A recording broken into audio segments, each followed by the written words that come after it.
sign up. I'll get right on it as soon as I'm done with this baby panda video. Text Barbershop to 97779. A message from the American Heart Association and the Ad Council.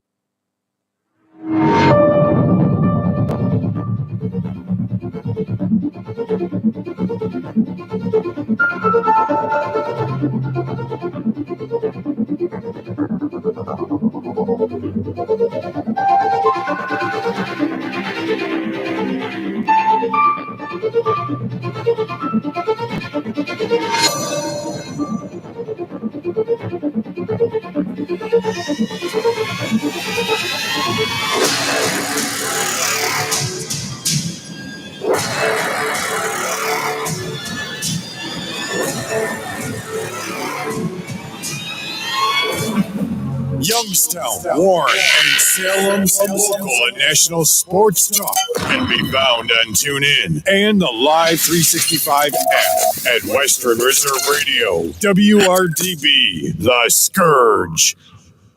Hey, let me ask you something. Would you seat your 3-year-old child on a windowsill? Would you seat them beside a lit fireplace or by the deep end of a pool? One last question. Would you seat your child in a car seat that's not correct for them? Car crashes are a leading killer of children ages 1 to 13. Secure their future. Seat them in the correct car seat. For more information, visit safercar.gov/the-right-seat. A message from the National Highway Traffic Safety Administration and the Ad Council. Nina's Pierogi House is your home for the area's best variety of pierogies. Daily specials include the Polish platter, the Hungarian platter, stuffed cabbage, and halushki. Having a last-minute get-together? Lena's has you covered with a wide variety of frozen take-home pierogies and dumplings. Go to Facebook at Lena's Pierogi House to see the weekly lineup of available flavors for dine-in or carry-out. Catch the best at Lena's Monday from 10 a.m. to 4 p.m. and Tuesday through Friday from 10 a.m. to 8 p.m. 20 North Main Street in Hubbard or call 234-254-8532. In the small town of Elmira, New York, a boy was born into an all-American family. The odds of him achieving his dream in the fashion industry? 1 in 23 million. The odds of having a child diagnosed with autism? 1 in 68. I am Tommy Hilfiger, and my family is affected by autism. Learn more at autismspeaks.org/signs. Brought to you by Autism Speaks and the Ad Council. Catch all of the spring and summer action of Cleveland Cobras minor league football on Western Reserve Radio. Follow the Cobras as they compete against teams from around the region in pursuit of a Tri-Point Football League championship. And if you're looking to continue your football career after high school, college, or even the pros, or to be part of the Cobras staff, go to Facebook at Cleveland Cobras Football or contact owner Jesse Caldwell at 330-416-3442. Be a part of the excitement of Cleveland Cobras football. It's time to kick back and listen to the sports page with your host, Pat Lucia, right here on Western Reserve Radio. You can call the show at 330-707-4202 and tell everyone what's on your mind in the wonderful world of sports. Now, here's your host, Pat Lucia.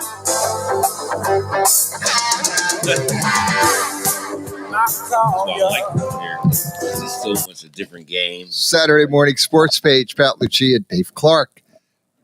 330-707-4202. Get in and talk sports. We do it every Saturday morning here. And here is Western Reserve Radio, Dave Clark. A lot to get to for those who did not stay up last night. You know, I get it, but these college basketball games, these second games that start at 10:30, like Purdue and Houston, Purdue lost to Houston last night, 62-60, for those that could not stay up for that game.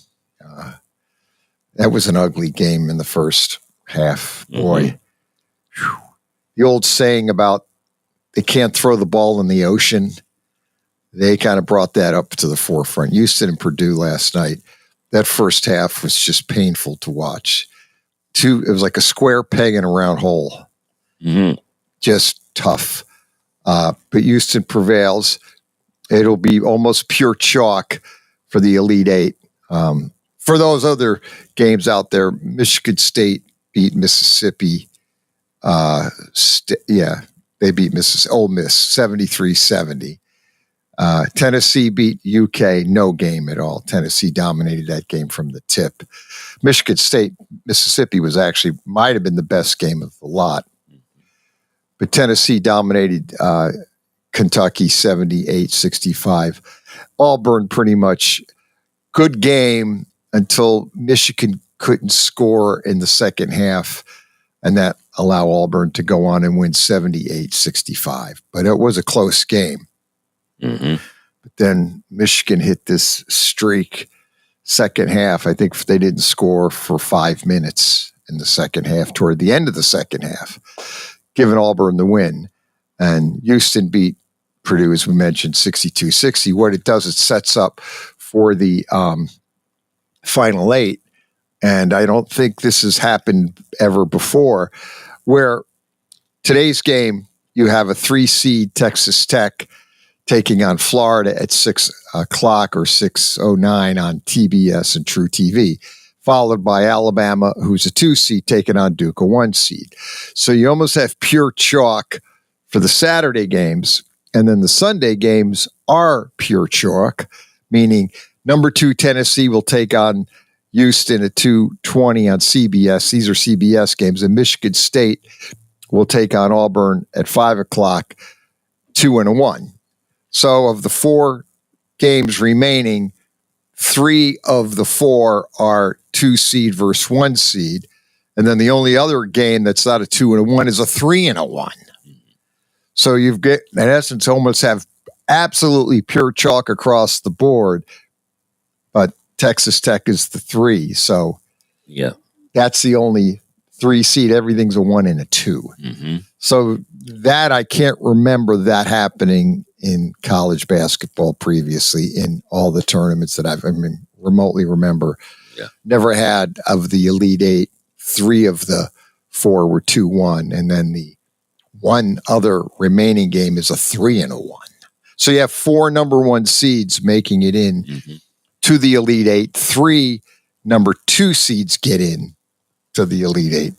That's why yesterday Kenny Smith was calling. He said people won't think of it, but he was calling Arkansas if they could pull it off in that second half and beat Texas Tech, which they were leading the whole they time, were leading the and game. they blew it at the end. Yeah, they would have been the actual Cinderella at 10. Yeah, it's a 10 seed, and that's what it would have been. It would have been all ones and a 10. And a 10 if they would have won. Yeah, and that's really something. And they were winning that whole game. Oh yeah, it was. I mean, they was doing everything correct and stuff. Just the wheels just fell off. The end. When they got it in overtime, yeah. I knew it was a problem. Yep. Yeah, that definitely. I did it. That definitely wasn't going to work. So that's your college basketball. Then obviously, after the games on Sunday, you'll have your Final Four, and then we'll see where it goes. But I had Duke taking on Florida. I played 3 brackets, and 2 of the 3 had Duke and Florida. 1 I had Duke winning, and 1 I had Florida. But that didn't go anywhere because I had carried Clemson out to the Elite 8 on 1. That bracket's done. I'll get some. I won't win anyway. It doesn't matter. Right. But that's college basketball. It's gone chalk this year. One of those rare years that you don't have the Cinderella in there. In fact, you really don't have but the favorites, all favorites. Yeah. 1 and 2. Mm-hmm. So we'll see what happens. College football or NFL football. Well, I guess we'll talk a little bit about what LeBron said with Giannis scoring 250 against today's against players in the 70s. It's, again, you're getting into this era thing, and I think LeBron likes to say stuff to get everybody stirred up, which he does, and they get stirred up. Mm-hmm. And it's just a different, hard to compare eras.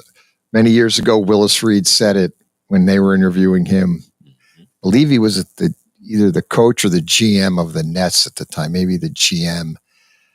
And he just said, I don't like to compare eras. You can't. Right. I played different era with Russell Chamberlain.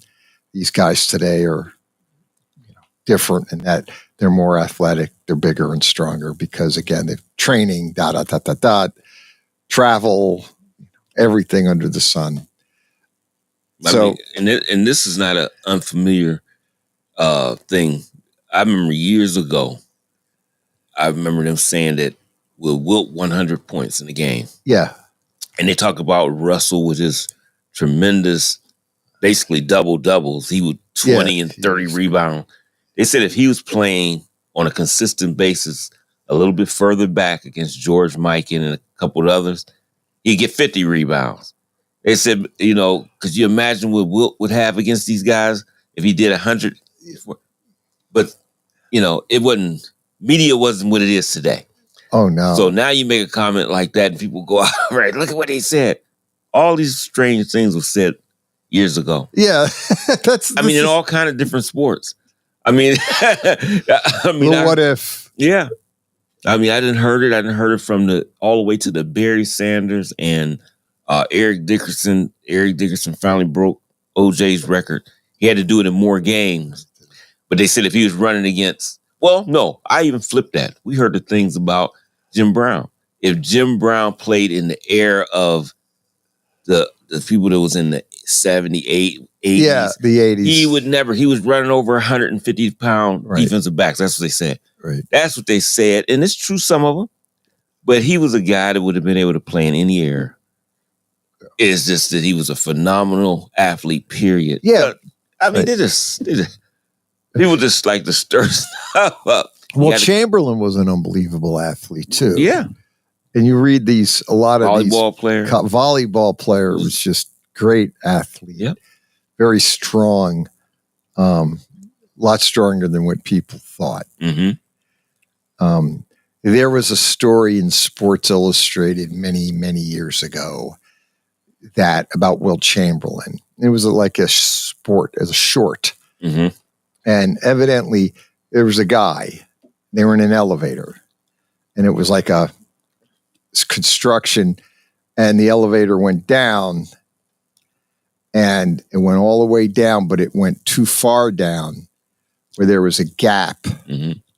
So Chamberlain was on the elevator and in order to get the elevator to level with the floors, because they could step out, they had to somehow raise the elevator, which was evidently, the guy said it's like 1,000 pounds. And Chamberlain took both his hands and pressed up like bench press. Mm-hmm. And he bench pressed the elevator up so they could get off. Mm-hmm. So the guy said that was like 1,000 pounds or so that Chamberlain did. Who knows? That could be a story of stories. But again, Chamberlain, for his ability, was still athletic and a great player as Russell was. And you could get into these conversations with these eras and Jordan today, Jordan yesterday. Mm-hmm. If Jordan played in the 70s versus the 90s, you just said, where do you go with that? You could take Chamberlain back to the 50s. He would have totally went crazy. Right. He had Russell, and as the NBA evolved and better centers, and you need to also, people need to remember there weren't that many teams. Yeah, right. There weren't that many positions.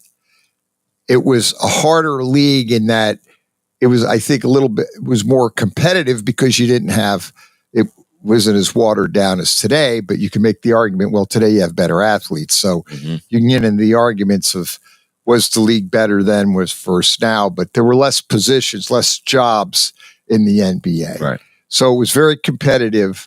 And there were great players back then. There were great players that didn't make the league that were playing in the Eastern Basketball League. That was they were really good players. They could barely get on an NBA roster. There weren't that many. I believe there were only like 12 roster spots back. Yeah. Way back in the day. Mm-hmm. Owners didn't have the money. Right. Didn't pay the players a lot of money. So it's all kind of, you get into these discussions, but when you start taking variable factors involved, that's why the eras are different, because we talk so much on this show, but a lot of times the guys that played in the 50s and the 60s, they'd had other jobs. They worked off season. Right. They couldn't, like baseball players, football players, all the players back in the 50s and 60s were making maybe 10,000 a year or 7,500 a year. They had to go get other jobs during the off season. They couldn't sit around. Right. And they got out of shape.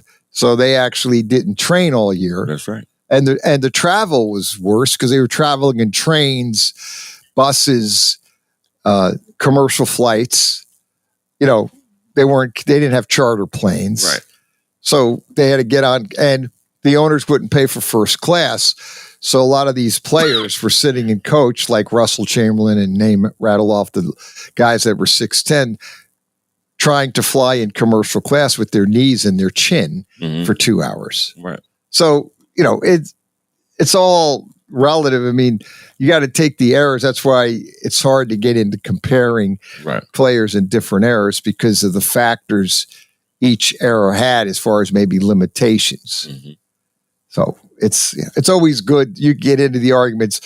The big argument always be who's better, LeBron and Jordan. You know, who's the GOAT? Right. And they played in different eras. So, you know, Bird and Magic had their own era. Jordan, you know, that was a certain era, the 80s into the 90s, the 70s. You saw the game evolve and the players evolve. Yep. Which just totally, Yeah. I never, he's better than, you know. Yeah. I mean, I saw. Things I see that I didn't see Jordan do that LeBron can do, but it's some things that Jordan did back then that I don't see anybody do. No. Now, and the only one that came close to looking similar to him was Kobe. So it's so many different things you could pull out of different eras. It's ridiculous, but that's why I don't compare them. No. I saw this thing the other day. It talked about 1985 NFL running backs being paid off of what they were paid in 1984. And they averaged out per yard. Like, here's an example. John Riggins ran for 1,239 yards. He was getting $800,000. He was the highest paid player. That was $645 a yard. Walter Payton had 1,684 yards. Walter Payton was making $685,000. He had paid out to $406 a yard. Freeman McNeil for the New York Jets got 1,070 yards. He's making $685,000. The one at the bottom of the list, speaking of the bottom of the list, the last two, I love this because Marcus Allen was at the bottom of the list because he was getting the less amount of yard per yard. Marcus Allen was only getting paid $250,000, and he ran for 1,168 yards, $214 a yard. And then Eric Dickerson ran for 2,105 yards. He was only getting $350,000. Did he ran for that? He ran for 2,105 yards. His salary is $350,000. They were paying him $166 a yard. And Earl Campbell was kind of done by then. Right. He only had 468 yards. He was getting $400,874 a yard. I mean, it just goes to show you the players back then, they weren't getting paid what they are today, but what they ran for it. I took Marcus Allen, who's, obviously a clear Hall of Famer and a great running back. Right. Was only getting paid. He's at the bottom of the pay scale, though. This is the part that blows me away. 1985 pay based on their 84 performance. Marcus Allen was getting $250,000. He was on this list. He was the lowest paid running back. He ran for 1,168 yards. He was only getting $250,000. And that's in the era when you knew they were running the football. Right. They didn't throw it all the time. No. They throw it around the yard all the time. Right. So. Those guys ran the ball. Yeah. See, the only thing you get into, basketball is a little different than football and baseball because baseball is still a skill and you got to hit the ball coming at you. Now, these guys today all throw 100 miles an hour. Right.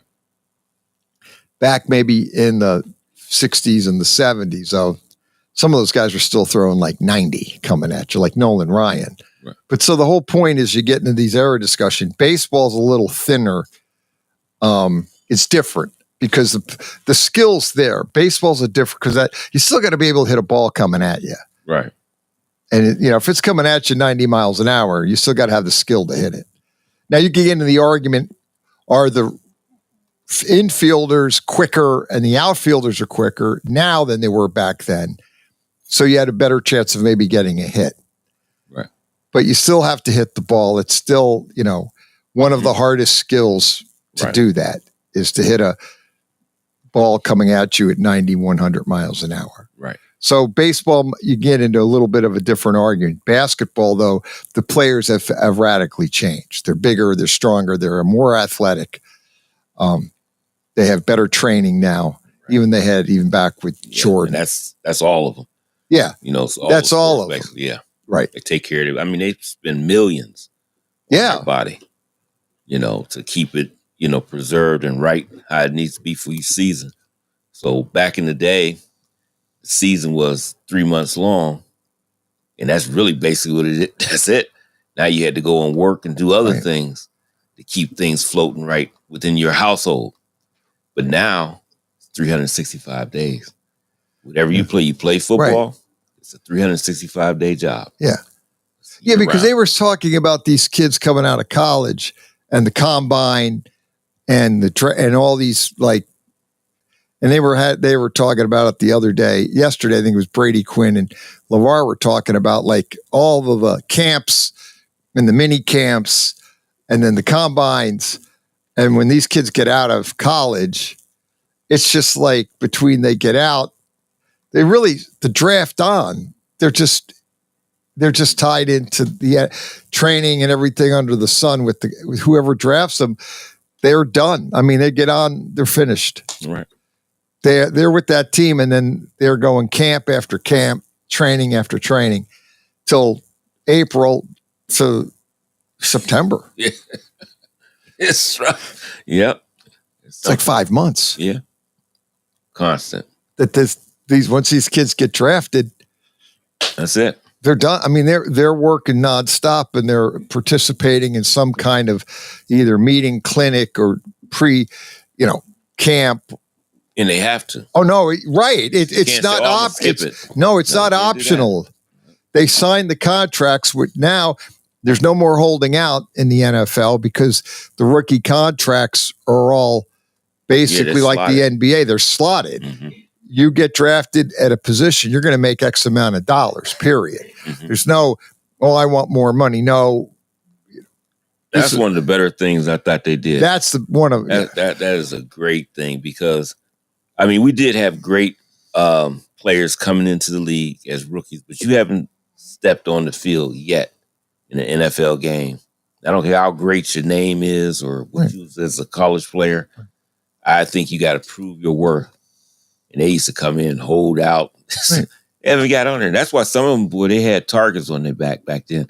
I remember guys used to get hit so late and things like that. The players were the ones, and actually the owners, but the players were the ones that pushed that. Yeah, no. The existing players were like, hey, wait a minute. Time out. I got a kid. Well, Jamarcus Russell is one that will ultimately haunt the Raiders forever because he held out.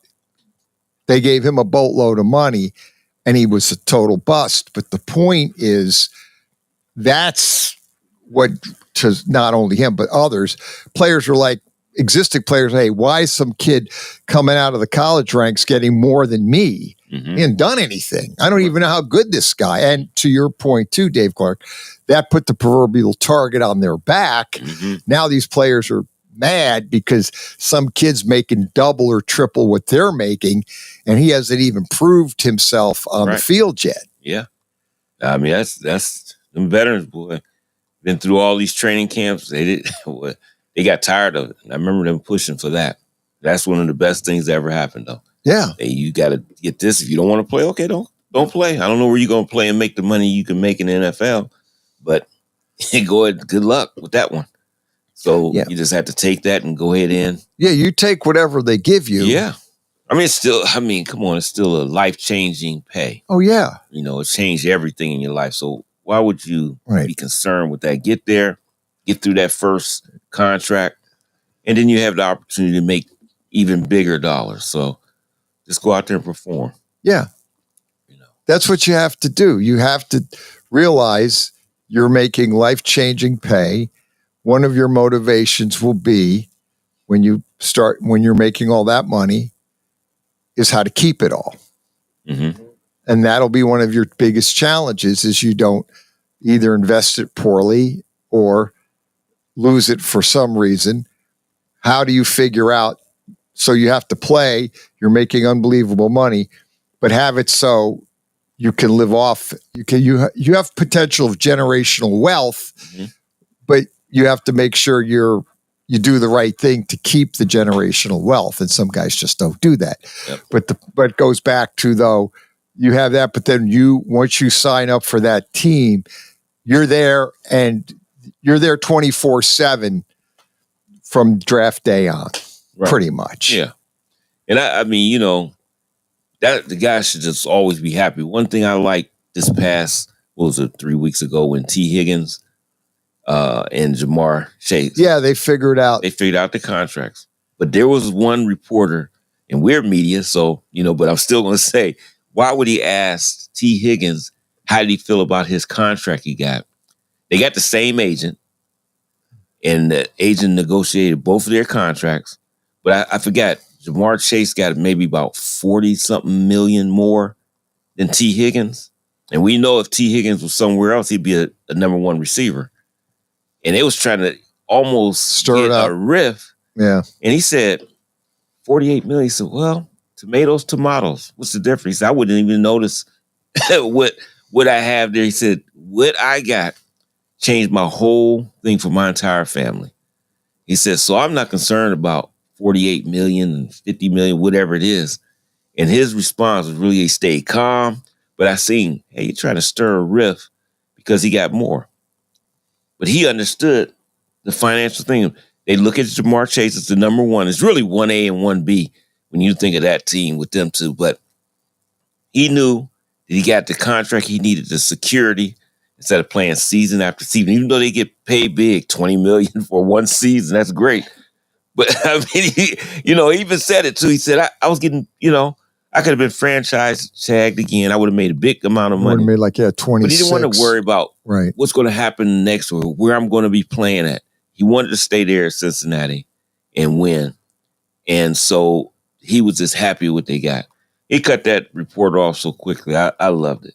I loved it because why stir anything up? And it is. I wouldn't notice a difference. You got 50 million more than me. If you got 200 million, I got 150 million. I'm going to get upset about that. Yeah. And these, basically Higgins' contract was a 4-year deal worth 115 million. Mm-hmm. Is what it was. It averages out to 28 million per year. He's not worried about that. A lot of it you need to look at too with these NFL contracts. You got to look at really the guaranteed money and the way they structure these contracts. Actually, if you look at the NFL contracts, you could always make the argument most of the contracts are 1 or 2 year deals. And then after that, the team can pretty much get out of them. Right. And that's what a lot of these contracts come down to. When you break it down, you start to look at it and it's like, okay, you look at the guaranteed money. It said his money, this is what I think T. Higgins is saying. Get almost $41 million of it is guaranteed. I'm getting $41 million guaranteed. $30 million is guaranteed at the sign. So he got $30 million when he signed that contract. He got $30 million guaranteed right there. Here's $30 million for signing this piece of paper. So I mean, T. Higgins is thinking in the back of his head, like, okay, yeah, maybe Chase made more or whatever, but the bottom line is, I'm getting $30 million given to me. Like, that changes my entire life. Right. And I'm playing a sport I love. Right. So I'm not complaining here. And right. I'm playing with Cincinnati, with Burrow and Chase, my friends. I like it. How much is enough? This doesn't make sense. First quarter in the book, Saturday Morning Sports Page, back after this timeout.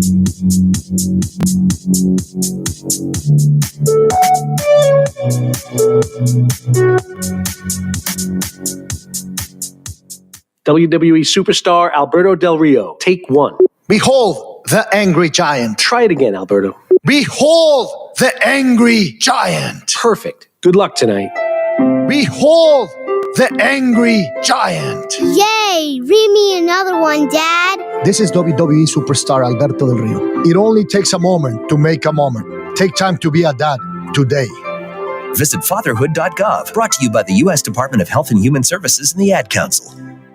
Western Reserve Radio is the Valley's online source for sports talk and local live events. Tune in and be a part of their live weekly shows, as well as all of the hard-hitting action of Youngstown Phantoms hockey, high school football, and the GDFL. Find them at westernreserveradio.com. Tune in and the Live 365 app to be a part of the area's sports conversation. Be sure to visit them on Facebook at Western Reserve Radio and on Twitter at WR_radio.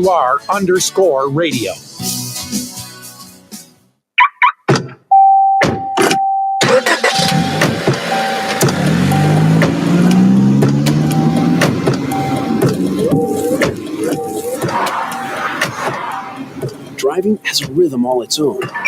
Don't wreck it with a text. Before you get behind the wheel, silence your phone. Or better yet, designate a texter. For more text-free driving tips, visit stoptextstoprex.org. Brought to you by the Ad Council and the National Highway Traffic Safety Administration. The game is over, but this time, instead of asking how many goals did you score or what were your stats, try asking these questions. Were you a good teammate? Were you coachable? Did you give 100%? And did you have fun? Because those are the values that school sports instill in Ohio's young people, where winning and losing are secondary to the life lessons that will stay with kids long after their playing days are over. This is the Ohio High School Athletic Association. Educate through sports.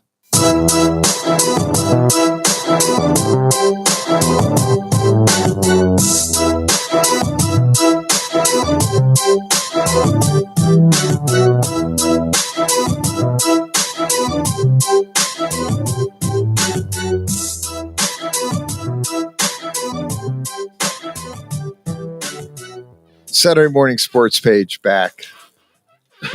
We were just talking to the Hall of Famer, Bob Gessler. 330-707-4202.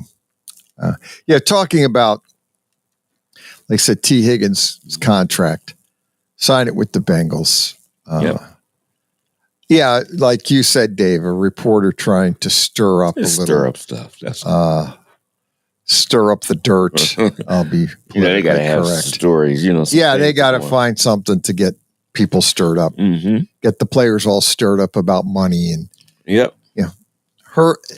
Higgins' contract is $40 million guaranteed, $30 million when he signed it. So Higgins has got, his approach is, hey, I'm happy. Mm-hmm. I'm making what I want. I'm playing where I want. I got a great quarterback, a great wide receiver, running mate, Chase. We're off to the races. We want to get to the Super Bowl this year. And, offensively they can, but they got to fix that defense. The defense, I think. Got to get personnel. You start looking, I think that's where they're going to do the draft. They still haven't signed Hendrickson, although they're looking to sign him. But then I got one mock draft to have the Bengals taking a defensive lineman, which And I think they will, even if they do sign him. I think they will, because they lost Hubbard, retired. So they're looking to obviously replace Sam Hubbard. So they're going to have to go after the defensive side. And this is a good draft for D-line anyway. Yeah.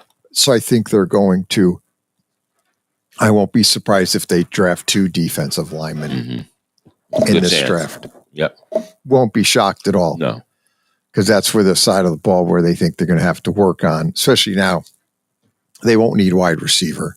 Right. And they don't need quarterback, obviously, but they're going to be looking at the defensive side of the Bengals. So this upcoming draft is going to get really interesting. Yeah, looking forward to it. Oh, yeah. The thing that the Giants signed Russell Wilson this week for a 1-year deal. Yeah. I looked at a mock draft, and the mock draft actually had them taking Shedeur Sanders. And it was the CBS Sports mock. And they said this was even after they signed Russell Wilson. But they said, yeah, but they might, you have to realize they got Russell Wilson a year. Jameis Winston is the backup. But maybe it is a good idea to draft Shedeur Sanders, because then you have your quarterback who can learn under Russell Wilson, sit a year, which always doesn't hurt the players. Right. And then next year, he'll be the year after next, he'll be your guy. But if I'm a Giant fan, I think that's a good idea. They need line. Now, I don't know if they'll trade out of the pick to get a lineman or offensive lineman, or I have a feeling, and maybe I'm missing this. It looks like Cam is going to go to Tennessee now. They're really impressed with his workout. The more they see him, the more they like. I think that kind of translate is he's going to be the number 1 pick. And let me ask you this. Why, if you're the Cleveland Browns, why wouldn't you draft Shedeur Sanders? That makes no sense if they don't. Well, they have said, people have said, Adam Schefter even talking about that. They're really inside. They've already talked about drafting him. They have to. But they don't want to really put that out there. Right. That they're going to draft him. But how do they not? Yeah, well.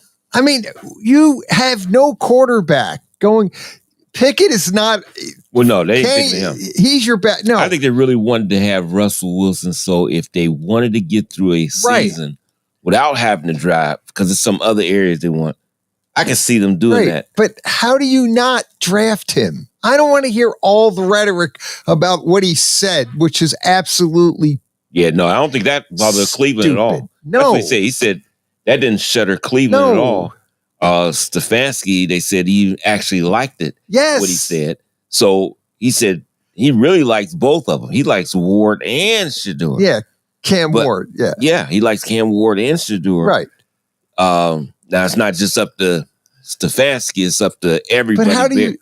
But now, the one thing I've seen, if the Giants say, hey, well, we'll get some draft, we'll move out of there, it was talking about something about Cleveland being able to get the 2nd and 3rd pick. Okay. And if they did that, they would take Travis Hunter. Right, and Shedeur. They would take both of them. That would make sense. And try to do it. They wouldn't even mind taking Shedeur and Abdul Carter. Right, Abdul Carter. Because it would put him and Myles Garrett on the line, and you still get your quarterback. You know, it's all these type of things they got, but they, you know, I mean, I understand them having a hard time to a certain extent because they got other needs, but they have to get a quarterback. The only way if they passed on them, the only way I can see them is taking Jackson Dart, not that early. I'll take Abdul Carter, Travis Hunter, anybody, but get back in the first round at the bottom half and still get the quarterback. Now, that is, I saw that mock, same mock, the CBS had actually Pittsburgh going after Jackson Dart. Yeah, now because they didn't because they like what they done seen too from him even more and more. Right. And a lot of teams are now. So and now the more they look at Jackson Dart, the more he's moving up in the draft. And supposedly the reason why the Giants signed Russell Wilson is because they knew or they know Shador's going to Cleveland and they couldn't get him. But they said that. That's what I'm saying. I think Cleveland's trying to keep it. Yeah. But I think they may take him. And then you see they was worried before about Deion being a problem. They done signed off on it. They said, "What do you kid? I love him to go there." You seen that article about it. They both would like to go there. What it is unfortunately you have the press just stirring up, because that's maybe what they're supposed to do, is stir up the dirt and get everybody riled up. Mm-hmm. And Deion is not going to the NFL. He just signed the big extension through 2029 with Colorado. So Colorado wants Deion, obviously. I actually think, from what I read, you try to read in between the lines, so you don't know what's true and what's not. But it seems like he's comfortable and really wouldn't mind. The teams he wouldn't mind going to is really Cleveland or the Giants. Right. And it seemed like the Raiders. Yeah, the Raiders. Those teams is his man. He said something about the Saints would be cool. But those three teams, he would be ready to go to in a heartbeat. Well, I don't. I might be missing this, but I don't see Shador. I don't know how Cleveland does not draft him. I don't think Cleveland has any other option but to draft him, number 2. I just don't. I don't someone has to explain to me why they would not. They have no quarterback. Watson is done. He's probably not playing this year. He blew out an ACL again. This isn't anything, no revelation here. They have to move on. They know they have to move on. But Shador Sanders, everything I've heard even Greg Cosell talk about Shador Sanders, and he says a lot of great things about Greg Cosell breaks quarterbacks down like nobody else. And he has all these good things to say about Shador Sanders. Right. And he says there's a few things he needs to do, but it's easy. It's very coachable, clean it up, footwork stuff. But he goes, that's easy stuff to clean up. Stefanski can do that, or anybody can do that. But he's saying that what he does, looking down the field, looking off, fine. He has all these great attributes to be quarterback. So I sit back and think, if you're the Cleveland Browns, you're sitting at number 2. Cam Ward is going to Tennessee. They haven't told us this, but they did tell us this. Yeah. Now, I heard this morning coming here that they are open to listen to trade. Yeah, I know. They got so many holes, but I think the only people they'll listen to trade to is the Browns and the Giants, for the simple fact, if those teams moved up to number 1 to get Cam Ward or whatever, they're still taking Shador. Tennessee, if they move, I think they like both of them. Right. So, I even think they like Jackson Dart too. Yeah, and I won't be right. They'll feel fine if they had to move. But they really like Cam Ward, so you think they'll stay there. But we done seen crazy things in the past, but I still think they're going to take a quarterback. They're not moving way to like 10th in the draft away from a quarterback. The only thing I see in this draft, and I could be wrong. However, I see Ward going 1, Shador going 2. Cleveland takes Shador Sanders. I think that's an elephant in the room that's happening. I don't even, all the writing and all these people saying this, Shador is rubbing people the wrong way. It's just creating. Yeah. I ain't never heard it out of Cleveland. No. Area. But you do, I think that's just the comments he made was not even. No. Doesn't even. He goes, I want to win. If I go to a place, I want to change the culture to win. What? Okay. So what's wrong with that? This guy wants to win. If this guy helps us win, that's all I care. Yeah. If he wants to, if our culture needs a little, maybe we need that. But the point is the fact that the guy comes in with the attitude is I want to win. If I have to change the culture to win, because I'm do whatever I have to do to win, Right. That's basically what he's telling you. Okay, what's the problem with that? He's arrogant for doing. Yeah, he's arrogant. That's great. I want that arrogance right here. I want that arrogance in my locker room. I'm the greatest player ever. No. I'm coming in there. I will turn this whole thing. No. He said, no, I want to change it. I want to change the culture. I want to make a winning culture if I have to. Basically, what he's saying is he wants to win. Yeah. So they're saying that, I guess they take it as he's saying, I'm going to change everything. Well, he's showing that he wants to take on that challenge to change things, the way they look at stuff. Because people look at Cleveland and immediately they look at failure. They're not going to do anything. Right. And I was wondering about the Browns taking, I knew he was going to take a quarterback somewhere. But now with everything falling apart with Russell signing, you don't really have, I can't see them rolling the season with Kenny Pickett as your starting quarterback. You got to have, and then I can't see them rolling. If they did take a Shedeur, they still I feel, need another, because, okay, do I want to put Shedeur in there? Well, if he's ready, he's ready. I don't know. Jaden Daniels is an outlier. So I don't know if that happened again right away. But let's say it does.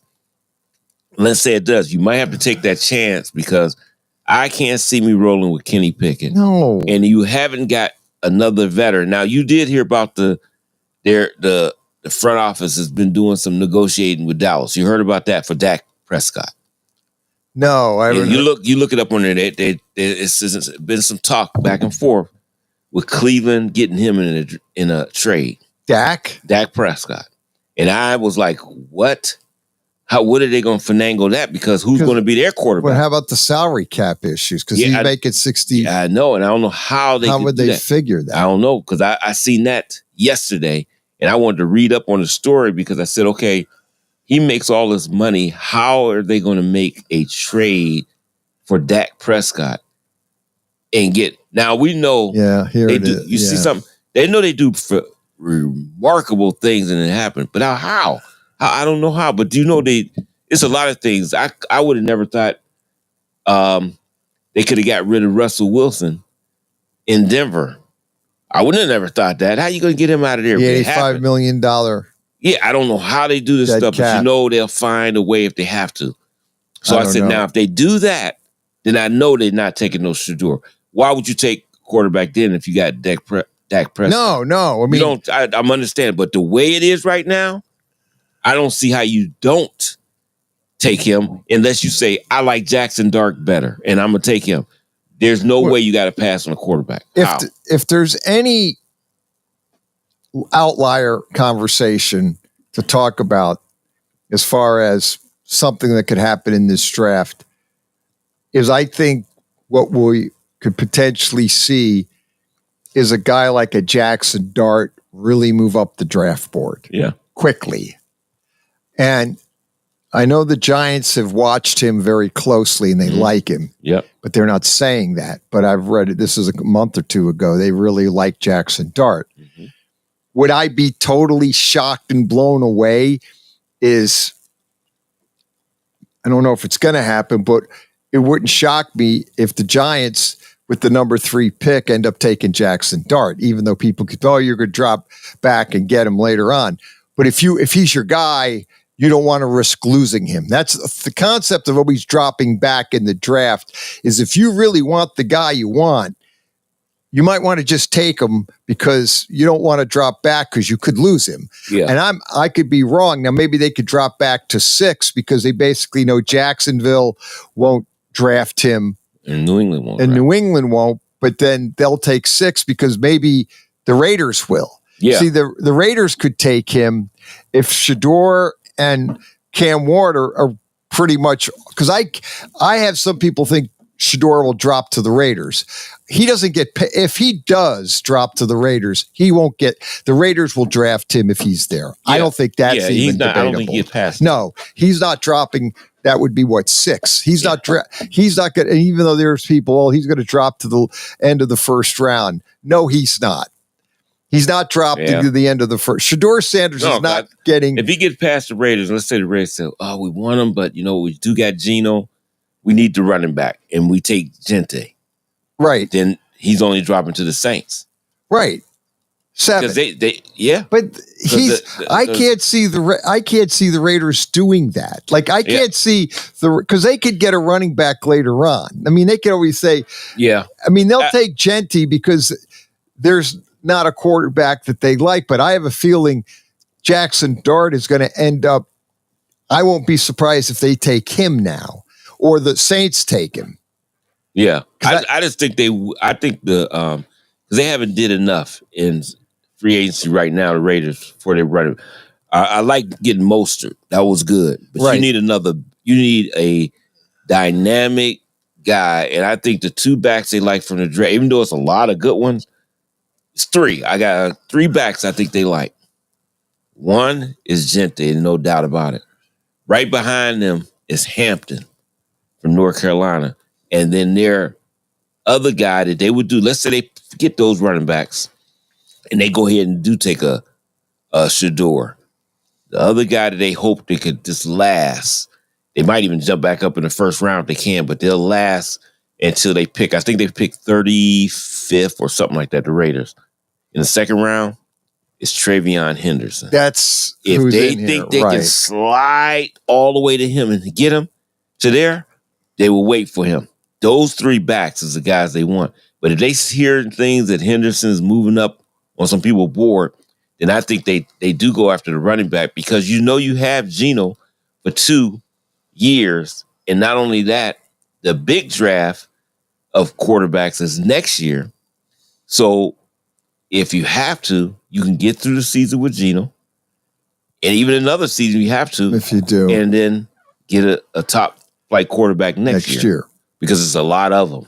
There will be that's the only attraction is next year's quarterback class is supposed to be. And that's how Cleveland would pass on it, but not with just Kenny Pickett. No. If they had, like I said, if they signed a Russell Wilson or something like that, then they want to pass, they want to get Travis Hunter or Abdul Carter. Okay, I can see you doing that and get through this season to next year, and then you get that big quarterback. But right now, where they at, you're asking, you're talking about people going nuts going into the season with Kenny Pickett. No, he's the only one on their roster. Yeah, I think he's the only quarterback that's on their roster right now. Yeah, I believe he's under contract. There's nobody else. I could look that up, but I believe you're right. I think they said there might be names under those guys are not under contract right now for the 2025 season. Okay, here's NFL draft buzz. This is how they rank the running backs. Genty 1. Omarion Hampton is 2. Mm-hmm. Caleb Johnson is 3. Yeah, I forgot about him from Iowa. He's the 3rd one coming out. Then they've got, I think they had Travion Henderson was the 4th one. Deion Sampson is 5th. Tennessee. I forgot about him. And then Quinshawn Junkins out of Ohio State is 6th. Devin Neal out of Florida Kansas is 7. Yeah. Mm-hmm. Cam Scatterbo out of the Arizona is 8. Jordan James out of Oregon is 9. And Brashard Smith out of SMU is 10. It's a lot of backs. And LaQuinn Allen out of, I believe, Stanford is 11. And Trevor Etienne out of Georgia is 12. I forgot about him. Yeah. But there's 12 guys there. And to be honest, I don't think there's a mammoth gap in these running backs. I think they're all really good. They're tight. You could go, you could argue, well, who's better, 6, 7. I think they're all. I think whatever you do with this running back class, there's a lot of running backs to get that you might get in the 2nd and 3rd round. Yeah. And you got 12 good running backs coming out. So to break it down, I think whatever you do, you're going to be able to, find your running back in this class. That's why I just don't think, unless teams are doing exactly what you are saying, they're not going to draft one of these quarterbacks because they think we'll get better next year. We'll go with the one-year guy like the Russell Wilson. The Giants may not go quarterback at all. Right. Go with Russell Wilson. We'll wait till next year because Dable and Shane have to win today because if they don't, they're going to be fired. That's common knowledge. So they can't go with a rookie because they need to win now. So Russell Wilson's the guy. Jameis is the backup. And then Cutlets is the... and they got to look at it, the Giants, because you do what you would. I mean, how can you pass on Shador? But if they get Shador and don't win enough and they get fired, now you got a new regime that comes in. And Shador wasn't their guy. They're coming in as a new regime. They might look and say, wow, we can get Arch Manning or we can get... Right. And that's what we really want. It puts that in a... you almost be like, well, we'll keep Shane and Dable around again. But you don't want to do that. But if that's who they drafted, the new regime with them quarterbacks coming is not going to want to do that. So, but it's hard to pass on it. So, I mean, I don't know if the Giants will pass up on that quarterback if they got the opportunity to get him. I really don't. Now, I think I could see the Giants maybe drafting, if he's there in the second round, they could take a Jackson Dart. If he's there, I have a feeling Dart's not going to be there. I think I think Pittsburgh. He's going in the first round. I think he goes first round. It might even the Saints might. I mean, I don't. They seem like they scaled everything down and only got Derek Carr for one more season. Yeah, they didn't re-sign him for another one. So, are they? Now did do pretty decent as a rookie last year for them when he had to play under pressure. I mean, duress, putting him in the game. Rattler. Yeah, Spencer Rattler actually played okay for New Orleans in lieu of for his situation. He was thrown into. He was thrown into a really bad team that couldn't block.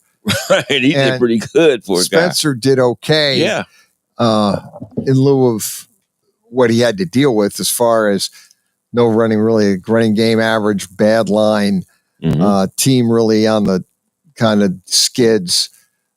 Fired the coach. Everything. Everything.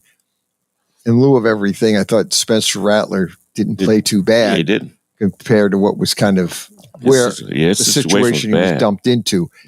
But what you get down to, you're getting, you look at this quarterback draft and where it's going to map out. I really think that at the end of the day, maybe I'm wrong. I'm shocked. I'd be very surprised if Shador doesn't go number 2 to Cleveland because I just don't know what Cleveland, because they have no quarterback. Yeah. And really there's really nothing left out there. Aaron Rodgers, we don't even know now. He could be waiting around. Minnesota is just leaving the door open. Yeah. I mean, Minnesota is not 100% sold on Kyle McCarthy. They're just not. Well, I think they are. I think they're not. They just don't know if he's healthy. Yeah, that's the thing. And that's the problem. The problem they have, their dilemma is this. You have to make sure you don't want to injure the guy. You don't want to ruin him. He hasn't played really in the NFL in a regular season game, so they don't know. And the other problem is they don't know if he's 100% healthy. But if he starts off in camp and they could tell in camp, this guy isn't ready yet, we need a quarterback because we have a great team and we can't roll into the season. And don't give me Joe Flacco here. No, you need a quarterback. Joe Flacco is a backup. And really what the heck is left out in the market are backup guys. They're not starters. Yeah. So you can't roll into the season. And that's where I can't see Cleveland. Even if you go sign a Joe Flacco again or someone else, you have a backup. Pickett's a backup. You need a quarterback. That's why I think they take their chance on Shador Sanders and see how is he ready right now. I hope they had to get some other things around. Make sure that he has the line weapons. is good. You got a running game. Yeah, they got to do everything because he is a guy that he changes things. He's so accurate with the football. You would love to put him in there right away, but if it goes belly up, I would hate to see him be ruined. But I don't know. He just seemed like a different type of guy. I don't know if he'd be ruined. He can go in there and it could be a bad season. He'd still be confident that, hey, I'll get out of this or whatever. Yeah, he reminds me of the type. Shedeur reminds me of the type of player. He's not getting rattled. He's seasoned. He's played a lot of college games too. He's got a big resume, and we've already talked on this. That's the problem Indianapolis has with Richardson. He just hasn't had enough college starts, and he's struggling in the NFL. How many times have we seen this? Shedeur Sanders has got how many college starts under his belt? A lot. I could look it up. I think it's well over 50. Yeah, it is. And he's ready. And he's ready for, I think he's ready for the NFL. Both of them are. I think Ward, both Ward and Shedeur and Dart. I think he is too. All three of them had buku starts. Yep. They're ready for the NFL right now, I think. Yep, I do too. Saturday morning sports page. First half is in the book. We'll be back. Western Reserve Radio.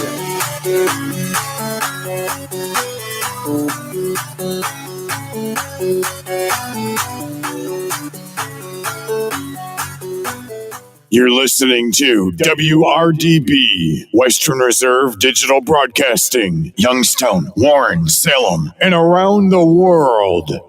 During the fall and winter, grilling season never ends, and Gessler Propane is your local supplier that makes sure you get your hard-earned money's worth. Why go to gas exchanges to pay higher prices for tanks not filled to capacity? Gessler Propane makes sure you're prepared for year-round grilling with 100% filled tanks at a reasonable cost. See Bob Monday through Friday, 10 to 4, and Saturday, 9 to 3 at Gessler Propane, 702 Youngstown Poland Road, Struthers, or call 330-755-9119. Gessler Propane. They got gas.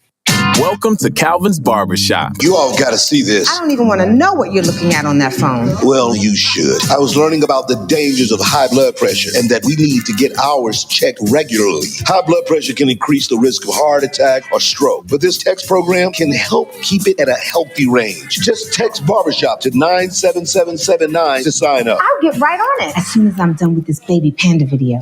Text Barbershop to 97779. A message from the American Heart Association and the Ad Council. Hey, let me ask you something. Would you seat your 3-year-old child on a windowsill? Would you seat them beside a lit fireplace or by the deep end of a pool? One last question. Would you seat your child in a car seat that's not correct for them? Car crashes are a leading killer of children ages 1 to 13. Secure their future. Seat them in the correct car seat.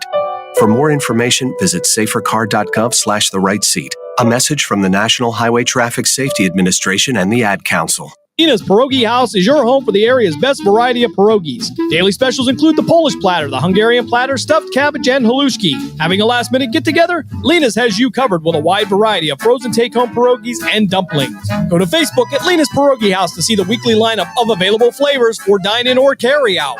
Catch the best at Lena's Monday from 10 a.m. to 4 p.m. and Tuesday through Friday from 10 a.m. to 8 p.m. 20 North Main Street in Hubbard, or call 234-254-8532.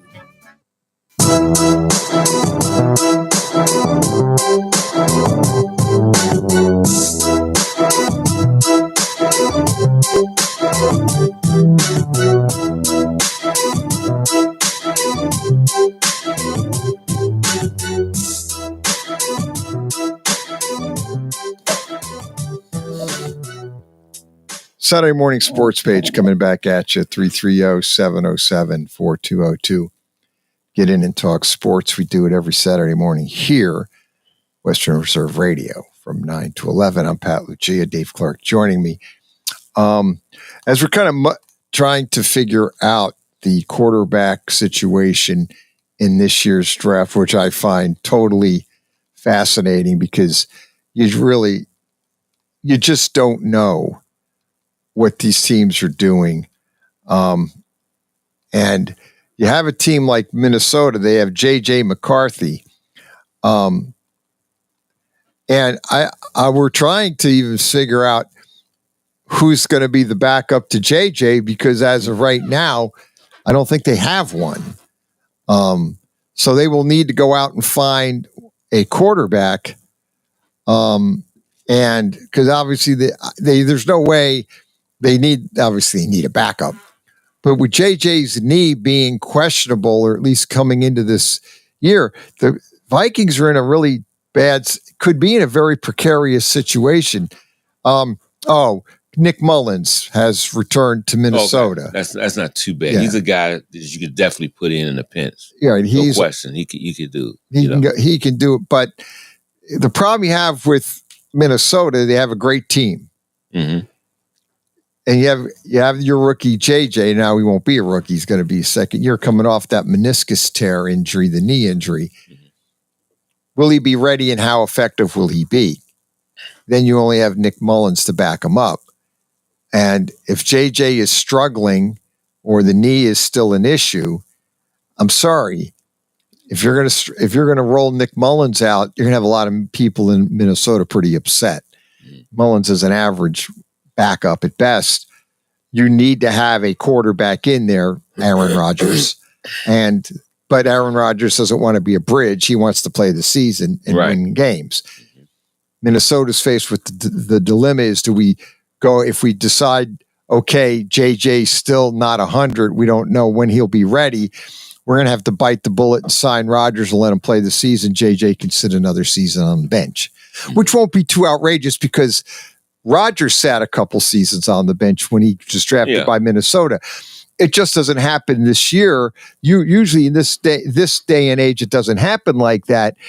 But I think if you're Minnesota, you need to make a decision here because if I'm Minnesota and I have some question about J.J. McCarthy and I got Nick Mullins, I'm signing Aaron Rodgers and letting him play the season and just tell J.J., you're gonna learn under the best. You're gonna learn under Rodgers. Rodgers will give you a year deal here, whatever you need. Let him play the year because you want to roll into the season with your quarterback. You don't want to go in with this team, with a Nick Mullins as the starter because JJ's got that knee. He's not 100%. He can't move like he does. Now you're stuck with either. You're not playing JJ if he's not 100%. So now you're rolling Nick Mullins out, and you're a Minnesota Viking fan. You're not real happy. Yeah, I'm sorry. Nick Mullins is okay, but he's not the guy you don't want for every game. No, but you got to make sure Aaron Rodgers has the right frame of mind. What I say by that is, I'm coming in there. This is what I want. This blah blah. You can't do that. No, you can't let him upset the apple cart, as they say. So. As long as he has the right frame of mind, comes in and know that, hey, our future quarterback is J.J. McCarthy. And that's how it's going to go. And if you'll be the quarterback, but if you start faltering and this guy's healthy enough, he's coming in. Right. And you'll be sitting on the side. Pay, right. Now, the thing you have ultimately with Minnesota is because they have to kind of make a decision. If they're not going to go after Rodgers, does Rodgers ultimately sign with the Steelers then? And that's where the holdup is. Is that they're tired of it too? They're tired of waiting also. Right. Yep. But they have no other choice right now. They don't. No other quarterback they can go and get and say, well, I'm going to start him for the season. You're not getting Flacco. You're not getting none of those guys. So the next thing is a rookie. And that's Jackson Dart if he's available. If you can get him. But they don't want to really. I don't think they want to start a rookie with this veteran-laden team. This is a team that they have to do it now. I mean, all they got a lot of guys at 30 and above, Yeah. On that defense, it was tough before, but they all at that age. Getting old. And they have to. Now, they got good enough receivers they got there. I still think there's a possibility that Pickens could be traded when draft day come, but they may keep them both together, him and DK, but something just tells me Pickens could be on the trade when it's time for draft day. But right now, if you just go with those guys, they got a tight end, they got two receivers. You even got the little slot guy that they got. He was just a punt returner, but now they see that he's really good. Can't think of his name right now. But they have a trio of guys there that can make plays for them. And that slot receiver, I can't think of his name, but he started making plays at the end of the season, those last 7 or 8 games, and you couldn't get him off the field after that. So, that's somebody. Is it Austin? Or yeah, something. Calvin Austin. Okay, that's Yeah, Calvin Austin. Then right now, the receivers they have listed is they basically have DK, George Pickens, Calvin Austin the third. They've got a Roman Wilson, Scott Miller. And see, that's a guy that had a knee injury, but looked great in camp. Right. Was Roman Wilson coming from Michigan? Right.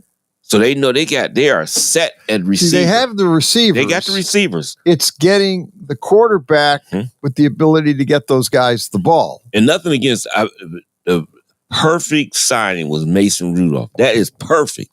But they still don't want to roll with Mason Rudolph as they starter. They know they can win with him because they did it. They actually had him and got to the playoffs with him. Right. So they know they could do that, but that's not what they want to do moving forward. They need a quarterback in there as a Aaron Rodgers. Still doesn't mean they wouldn't take a Jackson Dart and learn, like you said, and sit and play later. But they need something because they can't go on Aaron Rodgers for 2-3 more years. So they're going to have to get a quarterback somewhere in there. But Aaron Rodgers, they got to, I don't know. It's hard for Pittsburgh. People are saying they should give him an ultimatum. Okay. The only problem with that is, what do you got? What ultimatum? If you don't sign, I'll sign who? Who are you going to sign? It'd be different if you had a Russell Wilson sitting there, or let's say Dak Prescott was a free agent. You have all these. Okay, that's a whole different story. There's nobody there.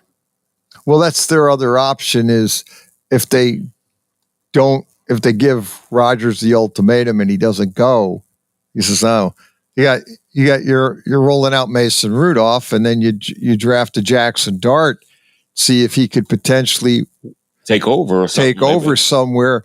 Mason Rudolph would be the bridge guy, or if you're winning under Mason Rudolph, he has the job." Yeah. And he's the guy that knows the system. He's been there. And they have won with him. And you've won with him. Yeah, but he can't be your future all the way. He's not your future. He's your backup guy, but you're looking for their quarterback. And right now, obviously, Rodgers would be the fit. But I guess the other thing, though, Rodgers could be running out of teams because if he doesn't go to Pittsburgh, he is running out. You get to the point, well, where are you going? Because the Giants already knew. See, the Giants knew they weren't getting him. That's why I'm convinced the Giants made a decision. My guess is this. They signed Russell Wilson because they knew they weren't getting Rodgers. Mm-hmm. They made the offer. He didn't want them. I don't care what he says, but I'm convinced they knew they weren't getting Aaron Rodgers. I think they know they're not getting Shedeur Sanders because they know Shedeur Sanders is going to the Browns in the draft. Mm-hmm. That's what I believe. Okay. I think Cam Ward's one, Shedeur's going to the Browns. Giants, though, they're not getting Shedeur. They've got the third pick. I think they were thinking, we're not going to take Jackson Dart with the number 3 overall. They still might, but we have to win now because Dable's job and Shane's job are really on the line this year. So they have to get the veteran quarterback. Russell Wilson makes sense, and they got Jameis as the backup. Winston, just in case Russell gets hurt. Mm-hmm. And then they could play with the quarterback. They may go O-line and try to work that out, which I won't be. Maybe the Giants trade back, get a little capital, and pick up a lineman, offensive lineman, and maybe some defense, or then they drop back and get a Jackson Dart if he fall, or a McCord or a Will Howard later in the draft, which they could do that. Yeah. That I could see. But I think they know they're not getting Shedeur because he's going to the Browns. So I think they had no other option but to get Russell Wilson because they weren't getting Rodgers. And they weren't going to wait around because they were afraid Russell Wilson would lose him to the Browns or some other team. Yeah.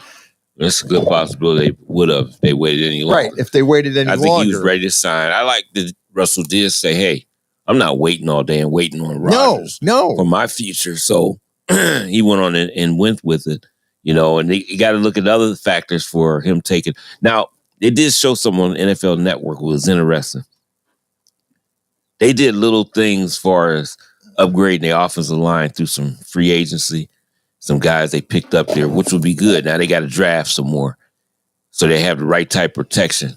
Plus, Dable said, and as long as he does this, he wants to go back to the year that they went to the playoffs with Danny Dimes, they did a lot of quick read. Oh, yeah. A passing. Right. Instead of the deep drop. Right. You got to go back to that with Russell Wilson.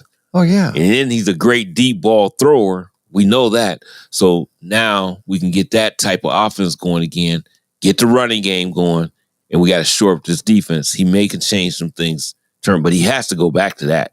He can't go with what they was trying to do last year. No. And the reason that happened, though, the biggest reason nobody's talking about it, yeah, the offensive line and all that, but you had a guy in the backfield named Saquon Barkley, who Danny Dimes would be able to play action fake to because you had to I don't care what the offensive line was. You had to respect That's a weapon. Saquon. Yes. And we got to shore up. We put more guys in the box so he doesn't be a big factor. Right. He play action, and Danny Dimes was killing people that year. Yeah.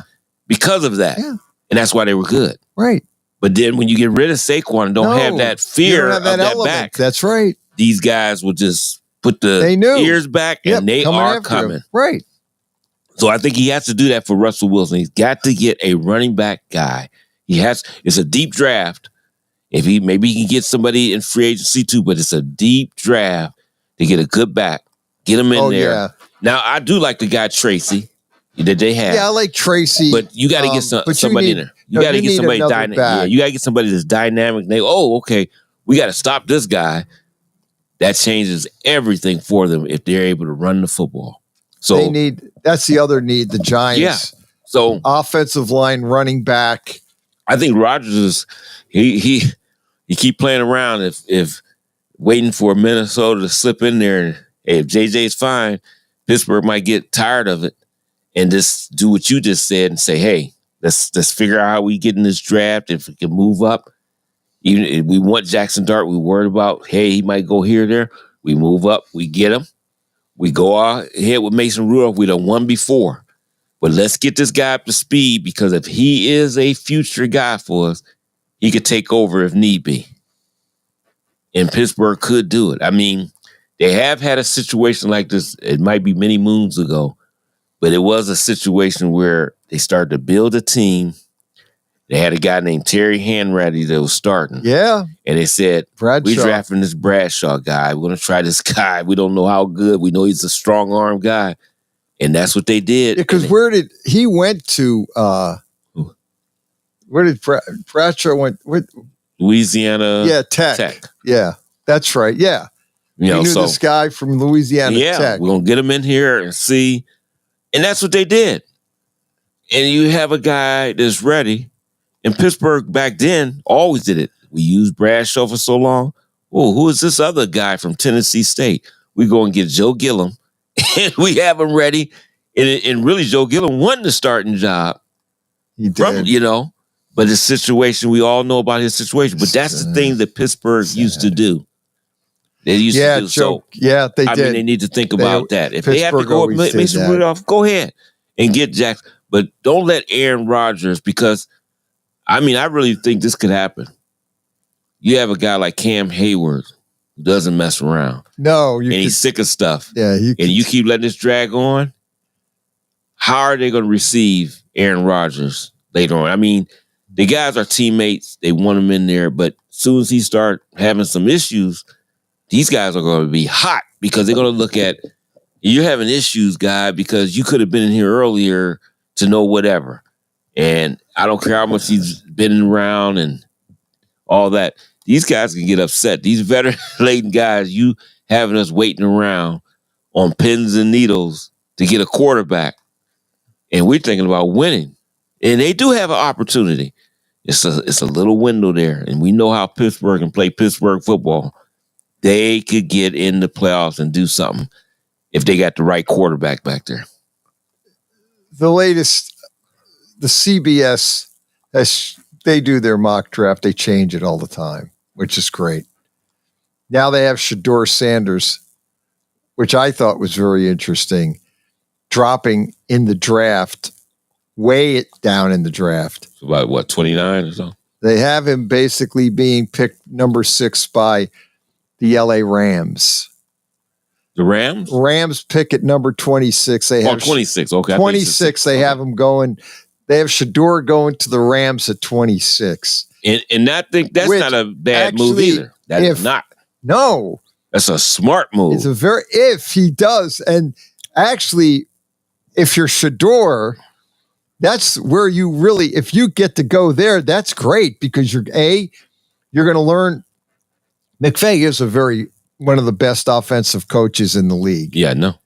And he could go there a year under Matthew Stafford, learn under McVay, and he would be like really in a great spot where he could really, walk in and be the quarterback maybe next year. Stafford, then they could keep another year, and you're going to a very, very good football team. And people have talked about this.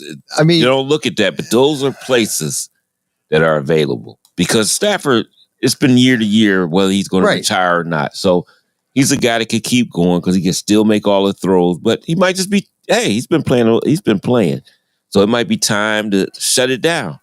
This is a perfect draft to get a guy. The only thing we didn't discuss here, and obviously I maybe slightly overlooked this, in this mock draft, they've got Cam Ward going number 1, Abdul Carter going 2 to the Browns, Travis Hunter going to the Giants at 3, which I could see. Yeah, I can see that too. And they're also talking about Kirk Cousins being traded. Mm-hmm. And that is probably going to happen, I think. Oh, it has to. Because whoever's trading him won't have to give up a lot to get him, but they just have to pick up the contract or a good portion of that contract. Like they'll say, okay, we'll give you a 7th rounder, but we'll pick up 70% of that contract he's got. Because Atlanta wants to get out of the contract per se, but that's going to be the caveat is you don't have to give up a lot player-wise to get him. You're just going to have to pony up and pay that a good part of the contract. But if you have the cap space, you can pull it off or you can play with the cap space as they always do. That's why Rodgers had to quit playing around because I can see Pittsburgh going after him too. And that's the other thing that Rodgers needs to be a little leery of. Pittsburgh, maybe as we're talking here, Pittsburgh might be engineering a trade to get Kirk Cousins. So I won't, or the Browns could be getting Kirk Cousins. That's another one. He's got a relationship with Stefanski. Right. He's got a great. I think he could go to either one of those teams. Exactly. So where Rodgers needs to go, obviously Rodgers isn't going to go to Cleveland, but the other quarterback who's potentially available out there is Kirk Cousins because Atlanta will trade him as long as the team, this year he does have a no trade clause in this thing, but I think he wouldn't go to Cleveland, and this is why I say that. I think he would, but if that would happen after the draft because before the draft, he's not going to sign with nobody like Cleveland, and then they draft Shador. He doesn't want to go through that again. He just experienced the Michael Penix effect. Right, he wanted that to happen again. So it has to be they see that they don't draft a quarterback.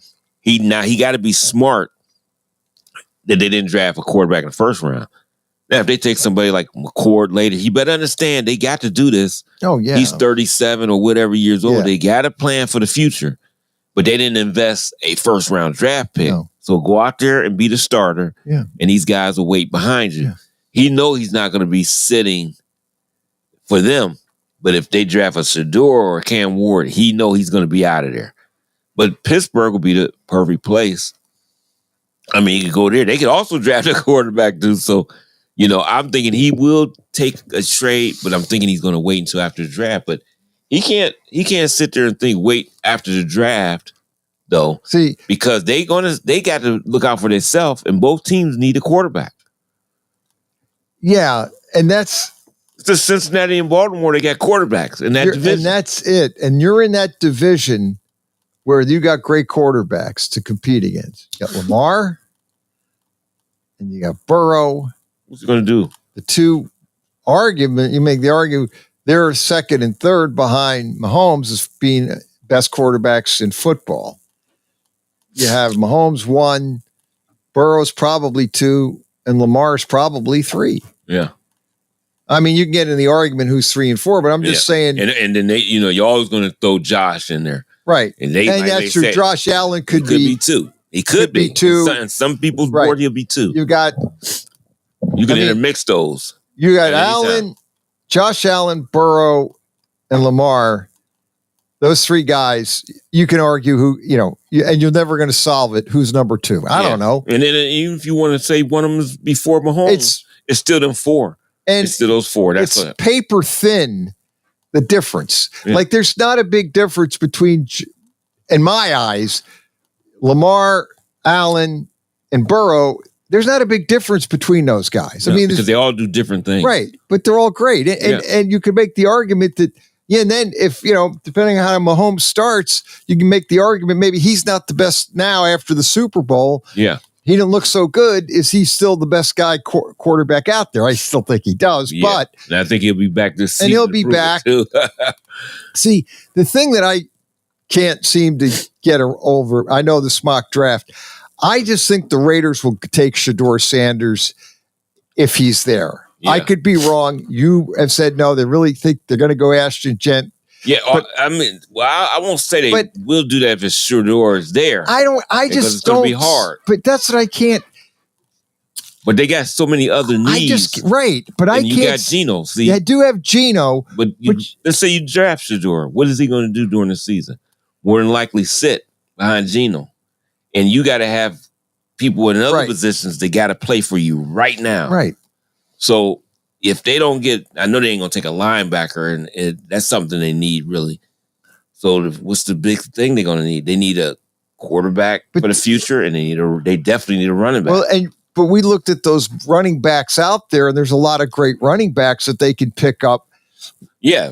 I think if they can, like I said, if they can say they're going to move back in the first round, I think you could do that too with the running backs, because if you miss out on Gentry, maybe you can move back in the first round. You could still get Henderson or Junkins or Hampton if he drops. If they drop. If he drop enough, it's depending on where you can move in the first round, back in the first round. But if you can move in the 20s, early 20s, I think you can get any one of those 3, and you're going to be okay with any of them.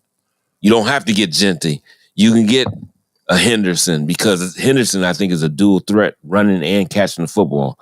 And Hampton can do the same thing too. I mean, all those guys is dynamic.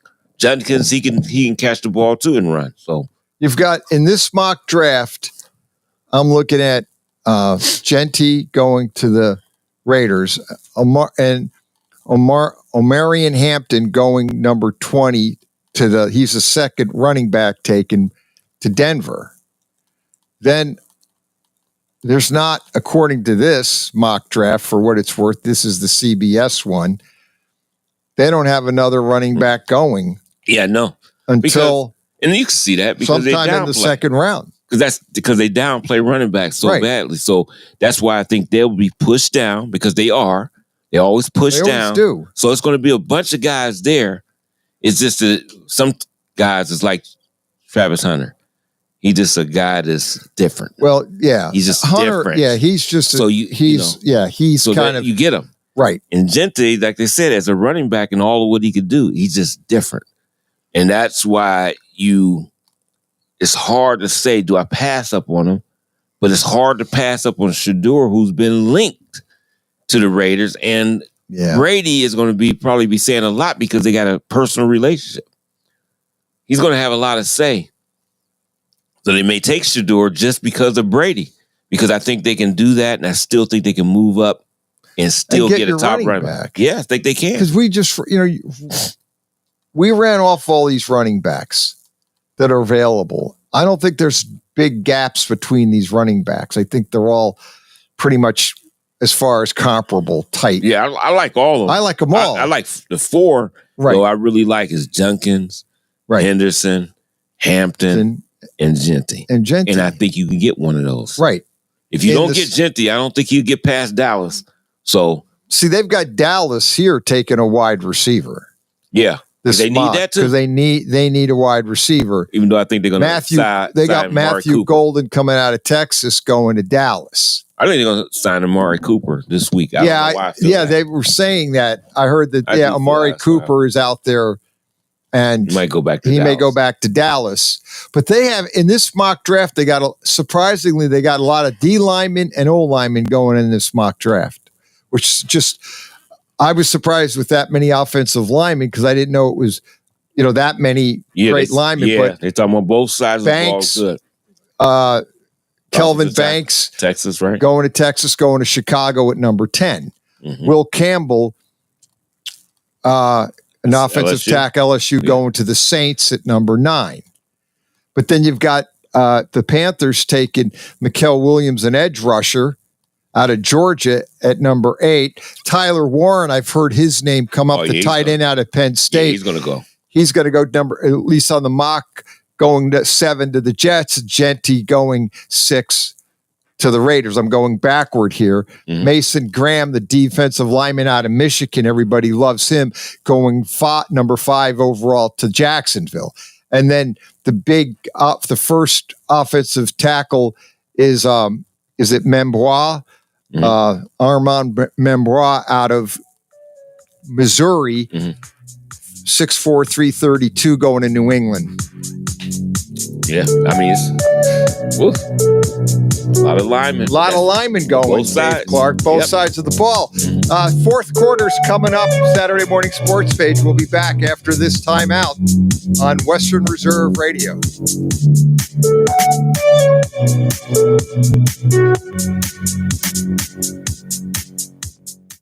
In the small town of Elmira, New York, a boy was born into an all-American family. The odds of him achieving his dream in the fashion industry? 1 in 23 million. The odds of having a child diagnosed with autism? 1 in 68. I am Tommy Hilfiger, and my family is affected by autism. Learn more at autismspeaks.org/signs. Brought to you by Autism Speaks and the Ad Council. Catch all of the spring and summer action of Cleveland Cobras minor league football on Western Reserve Radio. Follow the Cobras as they compete against teams from around the region in pursuit of a Tri-Point Football League championship. And if you're looking to continue your football career after high school, college, or even the pros, or to be part of the Cobras staff, go to Facebook at Cleveland Cobras Football or contact owner Jesse Caldwell at 330-416-3442. Be a part of the excitement of Cleveland Cobras football. WWE superstar Alberto Del Rio, take 1. Behold the angry giant. Try it again, Alberto. Behold the angry giant. Perfect. Good luck tonight.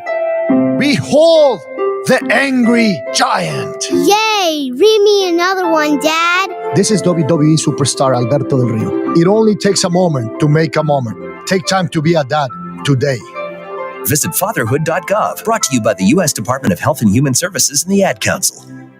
I'm getting older. Do I need to worry about falling? Yes, you do. Each year, 1 in 4 people 65 and older will experience a fall, and many will be serious. The majority of falls happen at home, so remove things that could make you trip and install handrails to keep you steady. To learn more about the steps you can take to help prevent a fall, please talk to your doctor. You can also visit aarpfoundation.org or medicaremadeclear.com/falls. This message was brought to you by United Healthcare and AARP Foundation.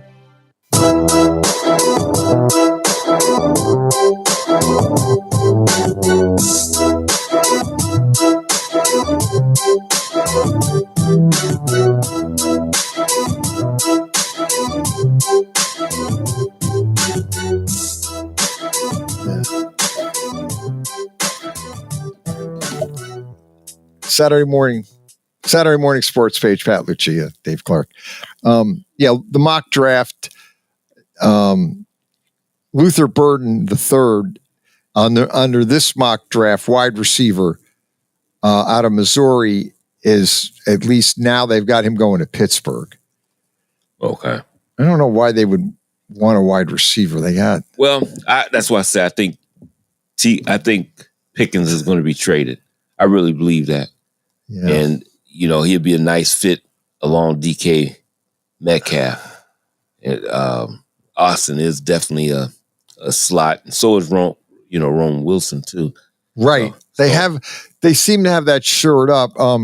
Now they had this earlier, CBS had Jackson Dart going to Pittsburgh. I can see that too. I mean, in the first round. That's why I'm ready to just get to it. I'm ready to get to I know. the draft. This is the best part is talking about it. Yeah. You can't be wrong. It's all pure speculation. Right. That's all it is. And it's great because you can make mocks all day. Yep. Because you can read, and that's the best part.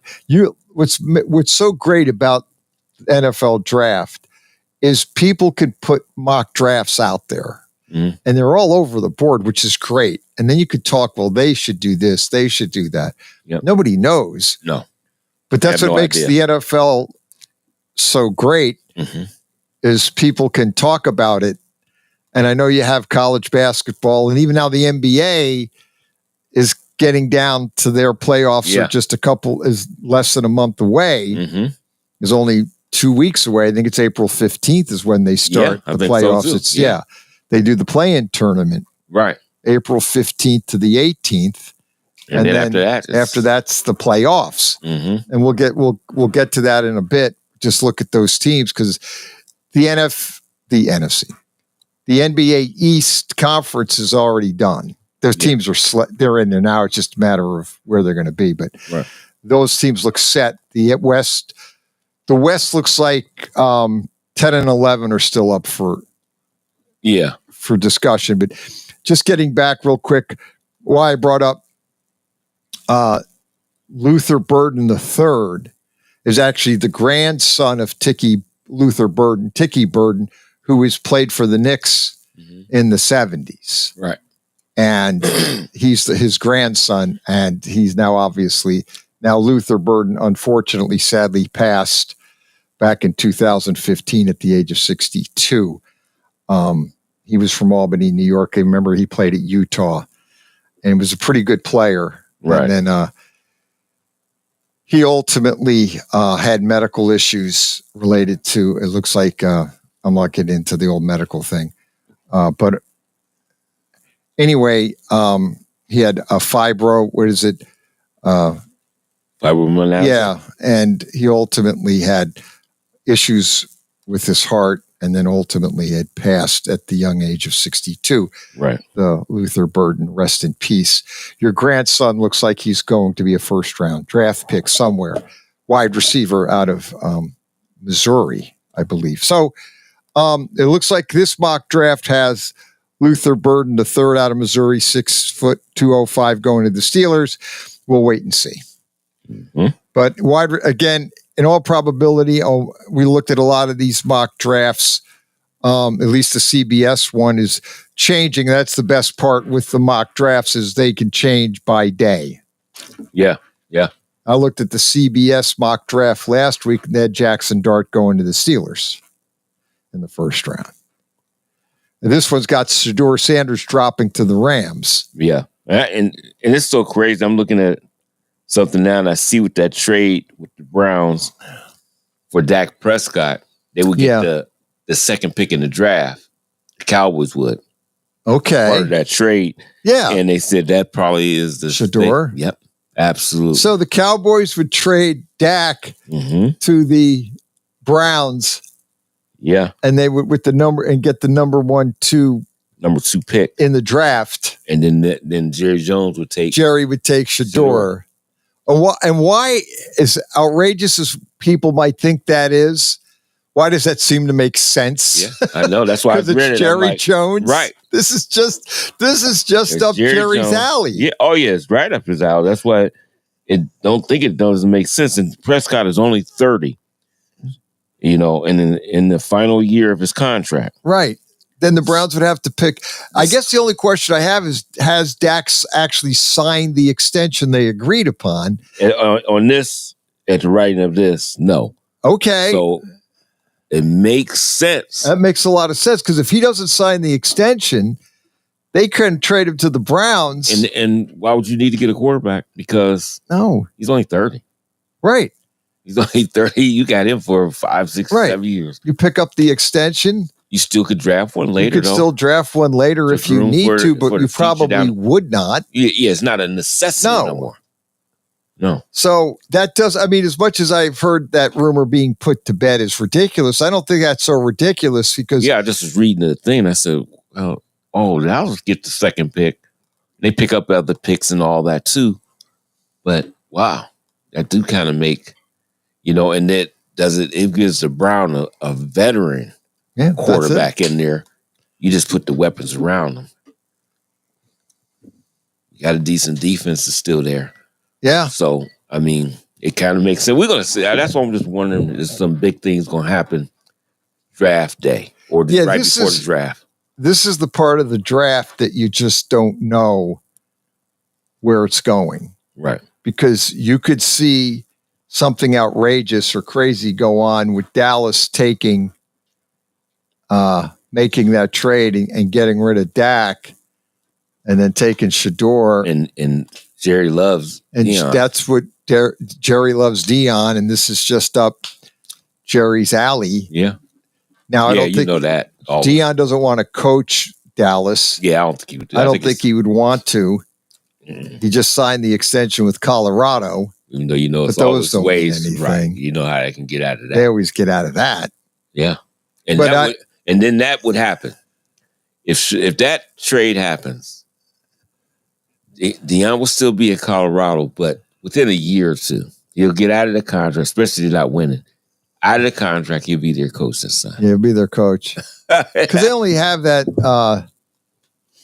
You got Schottenheimer for a year. That's a bridge. Yeah. Well, who knows? I mean, that goes. Yeah. I think they're looking for. I think Jerry's looking for Deion, and that wouldn't shock me if he doesn't draft Shador. Oh, if they trade and get the second pick, absolutely. Then he's going to go after Deion to be the guy, to be the coach. Now, would he wait a year and then maybe do it, or he lets his son go there and Schottenheimer has him and see where he takes him? But that doesn't sound that outrageous. No, at all. Just when you break it down, I won't be at this point in time. My take is, I think Shador goes to the Browns at number 2. Yeah. I just don't think they have any, or they make that trade, they get Dak, and Shador goes to Dallas. Yeah. That's that. You know what? I'm just rolling with those two things. I can't see no other nonsense. I mean, I can't think of any other quarterback that's available anywhere. So, and I could see Jackson Dart moving up the board, potentially into the first round. I still think we're waiting to see what Rodgers does. Does he sign with Pittsburgh? Or does Pittsburgh make the trade to get Kirk Cousins from Atlanta? That's the only, I forgot about that part. That's the only thing Cleveland and Cousins. I think the outlier is Kirk Cousins and the trade to get him. And you don't have to give up a lot to get him. You just have to agree to pay a good part of that contract. Right. Because Atlanta's trying to really unload that contract. So that's why they signed him to that $10 million roster thing with the idea that, if they released him, the cap hit would be really bad. It's dead cap money would be, I could look it up, but I know it's a significant number.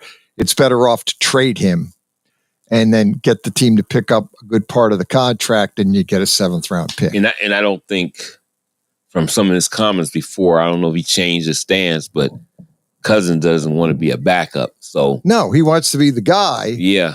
And he's going to be the backup with Penix. Yeah, he's going to be the backup in Atlanta. He showed a lot, Penix, once he got in the game. You could see that he's ready and he could do it. Now, did he make mistakes? Yeah, he made. Yeah, I mean, I look for him, but you can see that he's ready for NFL he's football. Ready. So, but because remember, Bo Nix started off like, oh my God. Right. And then, but he developed. He developed right into it. But this gets back to the number of college starts. Michael Penix and Bo Nix, now Shador Sanders, they have a lot of college starts under their belt. I think Cam Ward too, right? Cam Ward's got a bunch of. I think he's near 52. Yeah. Cam Ward had about that another one. Cam Ward's college. I mean, he's got a lot of starts too. And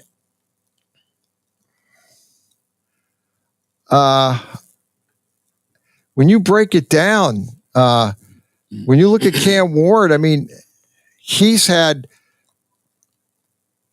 I'm trying to get this thing up. It's got a drag, but the point on it is, I believe he's had something in the neighborhood because he played for Washington State, right? And then he obviously played for Miami. He's got 38 college starts under his belt. Yeah, he had 25 with Washington State and then 13. So he's got 38. They use the number 20, 24. And I guess the other place he started at, maybe they don't want to count those. I don't know. First college, remember? We'll look it up. Yeah, right. He had. Yeah, we'll get it. It just gives Washington State here.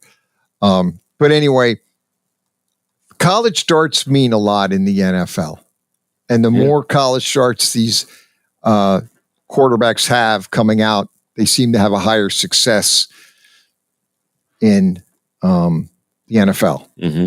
The ones Richardson with the Colts is struggling, but he only had like 12 starts. Yeah. So he's struggling at the NFL level because he's still trying to figure the game out. Right. But these, like a Shedeur Sanders, he had all those starts. And they could struggle at the beginning, but it seems like they calm down and it clicks. It clicks quicker. Like Bo Nix. He started off like that, didn't he? He started off a little rough, but as the season progressed, he progressed and he got better and he got more comfortable in the position. He kept getting better and better. And he got better and same thing. What's his name from Washington? Jaden Daniels. Jaden Daniels is another one. Yeah, he just was all those starts with Arizona, LSU, but now he got the game right away. Mm-hmm. He surprised everybody, and he was off to the races right off the top from the go. Yep. So it counts for something. It does. And that's why I wanted to look at McCour's. I wanted to look at the guy out of Louisville. I think Howard, all of them have a lot, because Howard started a lot of games at Kansas State. So I'm sure he's up in the 30s too. I know Kyle McCord actually had all the have up in the 30s too. He's at Syracuse for what, 2 seasons or one? And he started for Ohio State. I think he had 25 starts. Okay. Yeah. And that's almost the cutoff line. Yeah, so it's right like 20 to 25. Let's hit the phones. You're on the sports page. What's up? Good morning, Pat. Good morning, Dave. How you guys doing? Hey, Irish Mike. What's happening? Not too bad. Not too bad. Hey, we're down to the Elite Eight. Yes. So next week at this time, we'll be in the Final Four, getting ready for the Final Four. You know, it's an exciting time of college basketball. Been pretty much chalked the whole way, though, for the most part, right? Well, you have 8. We talked about it earlier. 8 games, right? Yeah. Of the 4 games remaining, 3 of them are 1 versus 2, and the other one is a 1 versus 3. Okay. I don't think it's ever happened before. They have 4 number 1s in the Elite 8. I don't know if that's ever happened. Yeah. I have a friend who, Pat, lives in Boardman, who's a big college basketball fan. He texted me the other night, he thinks it's going to be hard. One thing that made March Madness back in the 80s, 90s, early 2000s, people love those upsets in the first and second round. Now, a lot of upsets would happen in the first round, okay, and then they get the second round and get beat by 15, 20 points just because they can't continue to do that. But people love those upsets, 12 versus 5, 4 versus 13. And he thinks, he said that there's one conference, I think it's called the MAAC, when the portal opened up in basketball on Monday, that every all-league conference player went in the portal. Yeah. Every kid who made all league in that league went in the transfer portal on the same day. Wow. Yeah, I could believe it. Well, I think the problem they keep saying now, and it's really not NIL is the problem, it's the portal is the problem. And the NC, again, leave it up to the NCAA. But Lucia, they're getting money through another source saying, if you come to our school, here's what you can get. Don't stay at your school, come to our school. So the NIL, you're right about the portal, but it is still NIL related. They're going there for more money. Let's be honest. But they're mad because it's the portal, the timing of the portal. Okay, gotcha. When they open it. Why can't they wait until after the season and then open the portal after? But they open it during the tournament like they did college football.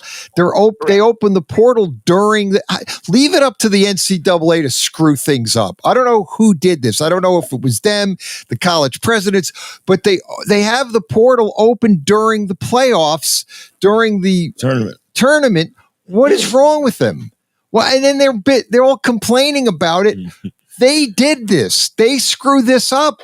Can't they wait until the tournament's over, the football tournament is over, and the basketball tournament is over, then open up the portal window? Yeah, you open the door. I guess with the football thing, Pat, we played the championship game on Monday, January 20th, and most schools started school around the 8th, 9th, 10th of January. You mean that for the Notre Dame Ohio State kids, that made it. But for the other schools, no. But all the other schools were eliminated. At least for those particular schools, that made it more difficult because you'd be 3 weeks into the semester. You know what I mean? Right. So that made it more challenging, no doubt about that.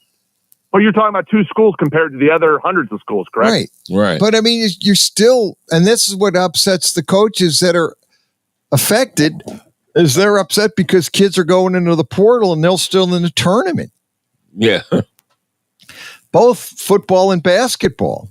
And we have another football portal come up. I think it's April 16th or April 25th. I think it starts in about 3 weeks in the middle of April and runs for 9 or 10 days or whatever it is, maybe 7 days, whatever it is. But the point is, you have all these schools now, Dave, who say they don't want to play spring games because they're afraid that they're. But you know what I mean? Aren't we at the fact that we're in the 2025? If you have a good player in your roster, or good players in your roster, schools already know about it, whether you play a spring game or not. Am I wrong?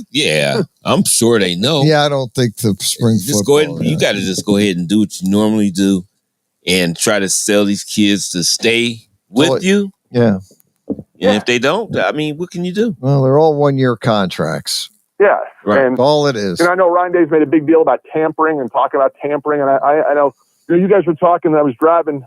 My daughter's got an event day, and I was driving her down there, and you guys were talking about running backs have been devalued over the last 10 or 15 years, and only maybe one running back's going to go in the first round, and then the other guys are going second, third round.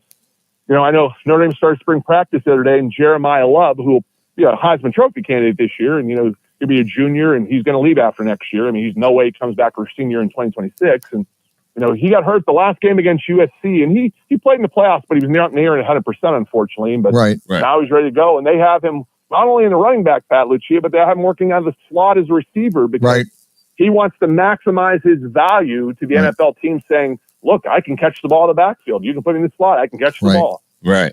That you're multidimensional. And that makes you more valuable. Am I wrong, guys? No, you're 100% right. That's they want. Somebody's looking at somebody to say exactly that.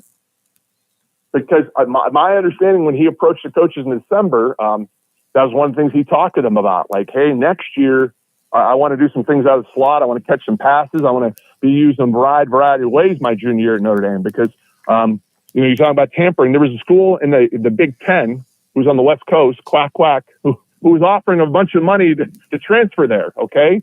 So we all know that tampering takes place, right? We're in the day of age that schools know about other kids, and there's going to be tampering. That's just the way it is, unfortunately, but that's reality. Am I wrong? Yeah, I mean, it's going to happen. Yeah, I mean, people need to get over it, but you're right. They've got to understand that in this day and age, because you're paying the players, and they still haven't, supposedly they're going to some salary. We talked about it last week. They're going to limit what these teams can spend. $20 million each team, college team will get $20 million. And then I guess they're going to try to limit what somebody can get on NIL, because if a guy can work out his own deal on NIL, that counts against the $20 million. Correct. Okay. So which part of lawsuit don't you understand here? Because you could see this thing coming a mile away. You're right. Yeah. And as soon as you think you're going to limit some kids, you see, what they're trying to do is they're trying to intertwine NIL and pay for play. And colleges don't, they'll pay you, but they don't want NIL then. You can't have that. Mm-hmm. You can't hold somebody back. If a kid can make more money off his name, image, and likeness, you can't count that against him. So good luck with this, because again, it's just going to go. It's going to go south because again. And if you make them employees, Pat, if you make them employees and say they don't want to get a union, they're going to say we don't have to go to school here either, right? We don't have to go to class, right? Right. And then that's the other right, and that's the other problem you run into. Then if you have to give them benefits if they're employees, and then if they get a union to represent them, then you have to pay them more money, and you know where that's going. Right. So this is being realistic. And I know fans get mad at me for this, for you being on your show for years and saying this, but I know a school like Notre Dame is never going to go for that. No. Their kids, they're going to say, we're part of it. You have to go to school. You're here. I know people don't want to hear that. Say, oh, yeah, that goes on everywhere. It doesn't go on everywhere. No. Like, Notre Dame loses recruits, whether Brian Kelly's the head coach or Marcus Freeman or Dave Clark, because some kids don't want to do the school thing. Right. They're great athletes, and they're going to do tremendous things and probably go to the NFL or maybe NBA, but they don't want to participate in taking tests and writing papers. That's part of reality too. And that's true. Yep. And that's exactly true. But then that's been true for decades, and people don't want to admit that. Right. That some schools are going to hold you accountable and say you have to do these things. And there's other options for kids, right? You know what I mean? There's other options. Stanford just let go of their football coach Wednesday. Now those kids have 30 days to enter the portal, right? Yeah. Their top defensive end said, I'm in the portal. Right. He announced yesterday that he's going to the portal. He's going to, he's by far Stanford's best defensive player, David Bailey, defensive end, outside linebacker, Dave Clark, NFL guy for next year. Watch how many people come out of him hard with NIL money now, right? Yeah. Yeah. No, he's got his Stanford degree. The kid's got his Stanford degree, so good for him. Yeah. I mean, the thing is, pay for play. It's only affecting about 3 to 4% of all the college athletes, because most of the kids are going to school and getting their degree and getting their scholarship. They're not getting NIL, and they're fine because they're getting a college degree.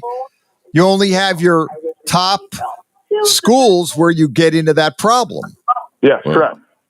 And that's you almost and have. I don't know how some of these non-revenue sports are going to survive. You just kind of look through your pages, and a lot of spring sports have started in the last 2 or 3 weeks, and look at some of the scores of some of these games, and you say, is it feasible for some of these schools to do this anymore? And from a Division I level, it's just one of those things we have to scratch our head and say, I'm not sure. Yeah. And that's just it, that is in essence, is a nutshell. Everybody's poaching off everybody else. The MAC schools are going to poach off the 1AA schools. The bigger schools are going to poach off the MAC. I mean, it's always a revolving door, because kids want to move up to the next level or the next level after that and say, I want the most exposure I can get, and I want the most money I can get while I'm 19, 20, 21, regardless of what sport I'm playing. Right. No, you're right. And that's the whole dilemma with college is it's realistically, these kids are under 1-year contracts, and they can leave after the 1 year and go wherever they want to do. And if it's a playing time situation, they're leaving. Yep. And a lot of coaches now are recruiting off the portal. Like Deion Sanders isn't going to recruit high school kids. He's just going to recruit portal mainly because he goes, I don't know what I'm getting out of a high school player, at least with college kids. I know that they've been in, and they're older, a year or two older. And didn't Rick Pitino say that a couple weeks ago, Pat, for St. John's basketball? He's losing 3 or 4 seniors, and he goes, I can't replace them with 18-year-old freshmen. No. So you're going to flat out. Right. You're going to be, a lot of these coaches are going to pivot and go to the portal to replace their players, even though they complain about it. Always makes me laugh. They complain about the portal, but they'll turn around and use it to their own advantage when they have to, which I get. But don't complain about something that you're going to use. That's the part that always makes me laugh, is you're sitting there whining about the portal, but you'll turn around and use the portal to replenish your team too. Yeah. So Danny Hurley was on 60 Minutes a couple weeks ago. Yeah. UConn back-to-back titles, and he said at least 50% of my roster are strongly considering going to the portal, and probably 25% of them already have a school picked out. Yeah. And he said we still got a third of the season to go through. Right. Mm-hmm. But he'll use the same thing to help replenish those kids. Yeah. He loses to the portal. He'll turn around and replace them through the portal. Yep. So they're going to use the portal. So no matter what. That's right. And it's, in a way, coaches know they don't want to hit. If anything, it hurts the kids coming out of high school because coaches aren't that interested in them because they haven't proven themselves, and they don't want to give them a bunch of NIL money if the kid's not that good. Yeah. Correct. Why would you want to do that? Why do you want to give a kid and the kid comes in with no college experience saying, I want $1 million because I'm a 5-star player out of Pigs Knuckle, Arkansas, and you're going to sign me because I'm a great player. And the guy goes, I don't know what your talent, who you played against. Are you that good? And I don't know if you're that good until you get here, and you haven't even played yet. So Exactly. again, and to show you how this works, Pat, in early October, Benjamin Morrison from Notre Dame got hurt. He missed the rest of the year. Now, he went to the NFL draft. You know, he left school early. He's going to be in the draft. And he probably be high second round, low first round draft pick. And Leonard Moore, a 3-star freshman out of Texas, not heavily recruited, came in and did awesome. He became a freshman All-American. They said he was one of the top 4 or 5 cover corners of America the last 10 games of the year. And he was a 3-star. Now he wants his money, right? That's the way that works. Like, hey, well, coming out of high school, nobody wanted me. Now I had a great freshman year. I proved on the field. Right. Where's my money? Well, and that's what you're going to get. If the kid proves himself, he's looking to get paid. Yeah, because he proved himself. You see that? Hey, thanks for the call, Irish Mike. Have a great weekend, Dave. Have a great weekend. All right, guys. Thanks. Well, Dave Clark, thanks again. Yep, no problem. Saturday Morning Sports Page. Do not drink. Do not drive. Stay sober. And buckle up. Saturday Morning Sports Page. Western Reserve Radio.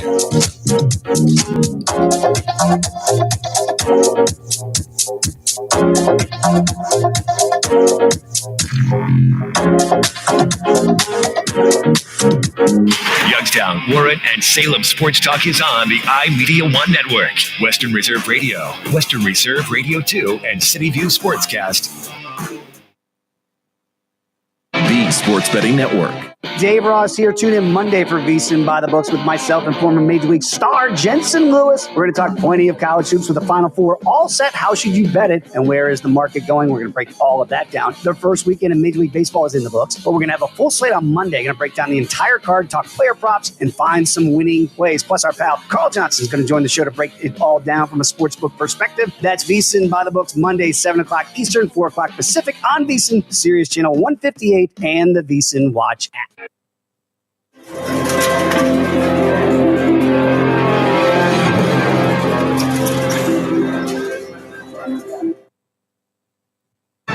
This is VSiN, the Sports Betting Network.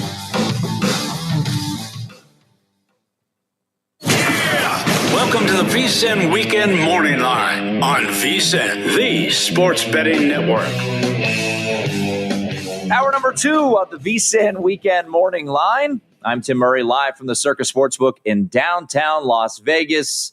It'll be an elite day, ladies and gentlemen, as we get the first 2 games of the Elite 8, Texas Tech in Florida, followed by Duke and Alabama. Looking at that total, 175.5. And why wouldn't it be after Duke and Arizona combined for 193 points and then 201 combined points in the Alabama-BYU game on Thursday night. Cannot wait for that game late night tonight. More great guests coming up in this hour. We'll talk to Jonathan Von Tobel, who is on the rise in our Circa College Hoops Challenge, as he is now sitting at 24-18-2 for JVT. He went 4-1-1 in the Sweet 16. His best bet of Tennessee was never in doubt, so a very strong finish for JVT. And it does look like we are all going to just be waving to Paul Stone as he walks into the sunset of a victory in the Circa College Hoops Challenge. Paul Stone, 28-15-1, 6-0-1 on his best bets, and his plays, as all of our plays, will come out here in just a matter of moments. The deadline today for our selections, and just if you've been keeping tabs with us, this is going to be week number 8 of the Circa College Hoops Challenge. We will have to put in 3 picks, side or total, for the 4 Elite 8 games, and then we'll have 2 picks for the Final Four, 1 pick for the national championship game. Paul Stone right now, 31.5 points, has separated himself a bit from the field. JVT currently in second place. Matt Humans in third place at 26.5 points. And then there's kind of a host of other folks. Aaron Moore, who had a hell of a Sweet 16 as well. He went 3-2-1. He's been on a very strong NCAA tournament run. Our guy David Deneen, last year's champ, 4-1-1 in the Sweet 16 as he went all totals. Ken Thompson has been hot. Will Hill, as I mentioned. You just heard from 6-0. So a lot of bets coming your way. And if you're a VSiN Pro subscriber, that email will be coming to you in just a matter of moments. So we will get to those picks throughout the show. Our crew, we're going to put them to work yet again as we put this deadline during the middle of the show. So we will get you those selections. We'll get you Paul's. We'll hear from JVT in just a little bit. Will Hill, by the way, was just on the program, and let's run through his favorite plays of the Elite Eight, and he's going to be eating that chalk. He's been going to the classroom and taking all that white chalk and said, give me that. 7 points, laid it with Duke. 6.5, laid it with Florida. 4.5, laid it with Houston. I want to revisit something real quick because we're just having a little fun here on a Saturday morning because, look, gambling Twitter, we all know what it can be. It can be a little contentious. It can be a little negative. And I was just downright curious what people thought of the Ole Miss-Michigan State finish. And as expected, I got a lot of different results. Here's from Big Sully on Twitter. Was it a bad beat or not? He said it was more so the almost half-court heave at the end that was such a brick. It died after hitting the intersection of the backboard of the rim and fell in, not so much for the game flow. And that's kind of what Will Hill alluded to as well. And if you saw that three-pointer go in, look, as Matt Humans so eloquently tells, I mean, he is brimming of the utmost positivity. That is who Matt is. And his saying is, there's nothing worse than hope.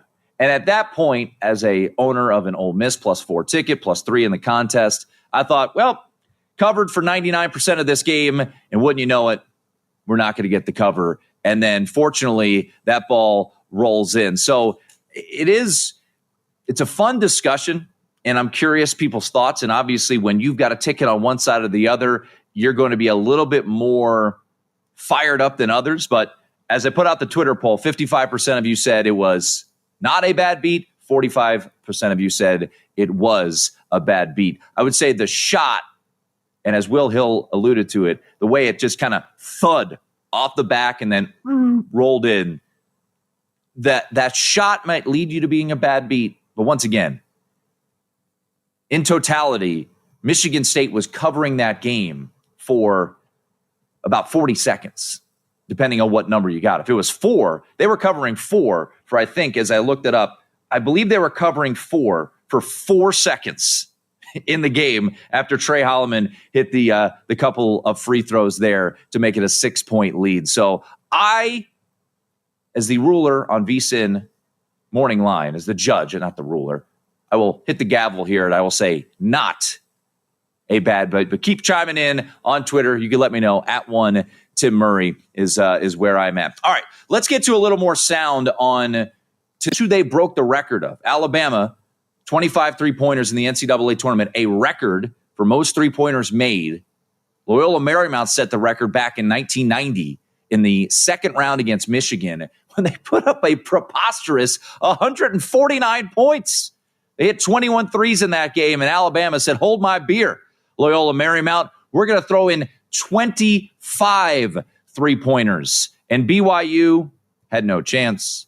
Anyone that night had no chance. Alabama, if they played that way in the national championship, would have cut down the nets, and they would have been celebrating a national championship. But unfortunately for them, it was just the Sweet 16, and they've now got to do it again against, in my opinion, the best team in college basketball in the Duke Blue Devils, who, oh, by the way, ho-hum put up a 100 spot themselves against Arizona, even though Caleb Love tried his best to pull the upset again against the Duke Blue Devils. But Duke and Alabama, late night tonight in Newark, New Jersey. Let's hear from the Blue Devils.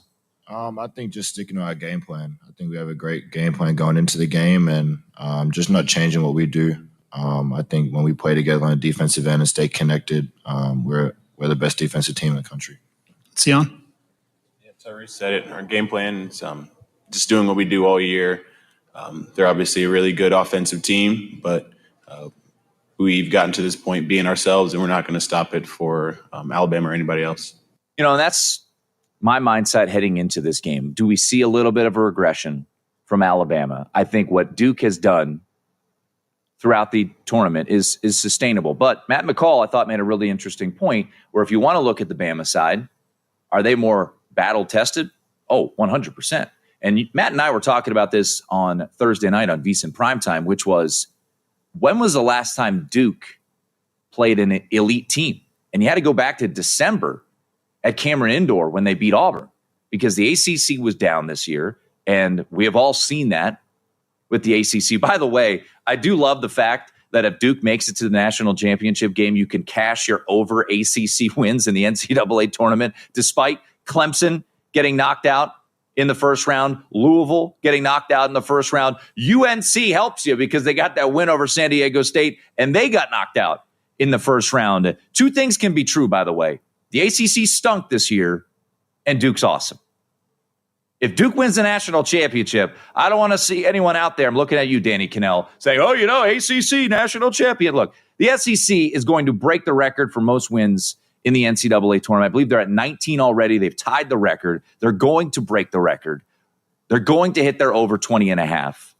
The SEC's proving that it was an elite conference this year. It wasn't just made out of we played each other and therefore we're great. No.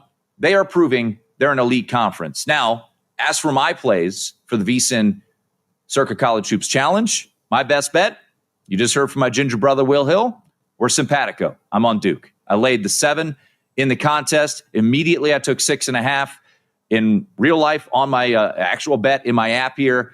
I just think Alabama, what they did and what we saw from them on Thursday night, I don't think I'm breaking any news here. It's not sustainable. And I keep going back to the fact that Alabama, while they shoot a bazillion threes, they are not an elite three-point shooting team. And I think that's worth noting. Look, Mark Sears in the previous 6 games was a combined 5 of 35 from 3.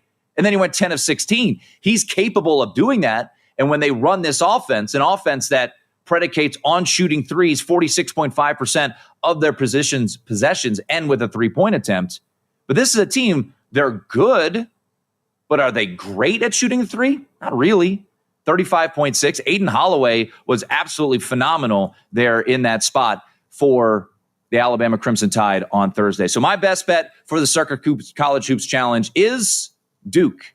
I laid the 7. And just a reminder, our best bets, as always, brought to you by our friends over at GBank, the official bank of VSiN. GBank is upping the ante with up to a $750 bonus for new GBank Visa Signature Card customers. First, new customers who spend $1,000 on eligible purchases within 90 days from account opening receive a $250 bonus. In addition, if you spend $500,000 on gaming and sports app loads within 30 days of account opening, you'll receive another $500 bonus. That's a potential $750 bonus. So apply now, vsin.com/gbank. That's vsin.com/gbank. Subject to credit approval. Terms and conditions do apply. So once again, the Circa College Hoops Challenge picks are in. We're going to get those for you as the show goes on. 15 handicappers, including myself, a part of this competition. Paul Stone in first place. My best bet, laying it with Duke, -7 against Alabama. Next up, going to ride with my Red Raiders. Come on, baby. Let's keep it close. I don't know if Chance McMillan's going to play.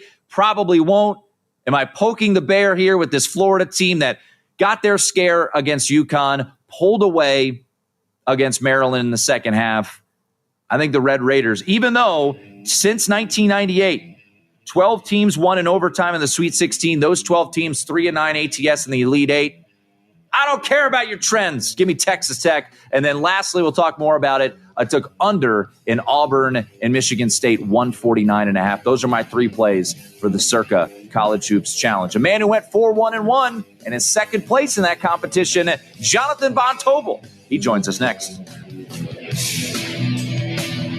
Fake handicappers can run, but they can't hide from Juice Reel. With betting data directly from the sportsbooks, Juice Reel ranks every bettor. Tail-proven, verified winners on Juice Reel. Use promo code Let's Go. Receive $25 in free app currency and tail the best handicappers on Juice Reel. Juice Reel is free in the App Store. Use promo code Let's Go for $25 in free app currency. That's Let's Go for $25 for free app currency. Juice Reel. Juice R-E-E-L. Prescriptions require an online consultation with a healthcare provider who will determine if appropriate. Restrictions apply. See website for details and important safety information. Price varies based on product and subscription plan. Hey guys, let's talk ED because millions of men experience it, but not everyone can access or afford treatments like Viagra. Hims can help. Through Hims.com, you can access a full range of treatment options for ED through a 100% online process. To start your free online visit and save up to 95%, go to Hims.com/joy. HIMS.com/JOY.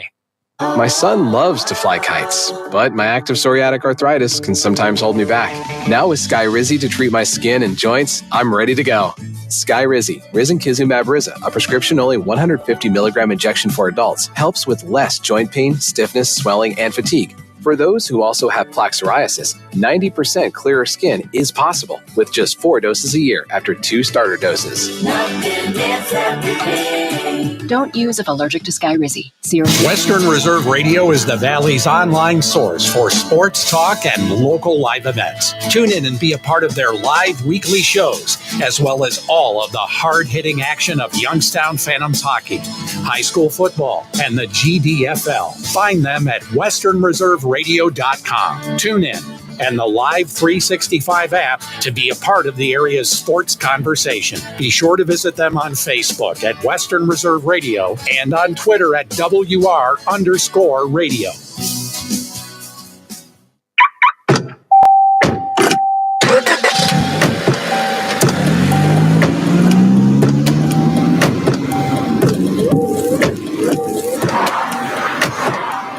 Driving has a rhythm all its own. Don't wreck it with a text. Before you get behind the wheel, silence your phone. Or better yet, designate a texter. For more text-free driving tips, visit stoptextstoprex.org. Brought to you by the Ad Council and the National Highway Traffic Safety Administration. This is Everett Fitzhugh, the radio voice of the NHL Seattle Kraken. And when I want to catch up with Youngstown sports, I tune in to Western Reserve Radio, WRDB, The Scourge. College hoops left and right, including with Wes Reynolds. All his thoughts on the Final Four and the Masters so close. See if we can coax out some more Masters plays from him. Plus, college baseball with Matt Grissom. He will join us, as will Carl Sack to discuss the NBA in its home stretch, what he's playing or what he's thinking about playing this evening. It's a numbers game, 10 a.m. Eastern, 7 a.m. Pacific, right here at VSiN, the Sports Betting Network.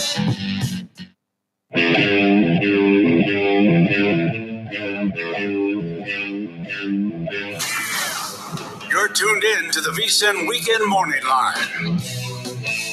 We keep it rolling here. It is the VSiN Weekend Morning Line. The picks are in, and we will start to give them out to you for the Circa College Hoops Challenge. It is week number 8. Funny how that works out. We've got the Elite 8 tonight and week number 8. Paul Stone running away and hiding. I think his magic number is creeping in here shortly as he has 31.5 points. It's a battle for second place. And our next guest has taken over sole possession of second place as he has had a strong NCAA tournament, 4-1-1 in the Sweet 16. It is Jonathan Von Tobel, who joins us courtesy of our progressive guest line. Of course, my co-host, as well as Matt Humans on VSiN Primetime. JVT, you guys were on the air last night, and you tweeted my poll, and you said, I voted yes. So Ole Miss and Michigan State, bad beat or no? No, I was being very sarcastic when I retweeted your poll because we were talking about this on the air, and of course it wasn't a bad beat. I mean, if you watch the game, if you had eyes and a brain, those things help when you watch contests like that.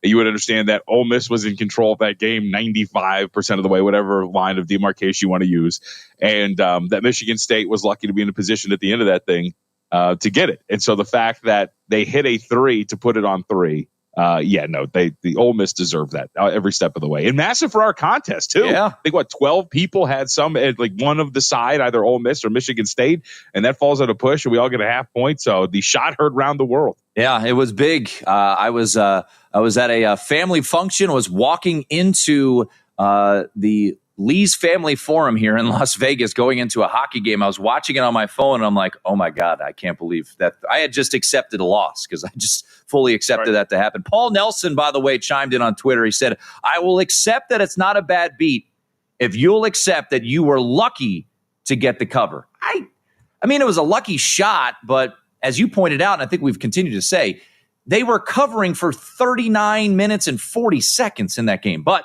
we move on. We've got picks to get to. JVT now in sole possession of second place, just a half point clear of Matt Humans. You've got 27 points, 24, 18, and 2, JVT, 4 and 3 on your best bets. For those just joining us, the Elite Eight, you have 3 picks, side or total of the 4 games. So let's get to your best bet, sir. What did you put into the Circa contest as your best bet for the Elite Eight? So I'm thinking I might be not only the only one using this as a best bet, I might be the only one on this side potentially, especially after last night. But Tahad Pettiford, if you want to do it again, I am fine with that. What a second half for the freshman, and I am going back to the well with Auburn here. I used them in the Sweet 16, laying that 8.5. I was trying my best. I told, and Humans gave me credit. I was being very professional, keeping it down the middle during our show when Auburn got off to a awful start in that first half. And then in the second half, when I was watching the game with Chris Massaro and others afterwards out there at Circa, I very much let it rip. And sure enough, they finally extended it out. I thought you saw some pretty good signs. And I don't know how you saw it last night, Tim, but one thing I think that was very consistent for Auburn, despite the fact that it was very up and down, I actually thought they played very consistently on defense. They were very solid on that end. Throughout the entire game, they held Michigan to just 35% from the floor, less than 30% from 3. They ended up with 5 blocked shots. Some of them were brilliant in transition. They were actually defending really well. It's just that the offense was absolutely terrible. I don't know what the point was with Jeanne Broom. They weren't really challenging Danny Wolf, which I thought should have been the thing that they should be doing with Jeanne Broom. He started to do that a little bit more in that second half, and then they really went after those bigs along the perimeter with Pettiford, who it seemed like every time he got a screen, he was getting the edge and going, and he was finding a lot of success. So I think that this offense had a pretty rough night, but they're going to be able to get back in the track, I think, against Michigan State, a Michigan State team that, of course, gave up quite a bit when you're talking about a point per possession against Ole Miss. I think they've got the upside there. And again, I think they're very good on defense. They were very consistent last night. Michigan State cannot shoot. I think that if you have that profile, you are short-lived. They'll be able to run with them as well. I just like this Auburn team, as you know. I've got this ticket. I'm writing this out, but I think that this is a short number. I think a lot of people are freaking out after yesterday, and I think they're ignoring what was a very dominant second half for the Auburn Tigers. They go down 9, Tim. Yep. Call a timeout, and then immediately go on an 18-2 run. Like, this team's very, very good. Yeah, it was impressive. The bad beat of the night for me was I was driving home from said event. I was watching the game. My wife was driving, and at that point, it was 48-39. I pulled out the app, and it was plus 115 for Auburn to win the game. I went to go bet it, and my geofence for some reason wouldn't work. So I was unable to get in-game on Auburn. But, yeah, 20-2 run, and then you got, Ian Eagle was just losing his mind. He's on a heater, talking about Pettiford last night. But I agree with you. I was going to be Auburn or pass. Ultimately, I played the under 149.5 because, to your point, it did feel like after that 48-39 deficit, the defense really ratcheted up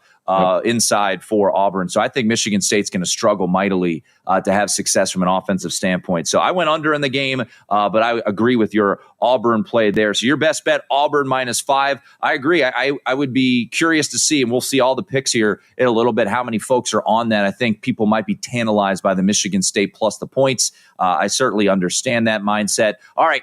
It might be, I don't know if you get this reference. I don't think you watched Game of Thrones, but I do think I might be like Jon Snow, Battle of the Bastards, where it's just me by myself facing an entire charging cavalry. Is that the sword with this gif? Yeah, yes, exactly. So that might be what it is, right? I feel like quite a few people might be on Michigan State, so we'll see. But that was kind of my hope using it as a best bet, because if I'm up against a lot more people who have Michigan State and I get a 1.5 if it comes through, I think it'd be a pretty good hit. Yeah, certainly a little game theory as well, but I agree with your mindset there. All right, Will Hill just joined the program, coming off of, speaking of a heater, him and Pettiford, 6-0 for Sweet 16 bets for my ginger brother, Will Hill. He's on Duke as a best bet. I also added Duke here in the contest, and it is also my best bet. What do you make of Duke Bama later on tonight? Yeah, I think this is going to be a top consensus play for us, right? There's not that many selections, and I'll leave aside the, hey, can Alabama do it again, right? Make 25 threes. I don't really care about that. I think that we just know by now, Duke, that we've answered the question, right? Oh, you played the ACC. Does it really challenge? No, this is the best team in the country. And they're playing at an extremely high level. They're very balanced offense and defense. They're balanced with the way that they can play offense. They have guys that can get to the rim. Guys that can play in the low post. They have guys that can create along the perimeter. They've got the best player in the field in Cooper Flagg. This team's incredible. And I don't think that you, as Alabama, are going to be facing a defense that is going to allow you to shoot the way that they are. I think Shire's a really good coach. I think this game plan is going to be run them off the line. They are not going to take 3-point shots. And if they want to, they can take them from the logo. But we are not going to allow you to take these attempts. I think these attempts are going to get really cut down by Alabama. And if they're still going to get these attempts up, it's going to be a lot of contested 3-point looks that aren't going to go down at the same rate that they did against BYU. I just really believe in this Duke team. You and I have talked about it quite a bit. And when you have an alpha player like Cooper Flagg that can score at all levels, they don't really, Alabama, have a true threat for them, for Cooper Flagg to really throw on him and feel confident that it's going to work out. I like this Blue Devils team a lot, and I think this is the side to come in and finally get this Alabama team. I think they've been kind of living a bit on a prayer. I think they're a little lesser defensive team, and I think that's going to get exposed here by the Blue Devils. JVT joining us here on our progressive guest line at me, JVT. Of course, you can catch him weeknights with me and Matt Newman's VSiN Primetime starting at 7 p.m. Eastern. JVT coming off of a 4-1-1 Sweet 16, nailed his best bet with Tennessee, laid it with the Vols against Kentucky. So 5 points for JVT. He now sits in sole possession of second place at 24-18-2. His best bet, he's going to lay the chalk with Auburn. He's going to lay the chalk with Duke. Third and final selection, JVT, for the Elite Eight. What are you rolling with?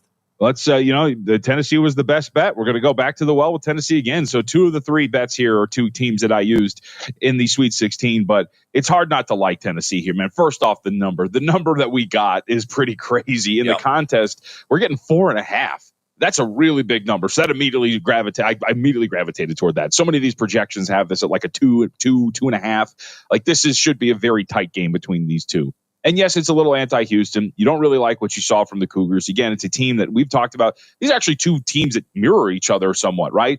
That very good defensive teams, but not much in terms of challenging you at the rim. Don't really put pressure within 4 feet of the basket. Somewhat reliant on 3-point shooting. Don't get to the free throw line. But the way the Tennessee is playing, I don't know how you felt, Tim. I was very impressed with Tennessee yesterday. Not just the margin. It looks like Kentucky's maybe going to come back. It's like I think it's a 12-point game. And then all of a sudden, what happens? Tennessee comes down, an emphatic dunk, turnover 3. Like they responded every time Kentucky started to get back into that thing. I thought we were talking with who were we talking to yesterday on the show? I can't remember who it was, but they've had a great line, which was it's Nick Bogdanovich. That it looked like Rick Barnes was exercising some demons yesterday against Kentucky, and that really seemed to be the case. This team's playing really well. At the very least, I'm getting 4.5, which should be a grinder with a total of 123.5. Take it every time. Yeah, can't argue with that. I left it off just because I felt like this would probably be the number one consensus play in the contest. We're getting such a good number at 4.5. Market sits at 3 right now. Will Hill, I will say, opposing you. He is laying the chalk with Houston here in this spot. So I left it off, but certainly not opposed to it, especially at the number that we're getting with a total of 123.5. JVT, as always, man, appreciate it. And I would say best of luck, but I don't really mean it. Yeah, I got to stave you guys off, and I'll see you in a little bit because I'm on Ready, Set, Bet this morning. Oh, there you go. Appreciate it. JVT, you'll hear from him coming up at 1 o'clock Eastern time. Hey, folks, ready for action? First Bet has you covered. Sign up now to access exclusive promotions and bet on hundreds of thrilling horse races. Visit firstbet.com. That's the number 1, stbet.com, and use the promo code VSIN200 to score 20% rebate on all your wagers in the first 60 days. Hey, it's Bill from VSiN. You may know me as the guy who writes the VSiN daily newsletter, but I'm also one of VSiN's owners. If you're a business owner like I am, you need to reach customers ready to spend, right? VSiN talks to millions of engaged sports fans every month, folks with money in their pockets, ready to bet on the next big game. If you want to connect with this audience, email me at bill@VSiN. Allison is perfect. I mean, she'd never tell you that. She's humble and perfect. She likes everyone. She even likes her untidy roommate's weird guinea pig. Allison, wait, are you texting and driving? Allison, no. That's the exact opposite of what I was just saying about you. Why, Allison? Why? Texting and driving makes good people look bad. Visit StopTextStopRex.org. Brought to you by the National Highway Traffic Safety Administration and the Ad Council. I'm Paul George of the Indiana Pacers. When I was 6, my days were spent playing basketball. When I was 6, my dream was to make it to the NBA. When I was 6, my mom had a stroke. So I want you to learn to spot a stroke fast. F-A-S-T. F, face drooping. A, arm weakness. S, speech difficulty. T, time to call 911. I'm Paul George. Spot a stroke fast. Visit strokeassociation.org. Brought to you by the American Stroke Association and the Ad Council. My name is Lola Silvestri, and I'm going to be 95 this year. I was very independent. I fell, and I had to have Meals on Wheels. America, let's do lunch. 1 in 6 seniors faces the threat of hunger, and millions more live in isolation. Drop off a hot meal and say a quick hello. Volunteer for Meals on Wheels by donating your lunch break at americaletsdolunch.org. This message brought to you by Meals on Wheels America and the Ad Council. Most of my family, they never graduated high school, so I'm trying to break that barrier. My daughter, Brooklyn, was also a motivation for me to go back to school. Every day after work, went straight to school, and it paid off. At age 26, Kareem finished his high school diploma. I could not have done it alone. I see the future is really bright for me. No one gets a diploma alone. If you're thinking of finishing your high school diploma, you have help. Find free adult education classes near you at finishyourdiploma.org. Brought to you by the Dollar General Literacy Foundation and the Ad Council. So I'm a cat, and I just moved in with this new human, and she's got this little toy she's always playing with, all day long. Tap, tap, tap, tap, bloop, bloop. She can't put it down. There it is. Oh, and get this. She even talks to it. Last week, she asked it for Chinese, and guess what? Egg rolls showed up. Like magic. Humans have cool toys. A person is the best thing to happen to a shelter pet. Be that person. Adopt. Brought to you by the Ad Council and the ShelterPetProject.org. What if I told you that a tornado was going to happen tomorrow, right where you live? That it would touch down at exactly 3:17 p.m., and I told you the exact path it would take. You would, of course, prepare. You would talk with your loved ones, and you'd make a plan today. It's true, I can't tell you a tornado will strike tomorrow, but shouldn't you have a plan anyway? Go to ready.gov/communicate and make your emergency plan today. Don't wait. Communicate. Brought to you by FEMA and the Ad Council.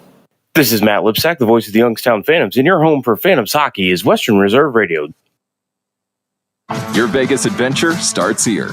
Hey, it's Bill from VSiN. You may know me as the guy who writes the VSiN daily newsletter, but I'm also one of VSiN's owners. If you're a business owner like I am, you need to reach customers ready to spend, right? VSiN talks to millions of engaged sports fans every month, folks with money in their pockets, ready to bet on the next big game. If you want to connect with this audience, email me at bill@vsin.com. Let's talk about how VSiN can help your business, no matter what its size, win big.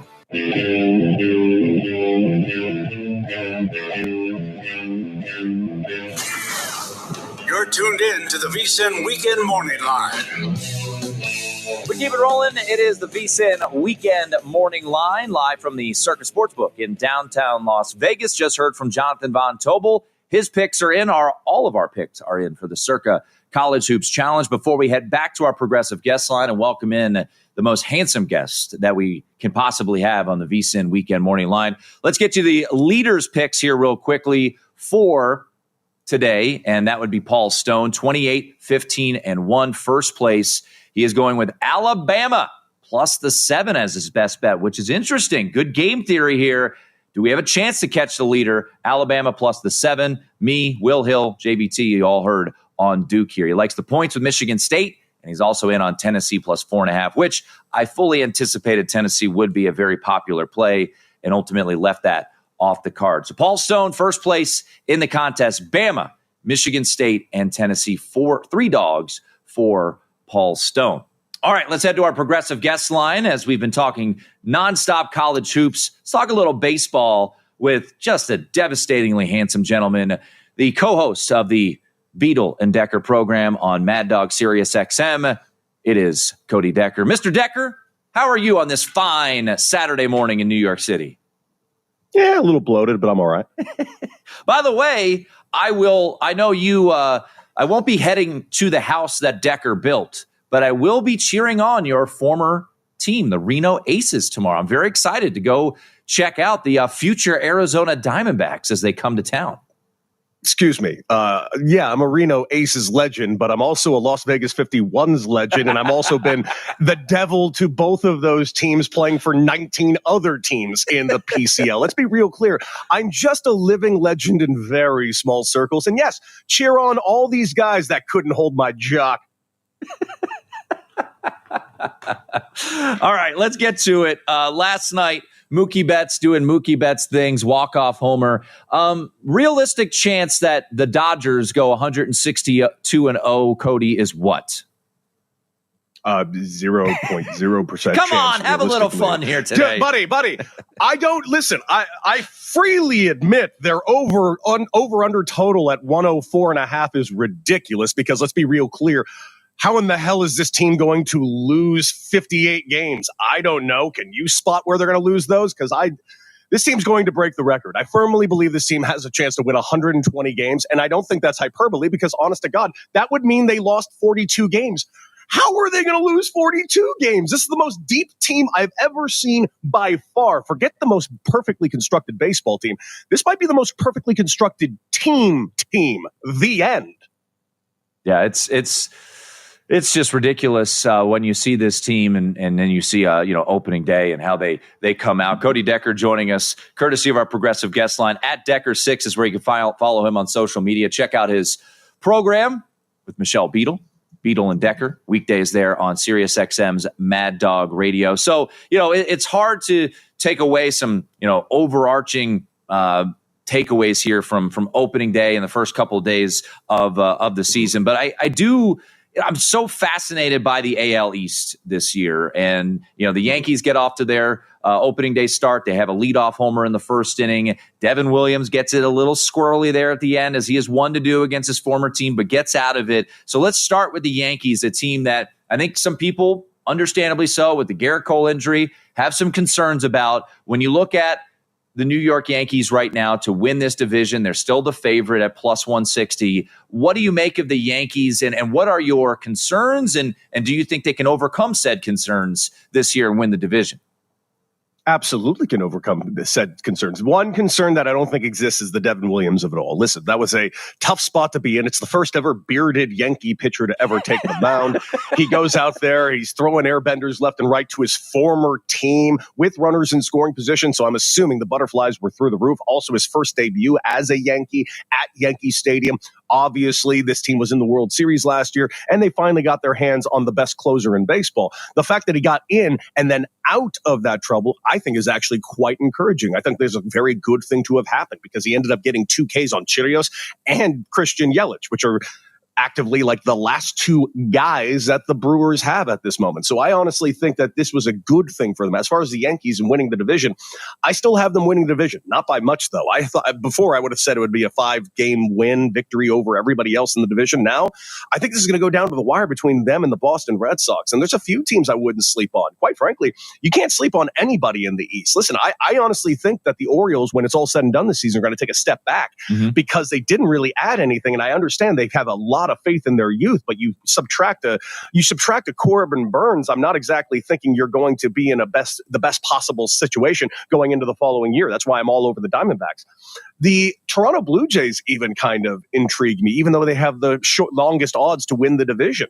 Maybe that Scherzer deal will turn into something decent for it. Maybe Santander will actually turn out to be the great pickup that they desperately needed for years. The Yankees are going to be fine. Are they going to absolutely decimate everyone? No. Does it matter? No, because it doesn't matter what happens in the American League.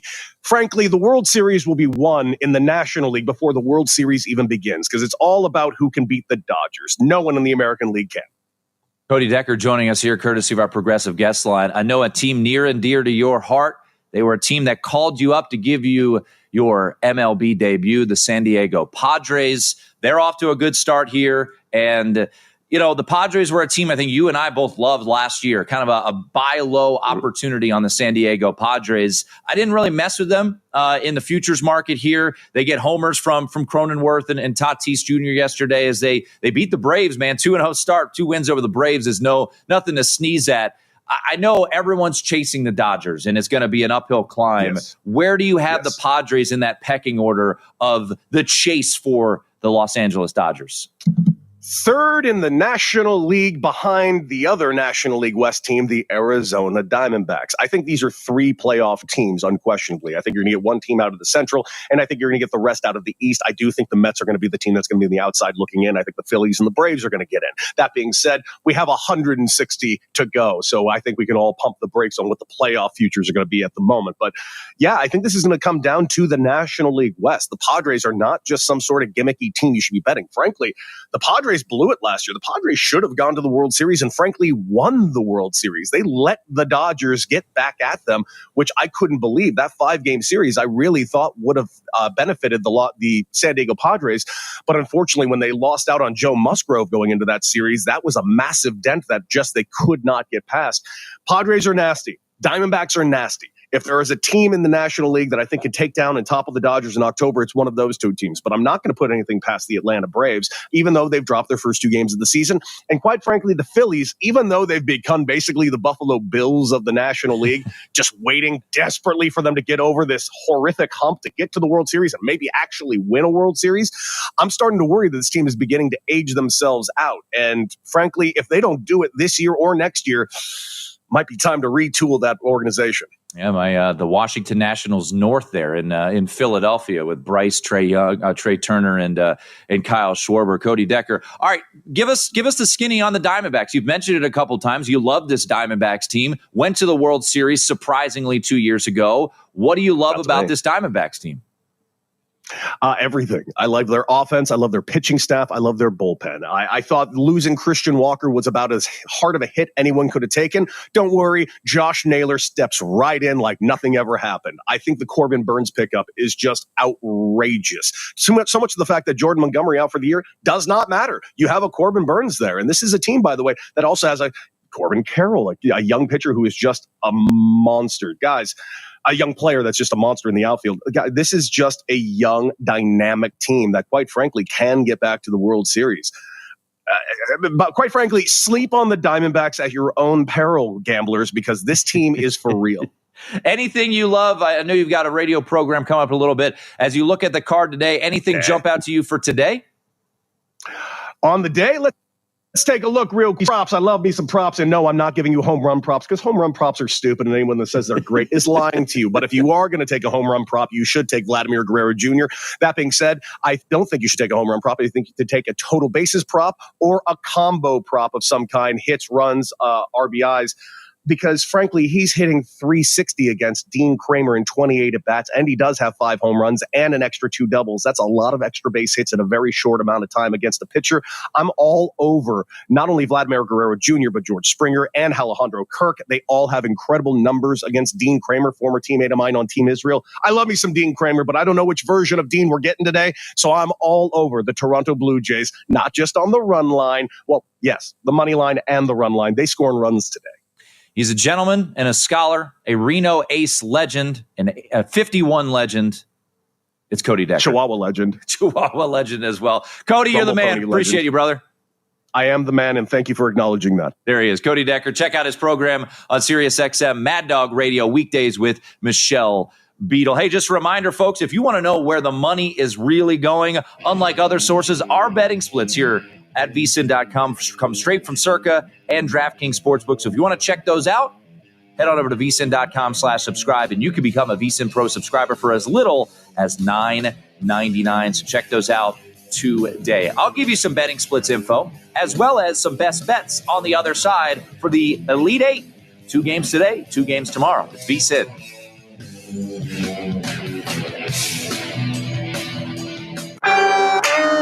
Looking to win big in sports betting? You need the Sharp Plays at sharpplays.com. Get daily insider access to what the pros are wagering on. With their new AI betting analyst, you'll get in-depth wagering analysis too. You can access the Sharp Plays free real-time betting reports, alerts, and more via email, X, formerly Twitter. Keyboard Cat, Hamilton the Pug, and Toast Meets World. These are some of the internet's most beloved pets. And they all have one thing in common. Their stories started in a shelter. Start your story. Adopt a dog or cat today. Visit theshelterpetproject.org to find a pet near you. Training that pet to play the keyboard, that's optional. Start a story. Adopt a shelter or rescue pet today. Brought to you by Maddie's Fund, the Humane Society of the United States, and the Ad Council. Okay, what are you wearing right now? Nothing. That's right. So mommy's going to teach you how to dress yourself. Underwear always comes first, name tag at the back, then pants, then shirt. Get the first button in the right hole or you have to start all over. Socks going first, then shoes, right on right, left on left. With shoelaces, just take the ends, cross them over, switch the loops. The rabbit goes down the hole, pull tight, and you're left with bunny ears. Got it? Why are your pants on your head? Most parenting is hard to do in just 2 minutes.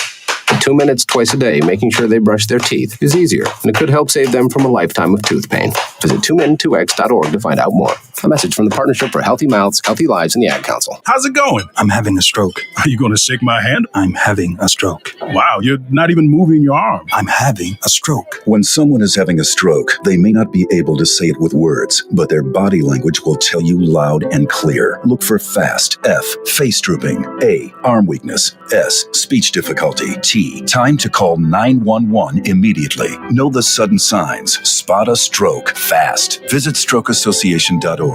Brought to you by the American Stroke Association and the Ad Council. The storks are bringing me a baby brother. We can do this together. All right, let's go. Storks know how to keep kids safe. Do you? What? Oh my gosh, you don't know. I know. You don't.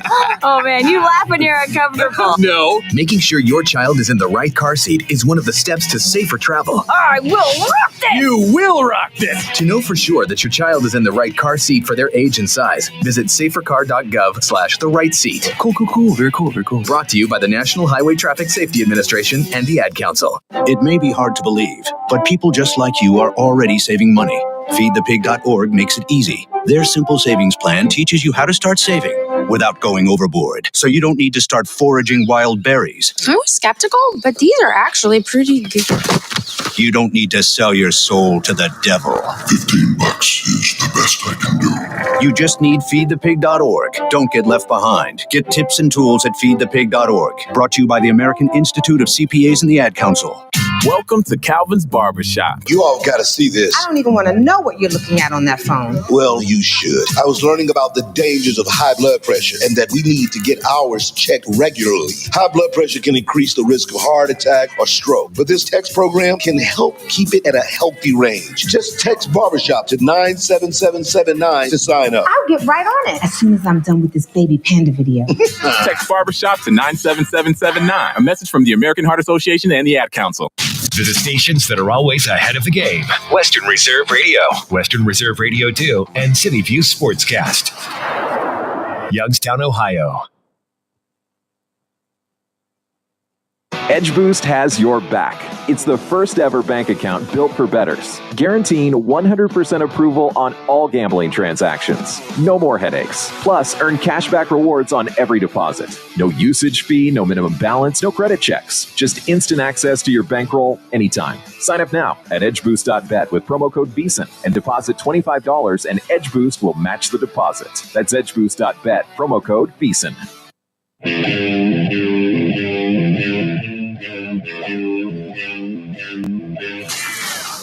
You're tuned in to the VSiN Weekend Morning Line. It is the VSiN Weekend Morning Line. I'm live here from the Circus Sportsbook in downtown Las Vegas, Nevada, as we've got an Elite Eight that is, going to be quite tasty. I did see a take, and the takes have been circling around out there. And this is from a friend of mine, Mike Wise, who is a longtime Washington Post reporter, and he's not the only one. I just saw it pop its way up. He said, not a single non-power conference team in the Sweet 16 since the 1970s, and if Houston beats Purdue, which they did, the lowest seeded team in the Elite Eight will be number 3, Texas Tech. NIL really did murder Cinderella. I mean, yes and no. NC State made a run, and I know that's your typical Cinderella, to the Final Four last year as an 11 seed. It wasn't that long ago that we've seen a 15 seed in St. Peter's make it to the Elite Eight. Now, NIL has ramped up more and more than that over the years. And can we have an honest conversation here on a Saturday morning as we're about to see Texas Tech take on Florida, Bama take on Duke? Do we really want Cinderella in the Elite Eight? I thought last night was awesome. Seeing 1 seed Houston against the team that went to the national championship in Purdue a year ago come down to the wire, 62-60 the final score. We saw earlier in the day an Auburn team down 9, go on a 20-2 run, we are so quick to bury different aspects, and we're so quick to say best ever, worst ever. Look, we talked about it not too long ago with the hockey tournament that was played, the Four Nations face-off. Oh, this is the great, it's the best ever. The NBA is a bunch of chumps. And how quickly we forgot about the Olympics when we had LeBron, we had Steph, we had Kevin Durant, all representing USA, facing a Serbian team that was unbelievable. Epic comeback. This tournament is chalky. There is no doubt about it. Favorites 44-12 straight up. We have 1 seeds favored to head to the Final Four. This would be the first time and only the second time in history, first time since 2008, that all 4 ones get to the Final Four. Am I convinced of it? No, not necessarily. I think Texas Tech, even though I might be in the minority, a little bit live tonight. But I'm not ready to bury Cinderella just yet. It's going to be more challenging, but as the power teams go into the mid-major ranks to pull from, you look at John A. Broome starting his career at Murray State. The list goes on and on. You're going to see teams like we saw this year, Drake. Now, I know they lost their coach in Ben McCollum, and Sturts is going to follow him to Iowa. But I'm not ready to bury Cinderella just yet. This is a unique year. And as I whisper into the microphone, I kind of like it for the Elite Eight. I want the upsets. I bet on teams to cover in the first round. I wanted UC San Diego to knock off a team like Michigan. I thought they could have, and they had a chance to. Drake outclassed Missouri in the first round. McNeese was the better team than Clemson in the first round. Now, once again, when you look at those situations, what happened to McNeese? Their coach left. What happened to Drake? Their coach left. But that's been going on forever. When you think about Dunk City, Andy Enfield, make it to the Sweet 16. What happened to him? Adios. I'm going to Los Angeles to coach USC. This isn't new. Cinderella will always be around. She'll always find her way to the Sweet 16. She'll continue to make her runs, but it's challenging now. And to be honest, as I look around, as a consumer, as a bettor, I say, got Alabama Duke tonight? Got Texas Tech, Florida? What do we have tomorrow? We got Izzo and Michigan State going up against an Auburn team that was built kind of off mid-majors. We got Houston, a team that, let's be real, I mean, this was a mid-major program. What Kelvin Sampson has done has been phenomenal. So, all right, done with that. Let's get to some picks. Paul Stone, leader of the Circa College Hoops Challenge. Let's run through his plays here. We'll go kind of in order of the selections. We've heard from Will Hill. We've heard from JVT. But right now, the Circa College Hoops Challenge continues on. Week number 8. Paul Stone hasn't clinched it yet, but the champagne is on ice for Paul Stone as he went 3-2-1 in the Sweet 16. He's been on a heater in the NCAA tournament, and his best bet, he's going to take the candy with Alabama. So interesting. Another spot here where Paul Stone and his best bet, which is 6-0-1, is going to be opposite a number of our selections. Alabama +7 is his best bet against Duke. It's going Michigan State +5 against Auburn, and then Tennessee +4.5. So those are the 3 plays for Paul Stone. Jonathan Von Tobel, heard from him earlier here in the program, and JVT, he is rolling with a couple of favorites as well. He likes Auburn over Michigan State as his best bet. So he laid the 5 with the Auburn Tigers there against Michigan State. He said to us he thinks he's got to be a little bit different in that one. And I'd be curious to see as I'm waiting for it all to tabulate and populate over on the website of these selections. But Auburn -5 is his best bet. He's going to agree with me on Duke -7 against Alabama. And then I think this ultimately will be the consensus selection of the contest, of this round, I should say. Tennessee +4.5. You're getting a great number. A team that looked the part yesterday with their win over Kentucky, Tennessee +4.5. So give me give JVT Tennessee +4.5 against Houston. So JVT's plays, as he discussed them earlier in the show, Auburn minus the 5, Duke minus the 7. Auburn, by the way, is his best bet. And then Tennessee plus the 4.5. The professor, Aaron Moore, who has been doing a really impressive job here, coming back 7-5 in the first round, 4-2 in the second round, 3-2-1 in the Sweet 16. He's going to go over Tennessee and Houston. He's going to kind of buy low on this total, over 122.5 here.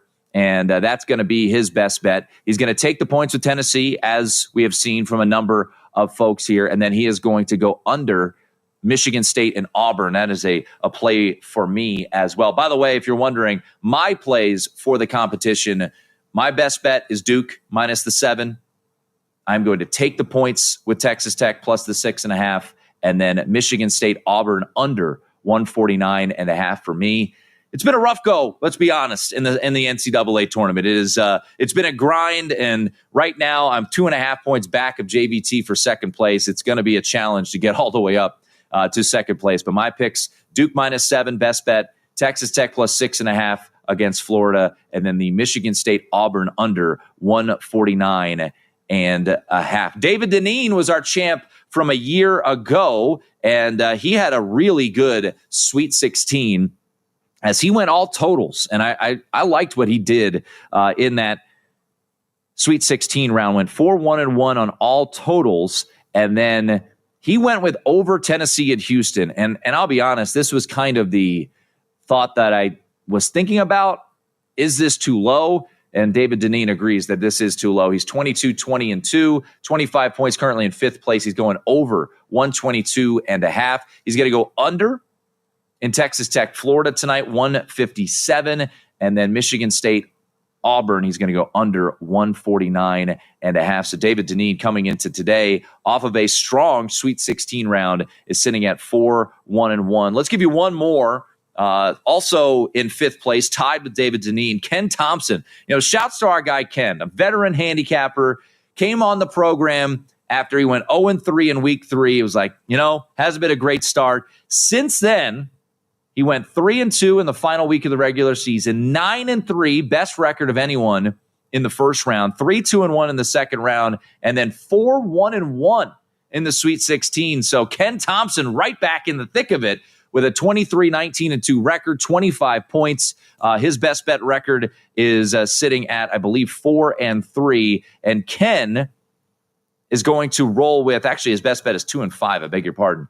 Tennessee plus 4.5 as his best bet. He's going to lay the chalk with Auburn against Michigan State, and he is going to go chalk with Florida as well at minus 6.5. Right now, if you look at the betting market, ladies and gentlemen, Duke, 7-point favorite, total 175.5. So he's seen a little bit of under money, believe it or not, coming to the market here. Texas Tech and Florida, the total 158. Florida laying 7. Michigan State, Auburn, that's tomorrow, laying 5. And then the Houston-Tennessee game, DraftKings has dropped this down to 2.5. So impressive number there for a lot of folks to grab the 4.5. Hey, folks, your bracket might be done, but the tournament certainly isn't. And you want to help out and get your chance to win more money? VSiN Pro is the way to go. $9.99. Turn your tournament heartbreak into betting success. Head on over to vsin.com/subscribe. And for just $9.99, you can check out what we have to offer. VSIN.com/subscribe. Elite 8. More thoughts on Alabama, Duke, Texas Tech, Florida next. With Progressive's Name Your Price tool, you get coverage options based on how much you want to pay for car insurance. And then you decide how to spend the rest of your money because you're in charge. Today, you're going to pay down your credit card bill. But you decide when you'll pay it. Before the due date, so those interest charges don't get you. But you decide if you pay it in full. But you definitely should, because again, interest charges. With Progressive's Name Your Price tool, we'll help you. Okay, what are you wearing right now? Nothing. That's right. So mommy's going to teach you how to dress yourself. Underwear always comes first, name tag at the back, then pants, then shirt. Get the first button in the right hole or you have to start all over. Socks going first, then shoes, right on right, left on left. With shoelaces, just take the ends, cross them over, switch the loops, the rabbit goes down the hole, pull tight, and you're left with bunny ears. Got it? Why are your pants on your head? Most parenting is hard to do in just 2 minutes. 2 minutes twice a day making sure they brush their teeth is easier, and it could help save them from a lifetime of tooth pain. Visit 2min2x.org to find out more.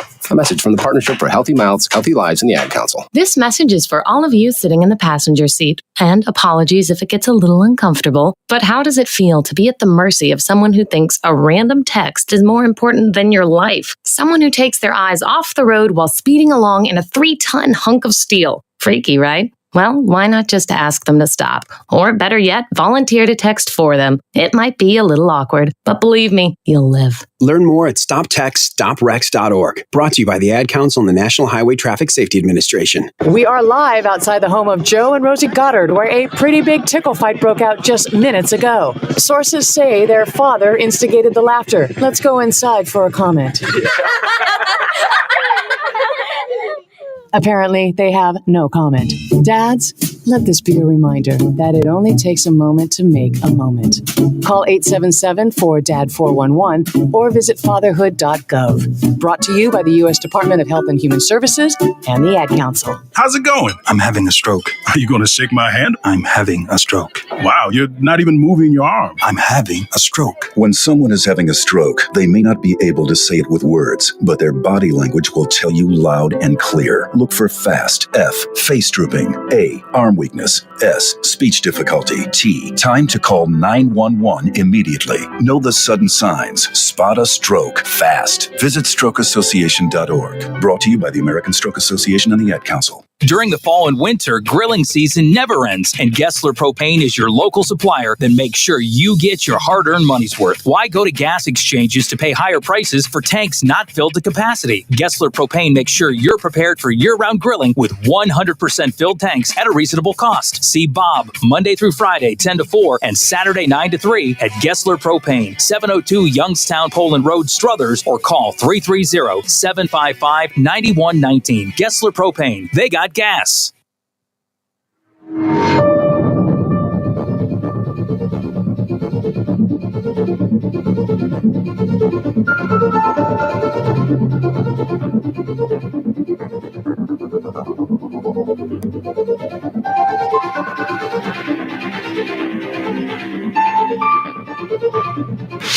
Your home for PAFL football is the iMedia One Network, Western Reserve Radio, Western Reserve Radio 2, and City View Sportscast, Youngstown, Ohio. Only on VSiN, the sports betting network. Elevate your swim game at Circa Resort and Casino in Las Vegas, featuring the best pool in history, Stadium Swim. 3 levels, 6 pools, and a 143-foot diagonal screen. It's 365 days of fun in the sun. With all sports, all seasons, Stadium Swim. Located at Circa Resort and Casino. Book today at circalasvegas.com.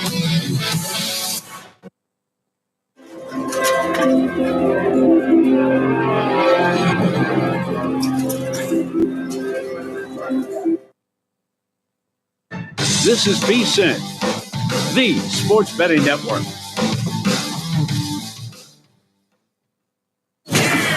Welcome to the VSiN Weekend Morning Line on VSiN, the sports betting network. We keep it rolling. Hour number 3 here on VSiN on this glorious Saturday morning, an elite day, some may say, as the chalk has been heavy. I know chalk is not really a thing anymore. Isn't it all, people use chalk anymore? Probably not. But chalk has been the way to go in the NCAA tournament. 44-12 are favorites from a straight-up standpoint. 30 and 26 ATS. So over the Sweet 16, it was 4-4 from an ATS standpoint, but all the favorites won in the round of 16. So that sets up a pretty tasty Elite Eight, I might add. And Matt Norlander pointed this out last night after Houston got the 62-60 win. Just a tremendous inbounds play to get it back to Uzan and for him to finish at the rim. Alexis behind the glass here, one of our production staff. She was a little worried, but you got home, Alexis. Don't worry. Houston got it done, and hopefully they take care of business. But I'll say this, as we've seen from a handful of the folks in the Circa contest, and some of it's a numbers play, but 4.5 was out there. at one point in time to take with Tennessee, and that was gobbled up. And right now, DraftKings as low as 2.5 for that Elite Eight showdown. We'll get more in-depth breakdown of Houston and Tennessee tomorrow. That game, the early game tomorrow, 2:20 tip-off there in Indianapolis. One gripe, and I thought the Bear pointed this out perfectly on Twitter. I'm got a lot of run to Chris Felica. He's our guy, but he was absolutely spot on with this take last night on Twitter. He said, embarrassing. The NCAA is playing the regional in Indianapolis in a football stadium. Dark, quiet, no juice, total 180 from the scene in Atlanta. Absolutely 100% spot on. And the reason they're playing at Lucas Oil instead of the Pacers Arena is because of, I believe, the state championships are going on in Indianapolis for hoops. And that's a big deal, obviously, in the state of Indiana. Then don't hold them in Indianapolis. Atlanta last night, when Auburn went on their run, they were down 48-39, and they went on that 20-2 run. You had Ian Eagle freaking out. Take overtime for Denver Jones. I can't do an Ian Eagle impersonation. He's the best. The place was on fire. You saw John A. Broome pumping up the crowd. That's what it's about, man. And you just didn't get that juice. And honestly, I think it worked out in Houston's favor because for them to be the third number one seed, having to face a Purdue team in a de facto road game didn't seem all that fair, did it? But I think it worked out to their benefit that it was actually played in a football stadium and the juice just wasn't there. It was not there like it was in Atlanta. And hopefully we get similar atmospheres tonight. I think Newark is going to be incredibly lively. And why wouldn't it be for a game like Duke and Alabama? Curious about the Bay Area. Obviously, Florida and Texas Tech had to travel long ways to get out to the Chase Center. But the Sweet 16 and the Elite Eight, they need to be played in basketball arenas. We need to go away for the national championship and the Final Four. I'm not a dummy. Money makes the world go round. You got to play these things in football stadiums. Hopefully, I think in a couple of years, it'll be at Allegiant Stadium. Maybe I'll be able to go to it. But we don't need it sanctioned off in an end zone. Just go to a different city. I know Indianapolis is a spot that we want to get to as much as possible. National championships galore. But if you can only play it at Lucas Oil, then pass. Say no thanks. We'll go to another city. So just my 2 cents. Thought that was a good take from Felica last night because I don't know about you. I mean, that game ended great, and it was a riveting ending. Imagine if that took place in, I don't know, I'm trying to think of the United Center in Chicago. Like, what would that have been like there? But I digress. Nothing we could do about it. It'll be played at Lucas Oil tomorrow. As for the games tonight, we'll go in chronological order. 6:09 Eastern, we start with Texas Tech taking on Florida. Florida, very impressive in that second half, pulling away from the Maryland Terrapins, who coach, is he still the Maryland coach right now? Have we checked on that? He hasn't gone to Villanova yet. Man, what a bizarre situation. And Aaron Moore came in studio on Thursday night. Matt and I disagreed. He might have been right. Maybe it was a distraction for the Terps, or the fact that they just play 5 players and they ran out of gas against a very deep Florida team. But I digress. Texas Tech, of course, needing overtime, overcoming a 16-point deficit, coming back, beating Arkansas, getting the big bucket at the end of regulation, which I will say I didn't have an issue with John Calipari not fouling there. It was too early, in my opinion, and Arkansas is not a great three-point or great free throw shooting team. So I know people were quick to judge John Calipari. What I would say is he should have called timeout on their final possession of regulation. That was a big mistake, in my opinion. But Texas Tech comes back, gets the win. Darian Williams hits the big jumper there. Christian Anderson was fantastic. So the Red Raiders, they go from being a significant favorite, coming back and winning against Arkansas, to now finding themselves as a touchdown underdog against the Florida Gators. Let's hear from the head coach of Texas Tech, Grant McCasland. The biggest thing for me in watching them play, and I watched them play Arizona State, and they smacked Arizona State. And Arizona State was playing really good basketball at the time early in the season. And, man, can they score? And do they have a plan that I think they execute as good as anybody in the country? And I watched a little bit of the SEC championship and watched them basically just play their best basketball of the year, and heard consistently from coaches that they're playing as the best of anybody in the country. So, this is what you sign up for when you play in the NCAA tournament. You want the opportunity to play the best. But we've got a tremendous amount of respect because I think they play the right way, and they can beat you in a ton of different ways, but they've got grit and fight and a great plan, and they execute it. Yeah, get their scare against UConn. Pull that one out, 77-72, just up 2 at the break against Maryland, pull away in that second half. They come at you in all different ways. Curious the health of Alex Condon. He did come back in the win over Maryland, the big fella there for Florida. Look, for me, it comes down to, I don't want to say it comes down to this, because relying on a guy like Chance McMillan, who has now become a very popular name, certainly in betting circles, but the best three-point shooter for Texas Tech, a team that shoots a ton of threes, 36.7% is what they shoot on the year, 45% of their possessions end in a three-pointer. I don't know if you need him, but damn, it would be nice to have Chance McMillan, a dude who shoots it at a 43% clip coming into this contest, and he has been out the last 4 games. He has not played since the Baylor game in the Big 12 tournament. He's dealing with an oblique injury, and I'll read you what I mentioned earlier in the show. This was from Matt Mosley, who is down in Lubbock, who is out at the site of the Elite Eight, and he said that Grant McCaslin, easy for me to say, told him that Chance McMillan was in treatment until 2:30 yesterday in an attempt to play today. Grant said Tech is feeding off McMillan's grit in his attempt to return. So we will see. How about this nugget? Not great for me, as I took Texas Tech plus the points here. 12 teams since 1998 won an overtime game in the Sweet 16.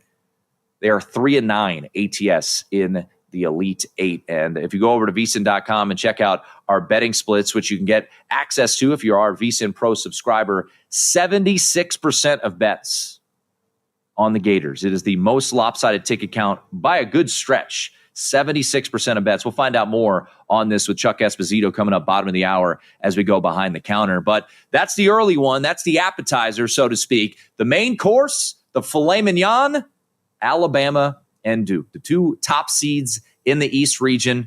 Alabama coming off a 113-point record-setting performance with 25 three-pointers, and they take on the Duke Blue Devils. The head coach of Alabama is Nate Oates. Gives us another opportunity to play one of the best teams in the country. I think playing those other teams has prepped us to play a game of this caliber. Obviously, they're different. Nobody had Cooper Flag. Nobody's got the rim protection that Malawak has. But those other teams had other things they did well. So you got to put your individual scouting report together. But there's an intensity and a focus and a level of preparation that comes with playing teams of that caliber, and we've done that before. And I think we've been right in those games and done pretty well in most of them. When you look at this Duke team coming into today, 5th in adjusted defensive efficiency, which actually dropped them a spot after Arizona was put up 93 points on them. Opponents this year are shooting 31% from 3 against the Blue Devils, but have they faced a team that will put up the amount of threes like in Alabama? If you look back to the performance that we saw from this Arizona team on Thursday night, Arizona shot it well, 12-26 from 3. Caleb Love was tremendous yet again. Caleb Love, man, whoo, buddy, what a collegiate career. You're seeing some of these storied careers come to a close, as they always do in the NCAA tournament. Caleb Love, man, that dude played his ass off these last couple of weeks, man. The win that they had over Oregon, he was sensational, and then tried to will his way against the Duke Blue Devils. How about Cooper Flag, though? What else can you say about him? 35-5 performance. Well, he had more than that. He had 30 points, 7 assists, and 6 rebounds, but a 35-5 effort for Cooper Flag. He is every bit and then some. No signs of that ankle injury that we saw him sustain against Georgia Tech. I like Duke here in this spot. I laid the chalk. I laid 6.5 personally when this line first came out. And then later on for the contest, took out 7 in this one. Matt Human's going to join us coming up in just a little bit. But hey, just a reminder, if you're ready to take your sports betting to the next level, the Sharp Plays at sharpplays.com is your secret weapon. Since 2011, they have been building trusted relationships with major sportsbooks and sports insiders worldwide. You can explore all their records, including detailed online logs, right on their website, sharpplays.com. With Sharp Plays, you're joining a team that's never had a losing year. What do you have to lose? Start today. Get access to the best betting insights at sharpplays.com. For the Bloomberg Business of Sports Report, I'm Michael Barr. Now that Alex Ovechkin is closing in on Wayne Gretzky's 894 NHL goals record, Heritage Auctions has started to auction off 3 game-worn jerseys. Sportico reports Heritage will auction 8 other game-worn sweaters from other hockey greats. They've been talking about it for years. Now the NBA may soon be significantly expanding its presence in European basketball in the form of partnering with FIBA on a new league. The initial target being that it would be a 16-team league. NBA Commissioner Adam Silver and FIBA Secretary General Andreas Zaglis says it's a major step forward after a long process of the sides going back and forth with ideas about what might work. Speaking of the NBA, the league says it will not keep the mini tournament format for 2026 in the All-Star game. Commissioner Silver said that the format used last month was a miss. For the Bloomberg Business of Sports Report, I'm Michael Barr. Something amazing is happening in networking. Organizations are scaling with less stress. That's because CDW is designing and implementing intelligent HPE Aruba networking solutions that simplify and secure operations. With automation at the center. Welcome to Calvin's Barbershop. You all got to see this. I don't even want to know what you're looking at on that phone. Well, you should. I was learning about the dangers of high blood pressure and that we need to get ours checked regularly. High blood pressure can increase the risk of heart attack or stroke, but this text program can help keep it at a healthy range. Just text Barbershop to 97779 to sign up. I'll get right on it as soon as I'm done with this baby panda video. Text Barbershop to 97779. A message from the American Heart Association and the Ad Council. Hey, let me ask you something. Would you seat your 3-year-old child on a windowsill? Would you seat them beside a lit fireplace or by the deep end of a pool? One last question. Would you seat your child in a car seat that's not correct for them? Car crashes are a leading killer of children ages 1 to 13. Secure their future. Seat them in the correct car seat. For more information, visit safercar.gov/the-right-seat. A message from the National Highway Traffic Safety Administration and the Ad Council. This is Everett Fitzhugh, the radio voice of the NHL Seattle Kraken, and you're listening to the home of the Youngstown Phantoms, Western Reserve Radio. The Sports Betting Network. On the next A Numbers Game, the Final Four is set. We will talk college hoops left and right, including with Wes Reynolds. All his thoughts on the Final Four and the Masters so close. See if we can coax out some more Masters plays from him. Plus, college baseball with Matt Grissom. He will join us, as will Carl Sack, to discuss the NBA in its home stretch, what he's playing or what he's thinking about playing this evening. It's A Numbers Game, 10 a.m. Eastern, 7 a.m. Pacific, right here at VSiN, the Sports Betting Network.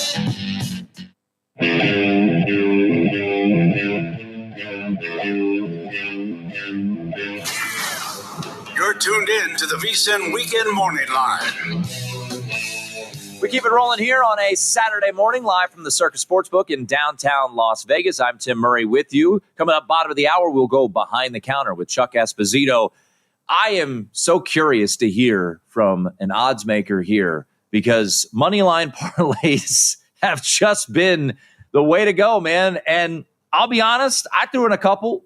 Was I fortunate to win a couple? Yeah, I had Texas Tech in a moneyline parlay for a little over, I think it was like plus 118. I paired them with Houston, which was also a bit fortunate to come home, and Auburn as well. So if you're not enjoying the moneyline parlay victories, then, you're missing out right now. That's the way to go. But Chuck Esposito going to join us here. And, I saw Chuck put out a video for his sports book, which is the Stations Casino Group. He's over at the Red Rock Casino here in Las Vegas. And he was talking about, the betting splits that they had seen, and they were getting some dog love on Michigan. So maybe a good result there for the house as Auburn did pull away and cover in that one. A little NFL note to pass across here. Aaron Rodgers still hasn't signed, so that's beside the point. The Bills have added another piece via an extension. So they have been keeping their own in-house. They have re-signed, or extended, I should say, Christian Benford, a 4-year, $76 million deal for the Bills. So the Bills, a year removed from winning the AFC East again, going to the AFC Championship, but coming up short to the Chiefs again. This is what they've done so far this offseason. They obviously extended Josh Allen, 6 years, $330 million. They have now extended Christian Benford, extended Gregory Rousseau, extended Terrell Bernard, and Khalil Shakir. So the Bills taking care of their own this offseason. So that news coming across here from an NFL standpoint. We got 2 games tonight, 2 games tomorrow in college basketball. Very unique situation. I imagine JVT, who's going to be filling in for Ready, Set, Bet coming up top of the hour, will have some more thoughts on it. But the Taylor Jenkins situation down in Memphis, 9 games to go. And the Memphis Grizzlies said, yeah, you can go. After a pretty ugly road trip for the Memphis Grizzlies, they went 1-4, their only win against the Utah Jazz. They're a favorite tonight against the Los Angeles Lakers. And look, as wild as these finishes have been, and we've been lacking it, right? Derek Queen was the only true buzzer beater we got, but we get the inbounds pass to Uzan, comes back in, he gets the bucket last night. If the finish that we saw in Chicago with the Lakers and Bulls was an NCAA tournament game, that's an all-timer, man. The fact that it was 115-110, Bulls hit a 3, steal the inbound, Kobe White hits another 3, then Austin Reeves gets the bucket, and Josh Giddey comes down, no timeouts, buries the 47-footer from half court. If that was an NCAA tournament game, we're talking about it forever. That is in the Mount Rushmore of NCAA tournament games. It was just a regular season NBA game, but one of the wildest finishes I've ever seen. And it was a night removed from the Lakers winning on a buzzer beater, the tip-in from LeBron James against the Pacers. Now, the Pacers responded, losing a buzzer beater game at the buzzer, by putting up 162 points. And the Wizards, much to my delight, need a couple more losses for the Wizards to get our season win total under. Lakers, what do they do in response down in Memphis? It was interesting to note that on the injury report for the Grizzlies, Ja Morant popped up as questionable after the news of Taylor Jenkins being fired. So, some people putting 2 and 2 together there. But fun one tonight for an NBA slate that lacks a little sex appeal, but that's fine. Grizzlies and Lakers should be a fun one. Both of them 44-29, tied for 4th place in the Western Conference. I believe right now the Lakers do have the tiebreaker, but tonight will go a long way with that tiebreaker there. Grizzlies' next 3 games have Lakers, Celtics, and then they also welcome in the Golden State Warriors into town. So the next 3 games there in Memphis will be a unique test. All right, let's get back to some of our selections as they have continued to come in here for the Circa College Hoops Challenge. Once again, it is Elite 8 round, so each handicapper needs to input 3 selections for the Elite 8. 1 deemed their best bet. Paul Stone is close to clinching this thing. JVT, though, had a hell of a a Sweet 16. He went 4-1-1, and he sits at 24-18-2. Will Hill was on the show earlier today, and Will Hill coming off of a 6-0 performance in the Sweet 16 to thrust him into a tie with me in 7th place, 24.5 points for my ginger brother, Will Hill. And you'll hear from Will, by the way, later today on Live Bet Saturday. He and Ben Wilson at 4 p.m. Eastern time. His best bet, same as mine, Duke minus the 7. So Will Hill going with the chalky route. It's worked out. Now, worth noting, it's not like all chalk has been covering. Favorites so far in this tournament are 30-26 against the spread. Profitable, but not as profitable as just putting together money line parlays of 44-12 straight up for the favorites so far in this NCAA tournament. But his favorite bet of the weekend, of the Elite 8, I should say, is Duke minus the 7. He's going to go Florida minus 6.5. And then Houston minus 4.5. Will Hill coming off of a perfect Sweet 16 where he went 6-0. Chris Massero, same record as me. Fortunately, I've got a couple best bets to edge myself a little bit higher than him. He and I, simpatico here. He's going to lay the chalk with the Duke Blue Devils against Alabama. So it hasn't populated yet over on the website, but curious to see how this all plays out from a consensus standpoint. But a lot of love for Duke, except for Paul Stone. Paul Stone's best bet, Alabama plus the 7. But Chris Massaro going to lay the chalk with Duke, lay the lumber with Florida, and then take the points with Tennessee. Tennessee, once again, for the contest purposes, for those of you wondering, why are we getting 4.5?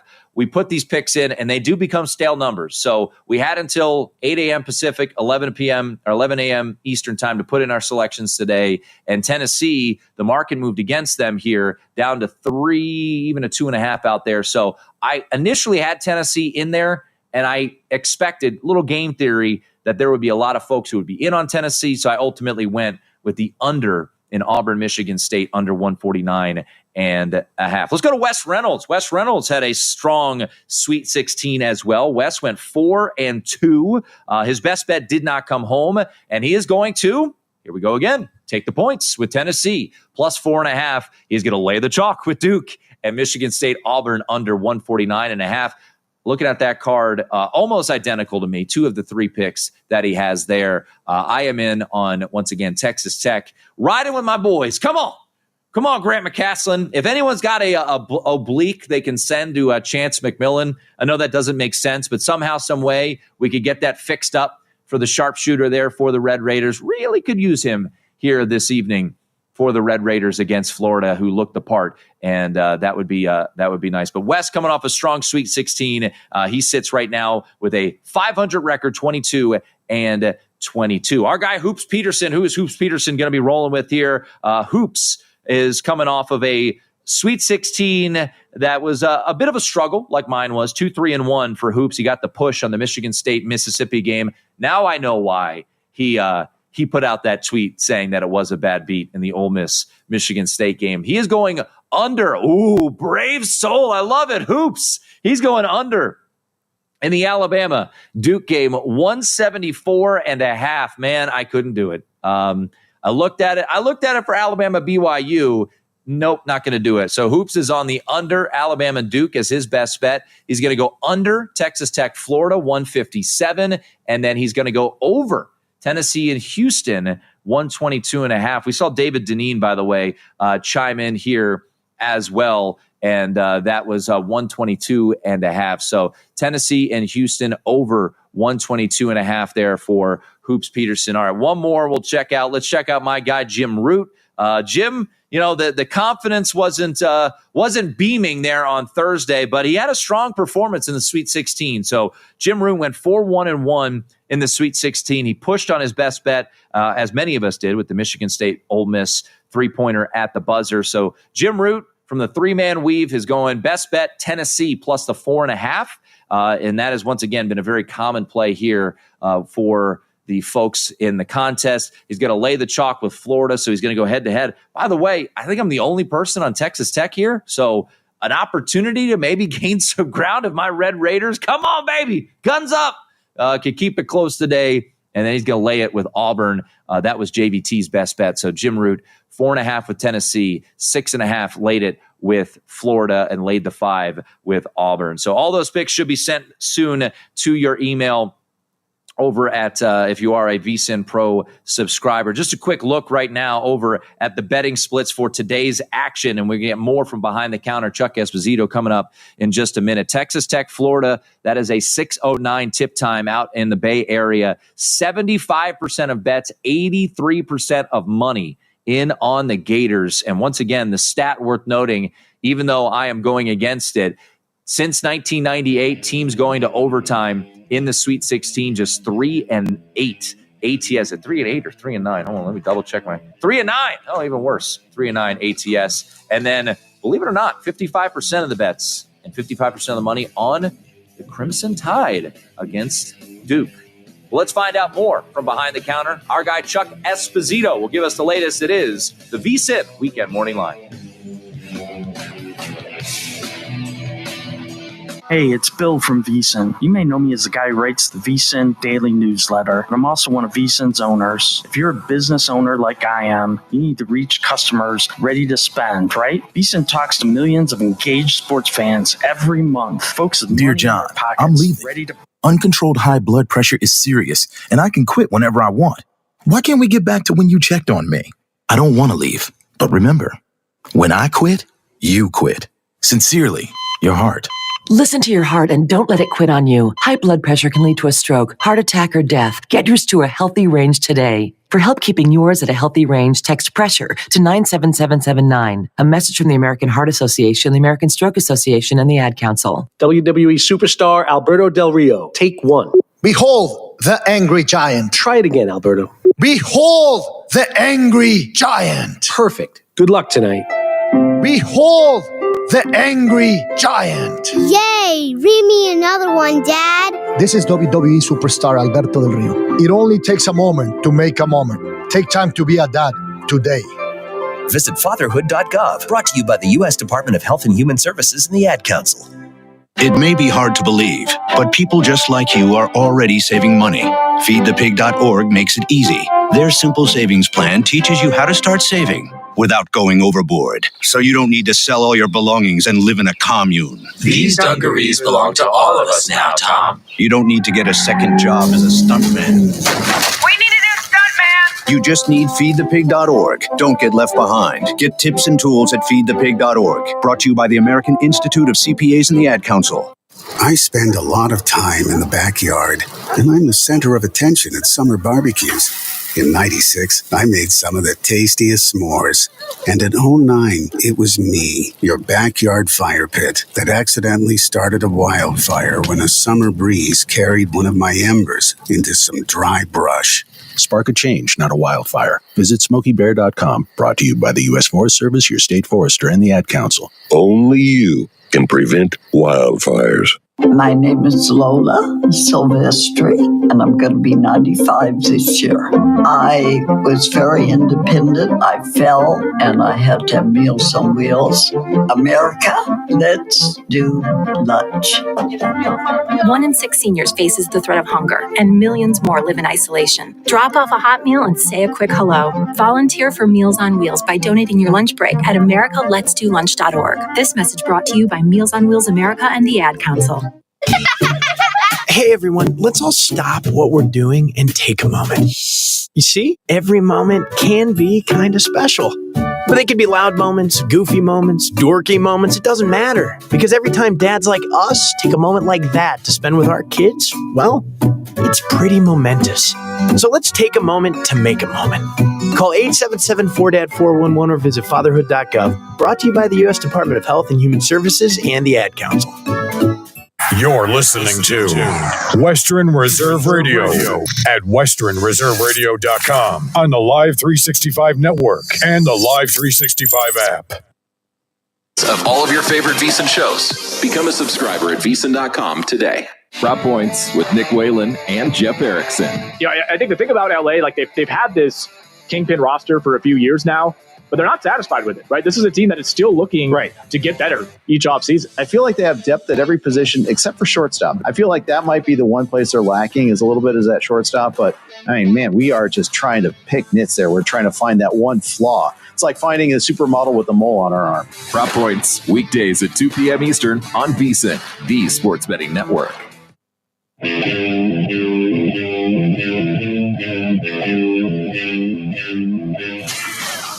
You're tuned in to the VSiN Weekend Morning Line.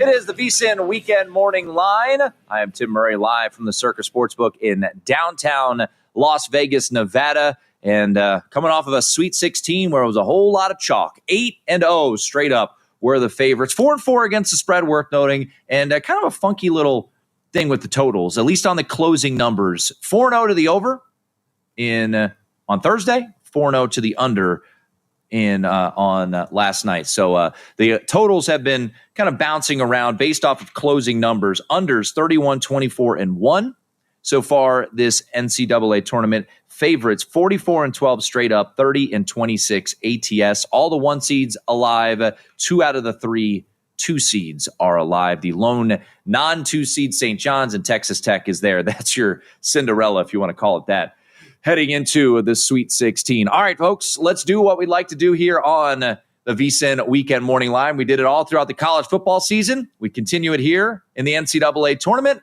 Let's get you the latest from behind the counter. We like to call it very creatively, behind the counter. Where are the lines changing? And where's the money going? Let's go behind the counter. And we like to check in with our good friend from the Red Rock Casino, part of the Stations Casino Group. Chuck Esposito joins us right now, courtesy of our progressive guest line. Chuck, you and I were talking a little bit about it off air. Are you guys good? Like when you went to put the lights on this morning, do they still come on at the Red Rock Casino? They still come on, buddy. As we were talking about, I'm looking even, I want to walk some dogs back here. If there's any guests out there that have dogs, I can walk them back in the hub area, and maybe it'll be a good omen, and my team can pet them a little bit, and we can get some puppy love going, because we're just not seeing it. I mean, really, really chalky, as you mentioned, 8-0 straight up. You had the Dodgers last night, of course, get the home run late. If they fell behind in extra innings 5-3, they still cover the run line. And then you have the Knights, who trailed going into the third period 3-2, who cover the puck line, which just kind of compounded things. But overall, kind of a good Thursday, Friday for the guests. And thank God we had that meaningless, maybe the ugliest 3 I've ever seen, the way it kind of hit the back of the rim and backboard and kind of rolled in that Ole Miss game, which really kind of averted somewhat of a disaster, I would think, industry-wide. Yeah, when I think back to that performance last night, it's been a topic here on the program. Was it a bad beat? Was it not? And I just think back to Ferris Bueller when Cameron says to Ferris Bueller, "You're my hero." Matthew Morrell, "You're my hero" on that ugly 3 there. But I'll ask you, Chuck, because you didn't have a dog in the fight, even though you wanted the dog to cover and you said it avoided disaster. Would you deem that shot and that game a bad beat? Or was it the right side coming home? How would you define the Michigan State Ole Miss finish? I mean, for our side of the counter, it was the right side coming home, but clearly, I mean, we've been on the other side of many of those, especially totals where you see a game where we're like, man, they need like 15 or 18 points to get this game over, and there's maybe 2 or 3 minutes left, and they get 12 or 14 points in 50 seconds. So we've seen our fair share of going the other way. It was one that it was really an ugly 3, though. When he first shot it and the way it hit, I think, I turned my head for a sec and I heard then the crowd in the book. I mean, the was so loud. And I looked back to see that ball rolling back through the hoop. I was like, oh my God, how did that happen? But just one of the kind of crazy finishes we've seen so far. But Ole Miss was in control that entire game. But as you and I talked about off air, we've seen this movie. It seems like throughout the tournament, there's been a lot of dogs that were really in the game for 85 to 90% of the game, at least covering, only to fall apart at the end. And that's, what we saw last night as well. Yeah, and I certainly thought it was. I thought it was going to happen, and that was just going to be another L for me. So fortunate to get the cover there with that 3-pointer late. All right, let's get to today's games, and we played this game all throughout the college football season. There's only 4 games over the weekend, so not a surprise there. But I'll go ahead and say that you guys are going to be big Texas Tech fans. What are we looking like for Florida and Texas Tech right now? Yeah, by far of the Elite 8 games, that is the biggest one lopsided ticket count of the 4 games. Florida, 82% of the tickets are on the Gators. Some of the other games, you've got a little bit of dog money. Tennessee, you actually have 58% of the tickets. Bama, 62% of the tickets. But the 2 favorites that kind of reign supreme, Florida at 82% and then Auburn at 63%. But Florida extremely one-sided at this point. 82%. Who, buddy? Come on, baby. I'm with you. I'm with the house. I'll come over. I'll give you a hug, Chuck. I'll bring my dog over. All right, I could use it, buddy. I could use it. Except that, I was a little too overzealous on Thursday night. I immediately pulled out the app and I'm like, Texas Tech 6.5. Well, I should have been patient because I could have got a 7. So it's always great to have a bad number there. But Chuck, probably could get 7.5 by tip off. No, you're right. Yeah, that's. sometimes patience is a virtue. And just ask my dad. Patience has never been a strength of mine throughout my life there. So very much need the puppy in the early one. 82% of the bets right now at Stations Casino on Texas Tech. What about the total in Bama Duke? And actually, can you take us back to the Bama BYU game? Because, Matt and I were on the air on Thursday night, and we were just laughing at the total, the live total going up and up and up. And I tried to be cute, and I'm like, all right, I'm going to find the peak. I'm going to go under. And I went under 191.5. That was a loser because we had over 200 combined points. Have we seen any under money? Is there any brave soul at Stations Casino looking to take under in Duke Bama when those two teams combined to score almost 400 points in their two games on Thursday night? Not a whole lot, buddy. 84% of the tickets are on the over. I can probably count on one hand how many straight bet tickets currently sit on the under on that game. So it just, with so many games, I know when you look at the percentages, you have 4 games go over on Friday and Thursday, 4 games under on Friday. But when some of these schools are playing, it just looks too easy. And in this particular case, we're going to be hard pressed to get some under money. All right, I'm just going to do a little on-air exercise here. I have my Stations app out. We're talking to Chuck Esposito. I'm hitting favorite. All right. I can walk over to you guys right now, and I could take Duke, Florida, Auburn, and Houston at plus 276. If we want to remove Houston, still plus 134. I mean, how many people are going to be walking to the counter today at the Red Rock Casino and saying, give me Duke to Florida to Auburn for plus 134, Chuck? Probably a whole lot, buddy. I can stand at the counter and I can just hear as they come up to the window and talk to the ticket writers. I can just hear it's a script. I might as well just kind of record it. But we're going to need a dog. There's no question. I mean, having the dogs cover definitely helps. But really a changing landscape as far as the money lines go. And we've seen these money lines continue to creep up somewhat, but we really could use a outright dog winner. I don't think I'm just talking for myself. Just kind of talking to some of my counterparts industry-wide and hearing it, the position they're in. We really could use a dog to win outright. With the game tonight, Alabama and Duke, and what we saw on Thursday night with Duke, 193 win, incredible game, great performance from Cooper Flagg, and then you see the record-setting performance from Bama. This game's going to tip off our time, 5:49. How good will the handle be on this game, Chuck? Because I know there's a lot of griping out there. We miss Cinderella. I don't want to put words in your mouth, but if I had to say, I bet you don't miss Cinderella. Well, I miss Cinderella from the vantage point that had we had a few Cinderella games or a few Cinderella teams, I think overall the tournament would have been better for us from just the win side of it. But yeah, having it, the chalkiness of these teams were all 4 number ones still alive, and the other schools that are so good and popular, it's been phenomenal for the handle and the atmosphere in the book. I don't think we've had all 4 number ones make the Final Four since 2008. Mm-hmm. So this could only be the second time if that happens, which isn't bad because you have 4, again, really popular teams, schools, number 1 seeds. And I think from a handle perspective and the atmosphere, it's tremendous. It just hasn't really translated to the win side of it. Chuck Esposito giving us the latest from behind the counter. All right, quick look. I know we got more action on Sunday's games, but he gave us a couple of the betting splits there. Will Tennessee-Houston be the best two-way action? Have you seen any sharp action in any of these 4 games yet, Chuck, in the final minute? Yeah, I think when you look at that game, Tim, like I said, 58% of the ticket count is actually on Tennessee. So they're definitely getting some love there in that game. We opened that game 3.5, and we have seen some sharp action as it's come down to 3. So I think of the 3 games right now, the one that's most balanced or has shown some dog money has been on Tennessee. He is Chuck Esposito, always great giving us behind the counter, and just double check those lights. I want to make sure, Chuck, that you're still in business by the end of the day. Okay? I've got a bunch of flashlights in my office, buddy. We're all good. There he is, Chuck Esposito, the latest from behind the counter. Always love him being a good sport. 82% of bets on Florida. Guns up, baby. Come on, Texas Tech. Hey, your bracket might be done, but the tournament isn't, and neither are your chances to win. Become a VSiN Pro subscriber today for $9.99 and turn that tournament heartbreak into betting success. vsin.com/subscribe for just $9.99. Let vsin help you turn your madness into money. vsin.com, that's vsin.com/subscribe.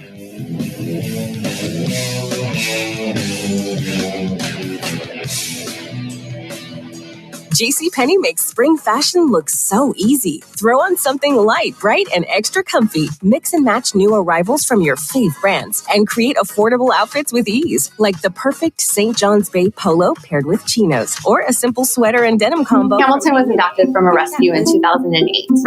He really likes to be around people. I get out my mat and I'm doing a downward dog and he's underneath. He's quite the pug about town. He gets invited to a lot of parties. He knows he's a pretty big deal. Look at this little face. How could you not love him? Hamilton the Pug, Instagram star and shelter pet. Amazing adoption stories start in shelters. Visit theshelterpetproject.org to find a pet near you. Brought to you by Maddie's Fund, the Humane Society of the United States, and the Ad Council. You make sure his toys don't have any sharp edges. You taught her what to do when the smoke alarm goes off. You do so much to keep your child safe. But are you using the right car seat for your child? Car crashes are a leading killer of children ages 1 to 13. Protect your child's future at every stage of life. For information on the right seat for your child, visit safercar.gov/the right seat. A message from the National Highway Traffic Safety Administration and the Ad Council. So you see, son, good manners are important. Should I go through it again? Yes. Yes, please. Yes, please. Exactly. Always say please, thank you, you're welcome, and excuse me. Sit up straight, hold doors open, don't speak with your mouth full, keep your elbows off the table. Share your things, play nice, and generally treat others the way you'd like to be treated. Got it? Got it. And stop picking your nose. Most parenting is hard to do in just 2 minutes. But 2 minutes twice a day, making sure they brush their teeth, is easier, and it could help save them from a lifetime of tooth pain. Visit 2min2x.org to find out more. A message from the Partnership for Healthy Mouths, Healthy Lives, and the Ad Council. I'm a retired school psychologist, and helping people was my thing. After my stroke, when Meals on Wheels started, I was on the other end of the stick, so to speak. My name is Julius Gaines, creative writer, poet, photographer. 1 in 6 seniors faces the threat of hunger, and millions more live in isolation. Drop off a hot meal and say a quick hello. Volunteer for Meals on Wheels by donating your lunch break at americaletsdolunch.org. This message brought to you by Meals on Wheels America and the Ad Council. Welcome to Calvin's Barbershop. You all got to see this. I don't even want to know what you're looking at on that phone. Well, you should. I was learning about the dangers of high blood pressure and that we need to get ours checked regularly. High blood pressure can increase the risk of heart attack or stroke, but this text program can help keep it at a healthy range. Just text Barbershop to 97779 to sign up. I'll get right on it as soon as I'm done with this baby panda video. Text Barbershop to 97779. A message from the American Heart Association and the Ad Council. It's important to plan ahead for emergencies, like the storm. When it kicked in, we had a plan. We were able to get in touch with each other in no time. How to find each other. The whole experience was fine. The most frightening 10 hours of my life. If there's one piece of advice I'd offer other moms out there, it's to stay calm and keep to the plan. Some parents plan ahead, some don't. Make sure you know where to find your family in an emergency. Start your plan at ready.gov. Brought to you by FEMA and the Ad Council. Someone's got to set the tone out there, boys. Someone's got to set it. The station that sets the tone for Youngstown Phantoms hockey is Western Reserve Radio. WRTV, The Scourge. The Sports Betting Network. Join Matt Brown and Mike Somich on Ready, Set, Bet as they get you ready to make your bets for all the weekend games. We're going to be at the end of this thing with money guns, or I'm just going to be like, begging people for change out on Fremont Street. It feels like the Twins and the Guardians have higher floors but lower ceilings. Don't miss out on crucial advice for live betting once the game starts, as well as looking ahead to the upcoming action. Tune in to Ready, Set, Bet, weekends at 1 p.m. Eastern on VSiN, the Sports Betting Network.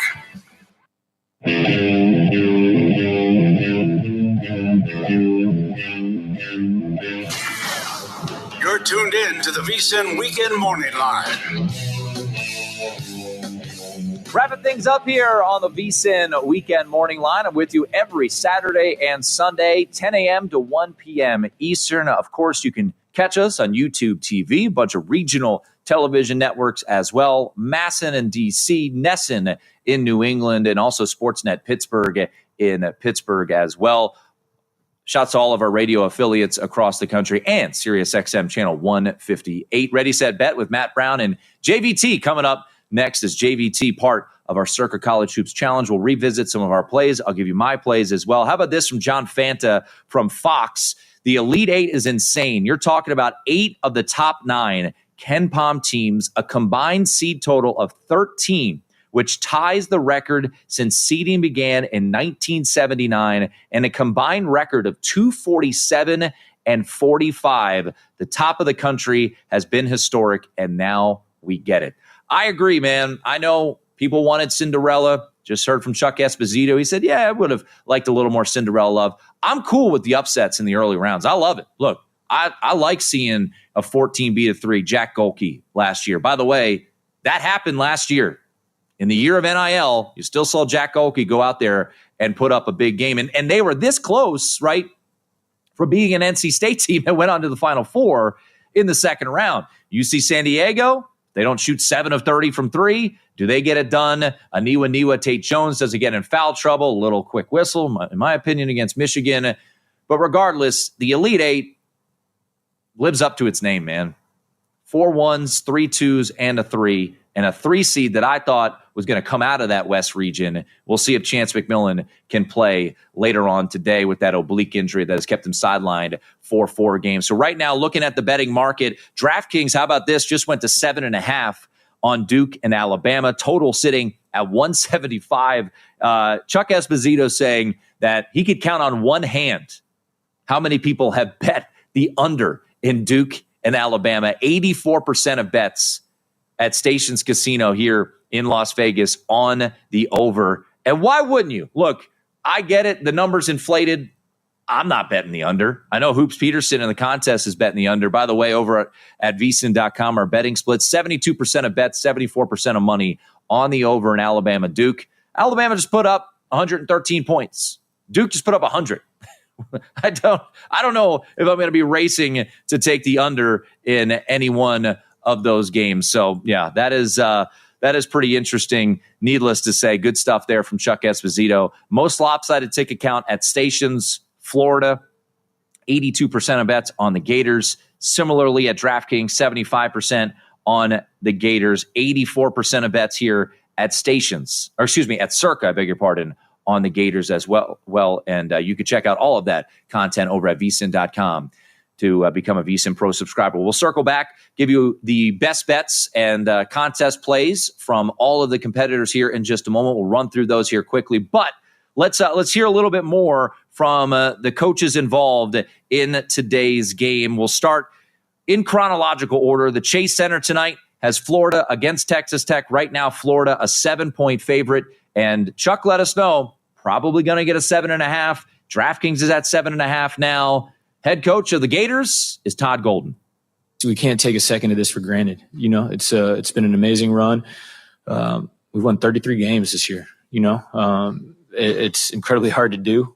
We kind of had a great rip through the best league in college basketball over the last 20 years. Won an SEC championship, and now we're playing well at the right time and have an opportunity on Saturday to play our way into the Final Four. And you know, it's an amazing experience. I'm not necessarily surprised. You know, this group has been working in unison since June, and they've been looking out for each other. We knew early we had a really great group of young men that would pull for each other and play the right way.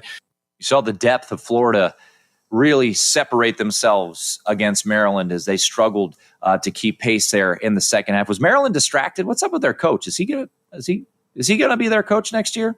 Doesn't seem like their fan base wants him back. That news hasn't come out yet, has it?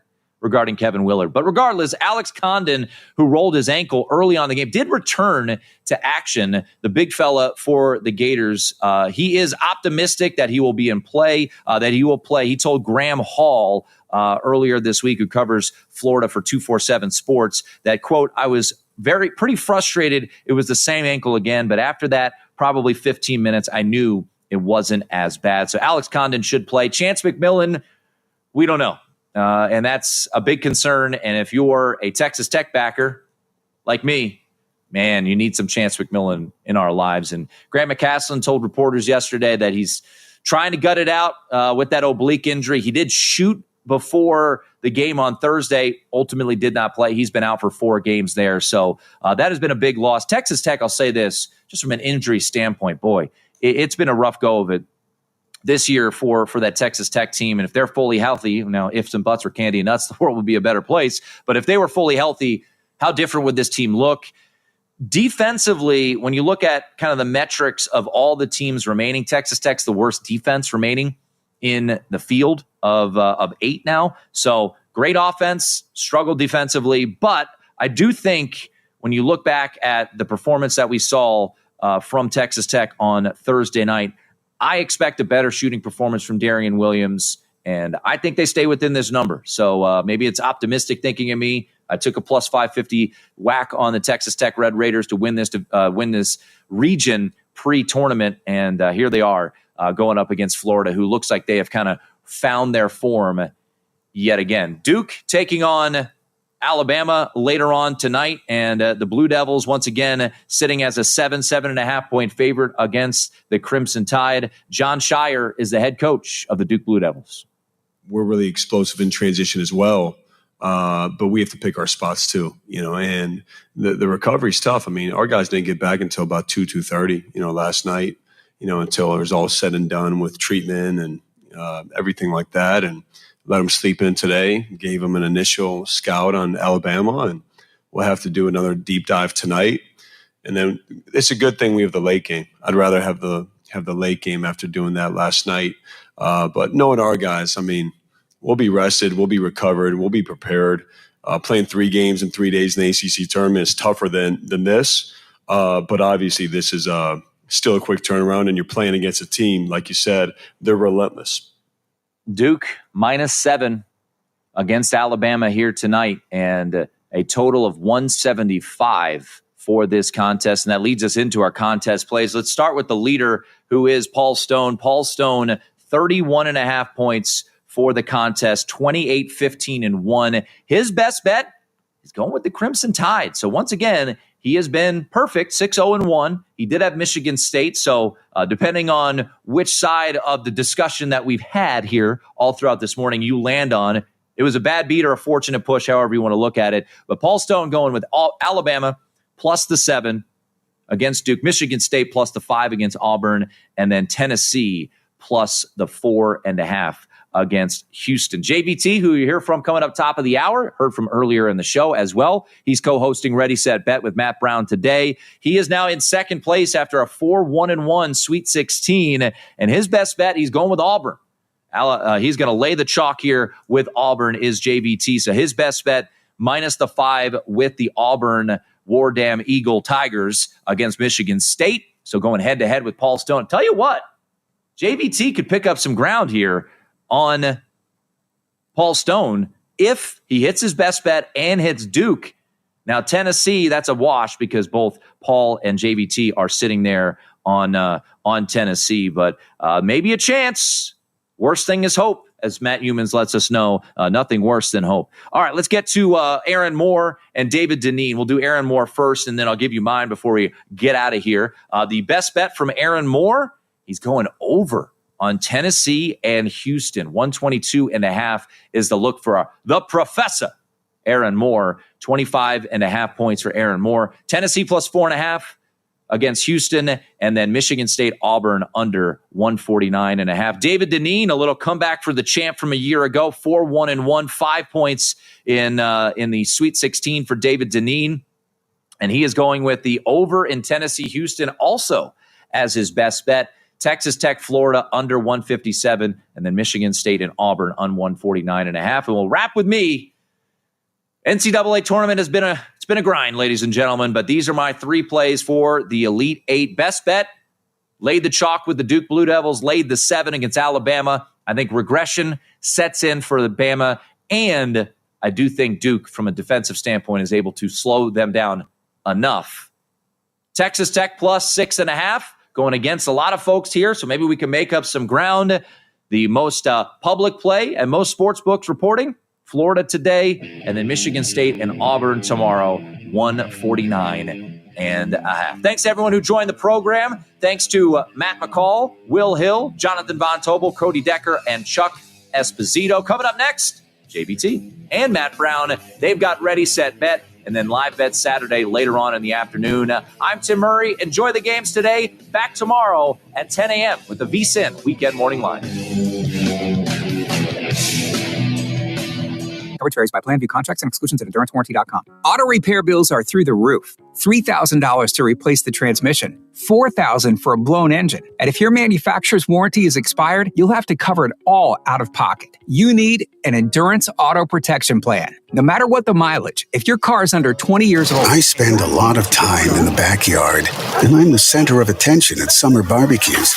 In '96, I made some of the tastiest s'mores. And in '09, it was me, your backyard fire pit, that accidentally started a wildfire when a summer breeze carried one of my embers into some dry brush. Spark a change, not a wildfire. Visit SmokeyBear.com. Brought to you by the U.S. Forest Service, your state forester, and the Ad Council. Only you can prevent wildfires. Hope you enjoyed your meal. And I just want to say, he's lucky to have a brother like you. Lucky? Caring for my brother is far from easy. But he's a part of me, like my arms and legs, so I'll be his. No time for tired. Nothing can disable this love. He needs me, but I'm the lucky one, even though I need help now and then.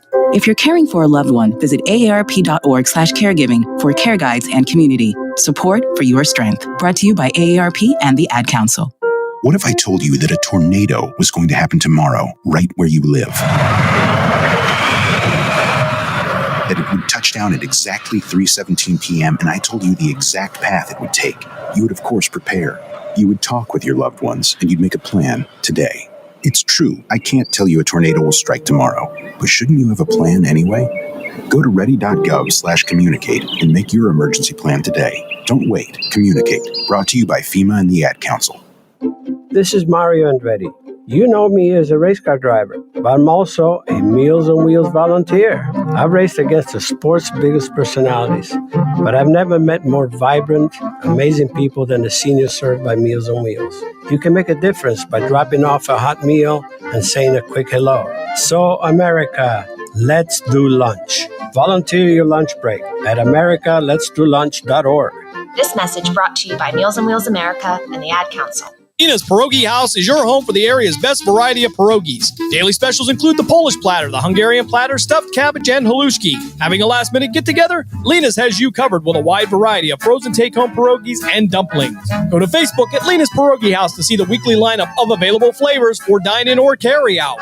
Catch the best at Lena's Monday from 10 a.m. to 4 p.m. and Tuesday through Friday from 10 a.m. to 8 p.m. 20 North Main Street in Hubbard, or call 234-254-8532.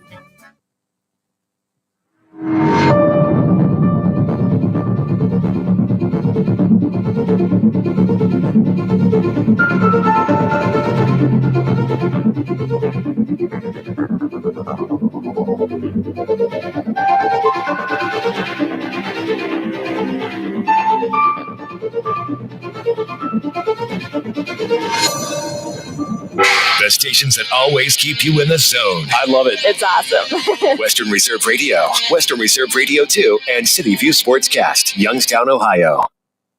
Eastern, right here on VSiN, the Sports Betting Network.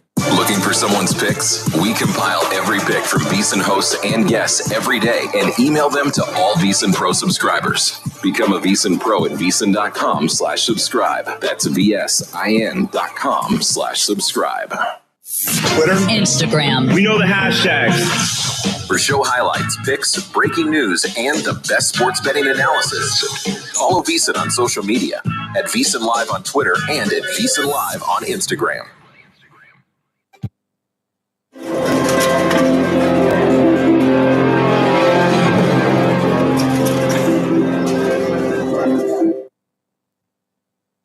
This is VSiN, the Sports Betting Network.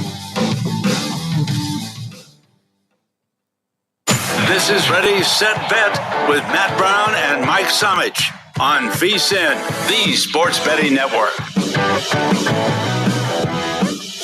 Hey, it's Ready, Set, Bet here on VSiN on a Saturday. Matt Brown and Jonathan Von Tobel on the desk with me here at the world's largest sports book, the most underrated sports book in the world upstairs, the pool is the most underrated thing in Vegas, right? Yes. I mean, we talk about this, and this is amazing. I'm doing the Price is Right for those of you watching. This is amazing. That is something you just don't get anywhere else. Very much enjoy it. Very much enjoy my time out there, and very much hoping that I can hawk down Paul Stone in our Circuit College Hoops Challenge so that I can get $1,000 voucher up to said underrated pool. Where do we sit on this? So I am in second place, 4.5 points, 4.5 points back of Paul Stone. We have our picks that are up and available up on the website of VSiN.com, by the way. You can go and check them out now. They are officially released. And I currently trail by 4.5 with 6 to play. We have 3 today and then 3 next week when it comes to Final Four and national championships. So how do you feel about your chances here? I mean, my chances are better than most because Paul and I have the 3 plays we have today. We're head-to-head for 2. So I have Alabama, he is Alabama. I have Duke. I have, let me see, what else does Paul have? Because my memory is mush and I already forgot. I have Auburn as a best bet. He has Michigan State. And we both share a play on Tennessee plus 4.5. So I can gain 2 points on him if I sweep the board here. Well, let's do it. Let's sweep the board then. Yep. So, guys, obviously, huge show here today. Not only do we have college basketball, but of course, this man to my left is our NBA guy. We're going to check in and see what you think Allegedly, about NBA. Yeah, we're going to check in and see weird time of year, right?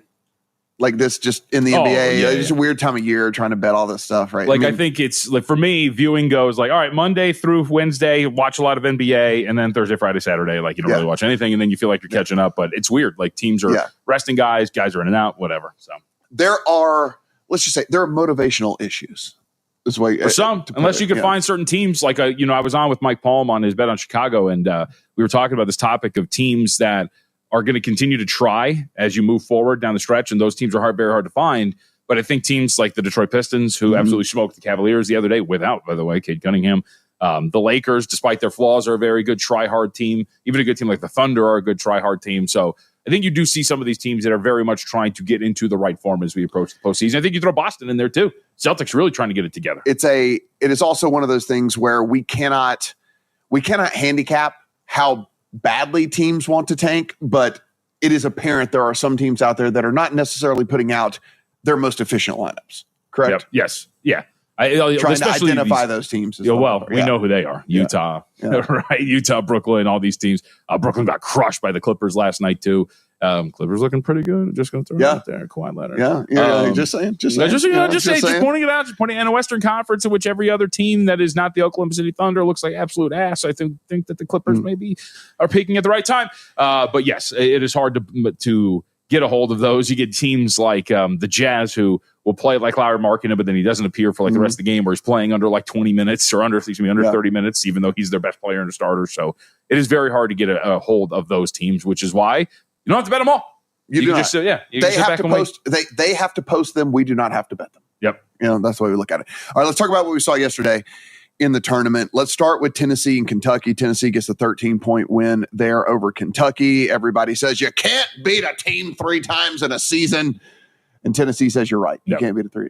You can, actually. It's just everyone loves to say that. Right. And it's so hard to beat a team 3. Well, not really. If you're better than they are, then it's not that hard. What do you think about Tennessee's performance, and how do you feel about Tennessee moving forward? So I think for the performance, and you're alluding to it, look, if you watched the first 2 games of that series between these two, there was one thing that very much stuck out. The shooting variance was all in favor of Kentucky. They went 12 of 24 in the first 2 matchups each. So did go very well for them, right? 24-48 from beyond the arc in 2 games. While the inverse of that was Tennessee shot abysmal in both of those contests. And one of them, I think they only hit 3-point attempts. So that really looked pretty poor. But Tennessee, the way that they're playing, their offense is playing particularly well, but their defense is one of the best in the field. And so if they're going to continue to play at this level, and you look at what their path is in front of them, a Houston team which was nearly pushed to the brink by Purdue yesterday, I think Tennessee has everything in front of them to make it to a national championship, a Final Four, especially if they're going to continue to play at this level. At one point, they looked like the best team in the country, and there were some questions. Look, they still don't get to the rim. They still don't get to the free throw line. But the way they play on defense supplements that, and I think that's a really big deal here for this team. I'm with you. Like, you look at a score where in college basketball today, and a team wins by 13 points, you immediately go to the 3-point percentage, and you say, oh, well, they just outshot them from 3, obviously. If you win by 13 today in college basketball, it's like, oh, you probably made 5-6 more 3-pointers on the team. That is actually not the case here with Tennessee, which I think if you're a Tennessee backer moving forward and you see that they go 5 of 19 from 3 versus Kentucky, where Kentucky goes 6 of 15, you're like, oh, wow, they won by 13, and without just doing the, we're going to shoot a ton of threes and make a ton of threes type deal. You know, and so I actually think I'm with you on this. I think that Tennessee is a super interesting team moving forward. Okay, what was your let's frame it this way. What was your biggest takeaway from yesterday in the tournament? Okay, so this might be weird considering the way the game went. But is it fair to say that my biggest takeaway is Auburn's good? No. Right? Like everybody wants to say because they had a scare and because they stumbled into the tournament and whatever. I was trying to push the narrative, which is, again, my own personal opinion, which was they're still college kids and they understood they had a 1 seed locked up. And you want to think that they go out there and give it 100% every single time and all that. They're 18, 19, 20-year-old kids, and you've got a 1 seed. And so them stumbling down the stretch actually was not shocking to me. Right. Well, and then you look at last night. So then they're up by 1 at half. And then at the start of the second half, they play like complete and utter garbage, and they're down by 9. So you call a timeout, and you're thinking, all right, this is it. You're on the brink. This thing's going to be over. Auburn, a team, like you said, every single narrative was pointing to this team not being particularly good. In our March Mania guide, I keep going back to this, we all submitted our Final Fours and our champions. I was the only one that picked the number 1 overall seed to win the national championship. It was insane. Nobody wants a piece of this team, and it seemed like everybody was having their bias confirmed last night when they were down by 9. But what happens? They call that timeout. They immediately go on a 20-2 run. They crush Michigan the rest of the way. Todd Pettiford takes over, as he has done through 3 games now in this NCAA tournament. It's been absolutely phenomenal coming off of the bench for the Auburn Tigers. Johnny Bruno wasn't particularly great. Still gave you 20 and 15 or 20 and 16, whatever it was, and helped you win that game despite some foul trouble. I think the ability for Auburn to play the way they did in the first half of that game and into the second half, but still do what they did, come back, not only win, but cover a very big number of 8.5 or 9. I think that was a very impressive stretch. And you finally look and you go, okay, maybe that was it. Maybe that's what they needed to put together a consistent performance.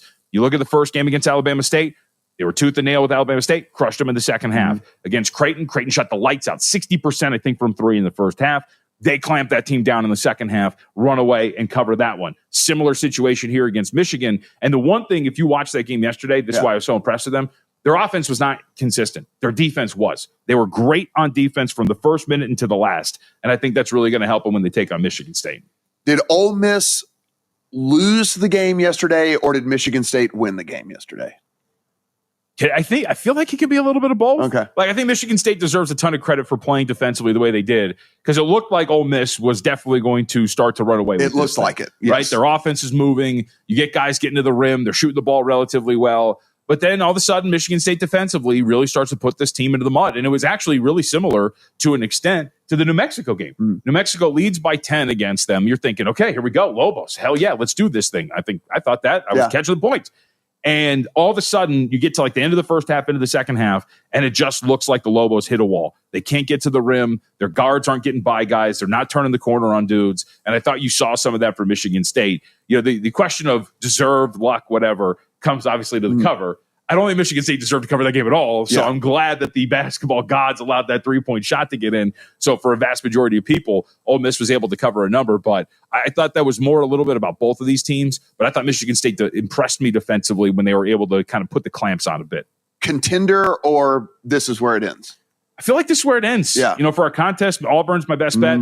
There's a little bit of gamesmanship in there that I figured the market was going to move against Auburn, and I don't think many people in our contest are going to be on Auburn. I've got this futures ticket on the Tigers from our blackjack tournament here, so very much hoping that they can kind of get through this thing. But I think that I keep saying that when you have a clear and obvious flaw like Michigan State does, and it's the inability to shoot from beyond the arc, at some point you're going to face a team that is able to really pick at that scab, if you will. And I think Auburn's going to be that team. They're not going to let them get into the rim. They're not going to, or they're at least going to be able to match them on the offensive glass so they can keep them off these second chance opportunities. They can run with them. There were times last night in transition, Auburn defensively was very, very impressive. I think it's a matchup that bodes well for Auburn. Are we sleeping on Houston? I want to say yes. Okay. Like I have a ticket on them at 12-1. Nobody wants to talk about Houston. I want to believe you watch them last night. Like Purdue's not the greatest defensive team, and then you see them just go insanely cold. They went for over 4 minutes, I think, without a field goal.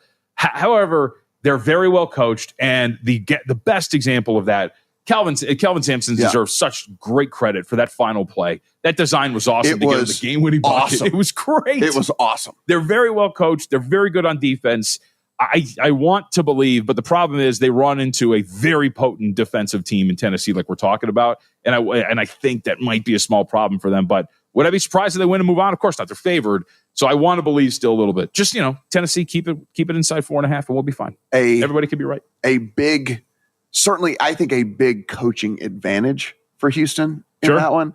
But like I said, I think that people are just not truly, I don't know if it's just because it's Houston, you're not expecting Houston to be this, basketball school, or you're not, I don't know. I don't know what it is, but when the conversation on all the big national networks, JVT, it's never about Houston. It's about everybody else. It's never about Houston. Yeah. It's never about Houston. Trust me, I get it. Now, here's the thing, going back to the Mania point, our guide, actually, it's like 7 people picked Houston. I was very surprised. So maybe there was still some belief there, but I'm with you. Like, people seem to be out on the Cougars, especially after last night. In the guide, one Matt Brown has Houston. There we go. All the way. I mean, look, we're doing the best we can, right? We're trying to we're zigging where other people are zagging. Ready, set, bet here on a Saturday. Coming back.